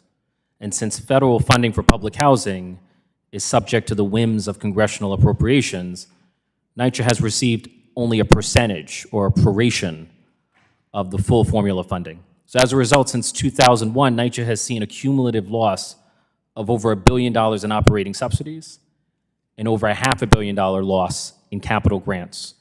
NYCHA's annual proration has fallen to levels as low as 82%. And so by way of comparison, imagine telling a private landlord you're only going to receive 82% of the revenues you need to operate your properties. How do you think most landlords would respond to the sudden loss of nearly 20% of their revenues? They would not be very happy, certainly. And it would create an environment where they may not even be able to continue to do business in that way. So Congress holds public housing to a double standard. Congress imposes on public housing authorities the kind of funding losses that no private landlord would ever be reasonably expected to absorb. Congress starves public housing of the funding it needs, sets it up to fail, and then scapegoats public housing authorities and HUD for the failure that Congress has brought upon them. Instead of deflecting blame, Congress should look in the mirror. Congress itself has long been the worst slumlord in the United States, subjecting public housing to decades of demolition by neglect. If private landlords did to private housing what Congress has done to public housing, those private landlords would be sent to prison for endangering the welfare of their tenants, and rightfully so. So public housing is not just a footnote in the federal budget. There are millions of people who live in these units. And when aging elevators and boilers are breaking down and when roofs and bricks come crashing down, lives are put at risk. And yet those lives, largely black and brown, are often overlooked. On a new topic, the Federal Financing Bank Risk Share Program is a partnership between HUD and Treasury. It provides low-cost capital that finances affordable housing. FFB has largely been a success story, financing over 38,000 units of affordable housing throughout the United States. Even though it has been effective, FFB is due to sunset in 2024. Does HUD support a long-term extension of FFB? We want to make it permanent, Congressman. That's great. And I've spoken to a few housing finance agencies that would love to see greater flexibility in FFB. Is HUD willing to improve upon FFB to provide housing finance agencies with greater flexibility? Yes. That's great. And on a separate topic, as you might have seen in the news, a building collapse in the Bronx led to the displacement of more than 100 residents. Since HUD is one of the leading funding sources for affordable housing, do you believe, as I do, that HUD has a vested interest in ensuring that all HUD-assisted housing is structurally sound and that the people who live there are physically safe? Yes. Can I just say this? Of course, absolutely. One of the things that I have determined that is going to be the determinant if we are a success is that people know that we don't want them to live in housing that is substandard or housing that is not safe. It is my personal priority. I appreciate that. And Congressman Adriano Espaillat and I represent the West Bronx, where the building collapse took place, and we would love to work with you to figure out how do we improve the federal government's role in building safety? How do we support local and state efforts to promote building safety and affordable housing? So I hope we can work with you. There's no question that we will. And I just want to respond. I feel like a number of my Republican colleagues feel like it's a mystery. You know, why is there so much homelessness? And I think my view is that the solution to homelessness is a home. When you have fewer homes than people need, you're going to have more homelessness. And so in order to have more homes, it requires more investment. Like the notion that you can defund HUD, defund affordable housing programs, and then magically create enough affordable housing to meet the demand. I think Congress is living in la-la land. So I just think the lack of common sense that's underlying some of the questions that I've heard today has been staggering, but I appreciate your public service. Thank you so much, Congressman. The gentleman's time has expired. The gentleman from Nebraska, Mr. Flood, is now recognized for 5 minutes. Thank you, Mr. Chairman. Thank you, Madam Secretary, for your service to our country.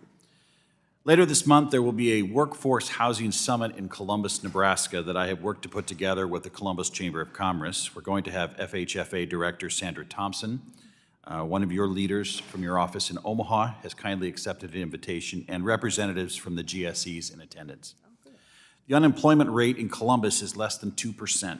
That sounds like a good thing, but Columbus has a severe worker shortage that is keeping its economy from growing the way that it should. There are over 2,000 available jobs in Columbus right now, and we're talking about a city with a population of only 24,000.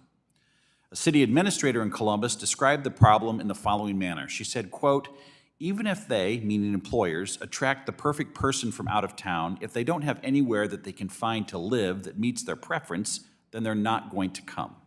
I've heard story after story of people declining offers because they can't find a place to live or leave after a short period of time because they couldn't find a place to live," end quote. In Columbus, the worker shortage and housing supply shortage are intertwined. In order to get the workforce they need to grow, they need housing stock to provide places for those people to live. Inflation and the rising cost of building materials has made addressing this problem even more challenging. Over the last construction season, Columbus was supposed to have nearly 1,300 new units built in the city. However, when the costs rose again, the city lost most of those units. Secretary Fudge, can you just comment on this phenomenon in Columbus, Nebraska? Are you hearing about this in Midwestern cities across the heartland, across America, the short supply of housing, the inability to house workers, and its stifling economic development opportunities? Unfortunately, it's not just in the Midwest. There's a crisis in housing in almost every city in America. Because we just have not, over the last really 30 years, invested in building moderate and low income and workforce housing. We just as a nation have not done it. And so we find ourselves now in a position where the shortage of houses is creating the exact problem. I was in Boulder, Colorado, the same thing. They can't get people to work there because they can't get there and they can't live there. So the problems are everywhere. It's not just in the Midwest. You also have the vantage point of seeing the very best of America, the parts of America.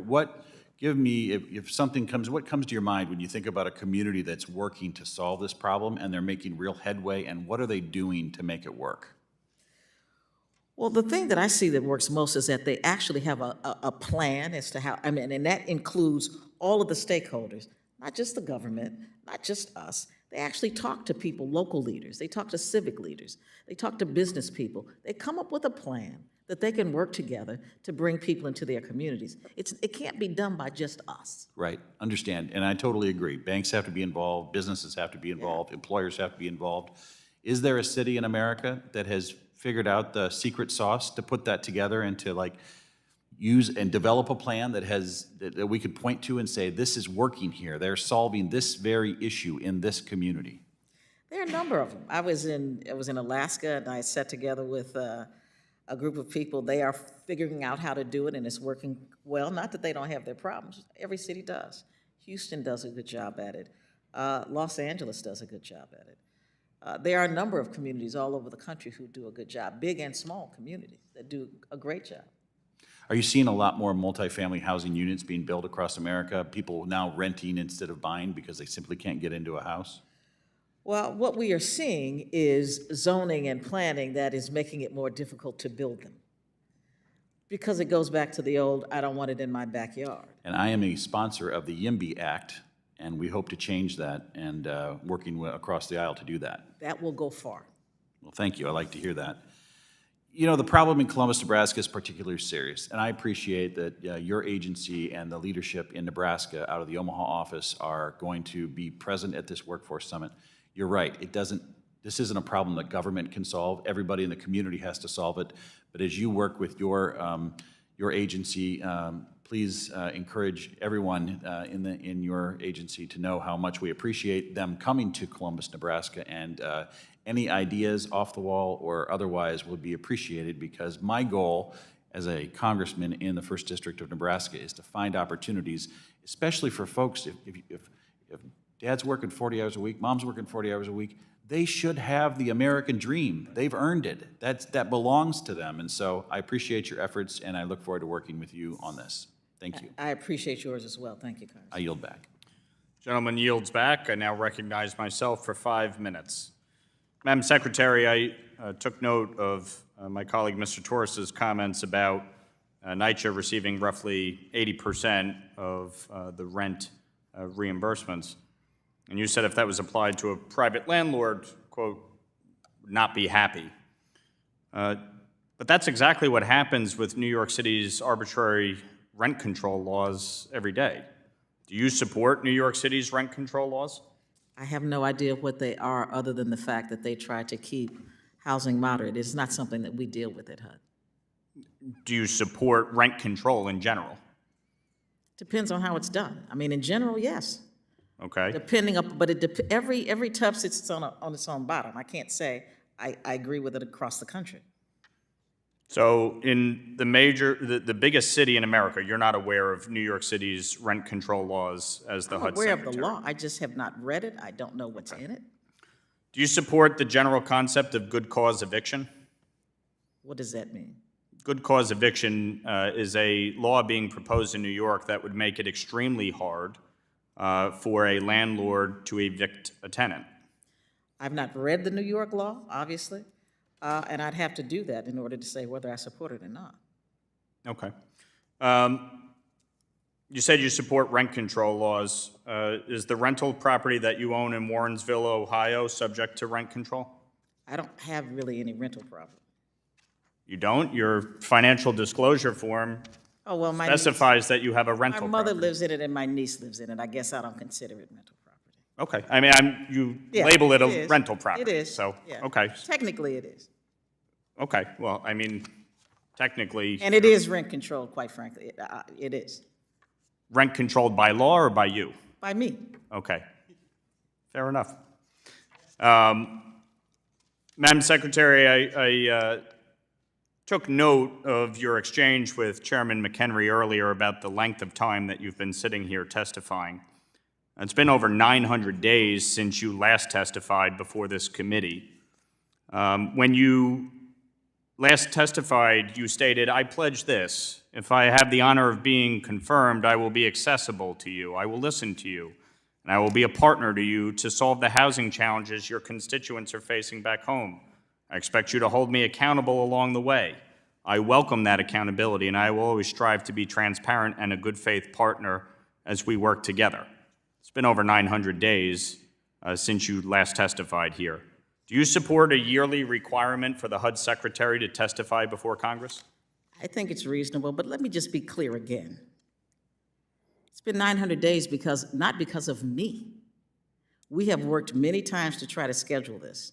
The only definitive date I have ever received from this committee for last year was December 6th, and that day I could not attend. That is the only date I have been given by this committee.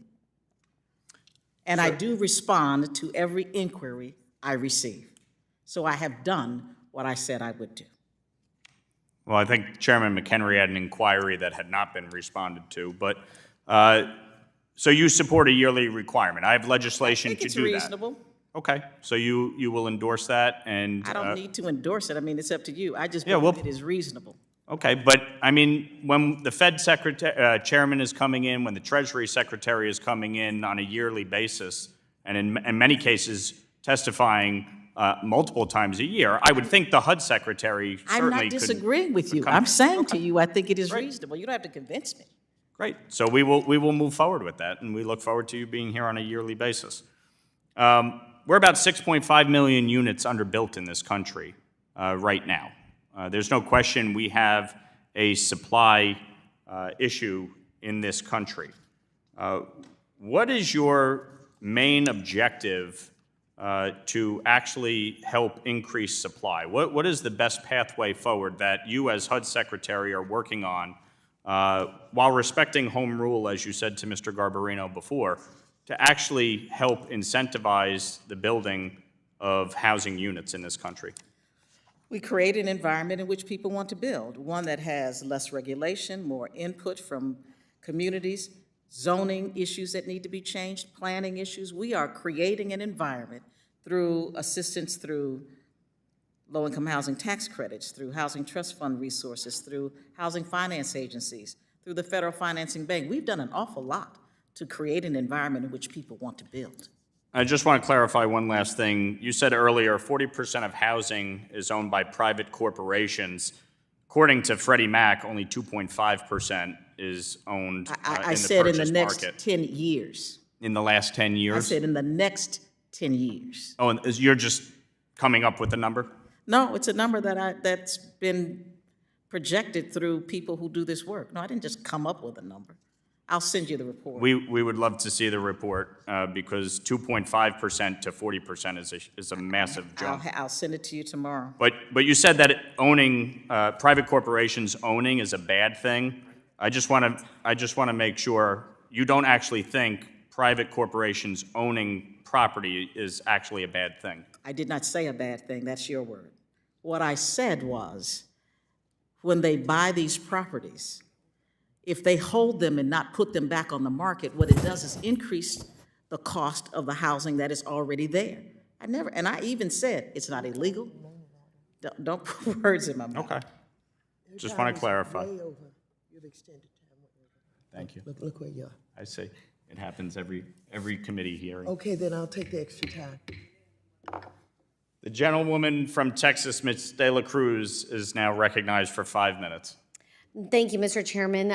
This is an important hearing that we're having today, and something that is near and dear to my heart, living in deep South Texas, where the population is close to 90% Hispanic. I thank the Secretary for appearing for us, or before us today.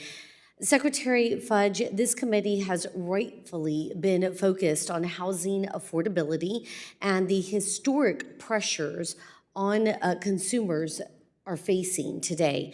However, given the magnitude of federal dollars that is sent to your department, the housing affordability discussion cannot be had effectively without HUD's commitment to be better stewards of our tax dollars and root out waste, fraud, and abuse where found. Would you agree with that?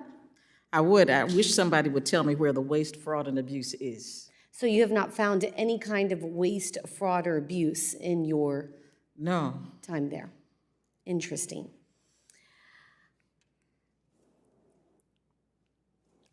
I'm going to leave that right there because I think that when you come back, as you have said you would, on a yearly basis, we'll be able to point out some waste, fraud, and abuse that has been found in HUD. And I think that might be helpful for you in your tenure. It would. Look, it has been mentioned that as of March 2023, HUD has nearly 1,000 open recommendations from HUD's own Inspector General. Recommendations that have cost taxpayers billions of dollars due to HUD's historic unwillingness to act on these.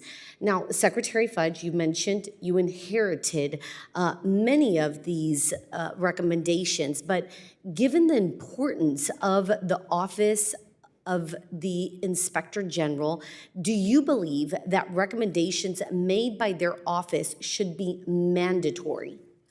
I would say you're looking at a report from March 2023. If you would ask the IG today, she would say to you that we have closed 1,000 of those recommendations. Well, we just pulled the record, and there's still close to 800 that are open. Because we had almost 2,000. But there's still 800 that are open. And we are working every day. Do you have a deadline by which those will be closed? Do I have a date by which they will be closed? Yes. I don't, but I can certainly give you an idea once we go back and see which ones are still outstanding. I think that would be fair. Thank you. Given the sheer amount of unaddressed OIG recommendations, it is not hard to believe stories I'm hearing from communities across my district regarding HUD's management of specifically the grant programs. I actually wrote you a letter recently concerning Texans and a HUD grant program that is administered by Community Development Block Grant Mitigation Program. I sent you a letter on November 6th outlining the urgency of this matter. In short, communities in my district and all across Texas have been waiting for years for HUD to release millions of dollars they have already been awarded for much needed disaster mitigation. This amounts to tens of millions of dollars for communities in my district alone, many of which are rural, underserved communities that do not otherwise have the excess resources needed to complete these projects. Are you familiar with the urgency that this has caused my communities, not only in my district, but all across Texas? We're very disappointed that the GLO has not distributed those funds. We are not holding the funds. Those funds are in Texas with the GLO and have been in Texas for years. So can I have your commitment to work with our office in order to see where the finger pointing is here? Because we have information that says it's being held up by your office and you're pointing the finger at Texas. Quite frankly, our community doesn't have time to play political games of finger pointing. What we need to do is get our communities the much needed resources and grant money that was supposed to come to them. With that, I yield back. Gentlelady yields back. The gentleman from Tennessee, Mr. Ogles, is now recognized for 5 minutes.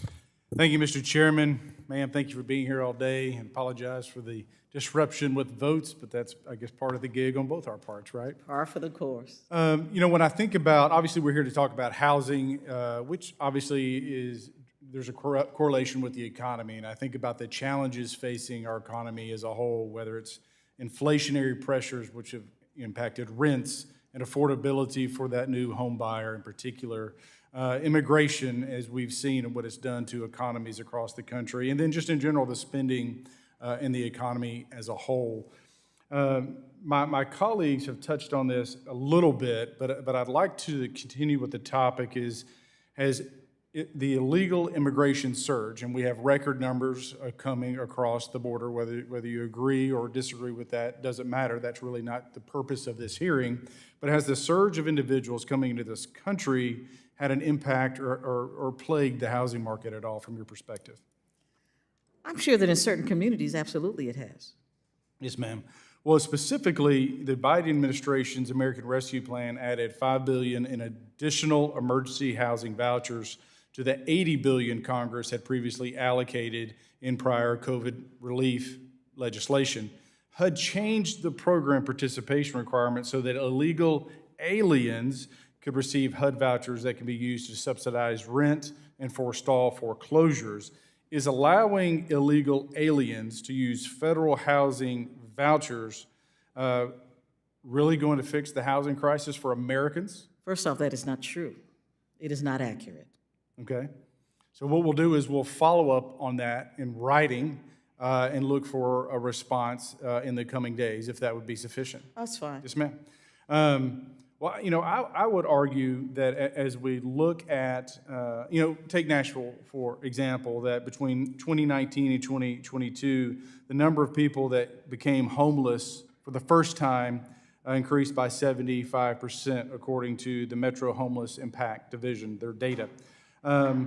If there's a prior, are you seeing, or do you feel that your agency under your watch is prioritizing illegals over Americans? We do not. If we can point out where that's happening, what are you going to do about it? If it is happening, we're going to do what is necessary to follow the law, which specifically says that we cannot do it. All right, very good. So your own record saying that the law states illegals cannot get said vouchers. It doesn't say it that exact way, but it does say that we Yes, ma'am. cannot All right, serve. sure, paraphrasing. And then you are committed to correcting it if we find that that is the case. Yes. I appreciate that. So I want to jump topics. So the GSEs, again, more of a Treasury issue, but do you think the conservatorship of the GSEs has had an impact on the availability or pricing of the market, if you will, and its impact on rents and mortgages? I really can't speak that much to, because I don't spend a lot of time evaluating what the GSEs are doing, but I do not believe so. Yes, ma'am. Well, if the GSEs were privatized and they had access to more private capital, which they then could in turn lend, would that not be part of the solution? Not a silver bullet, but a part of the solution in fixing the housing crisis as we look forward to the economy?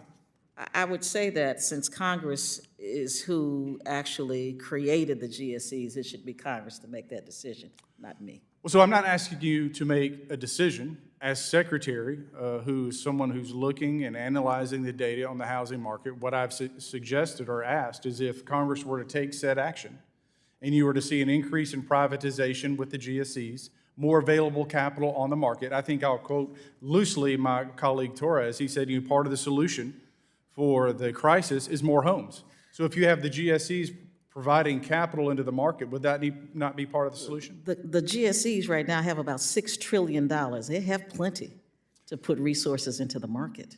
Well, I think the ability when they're privatized and the nimbleness and the nature of who and when they can loan changes. I don't know that much about how the GSEs operate. I'm just saying to you that there are resources there now for them to do the lending that we need to have done. Yes, ma'am.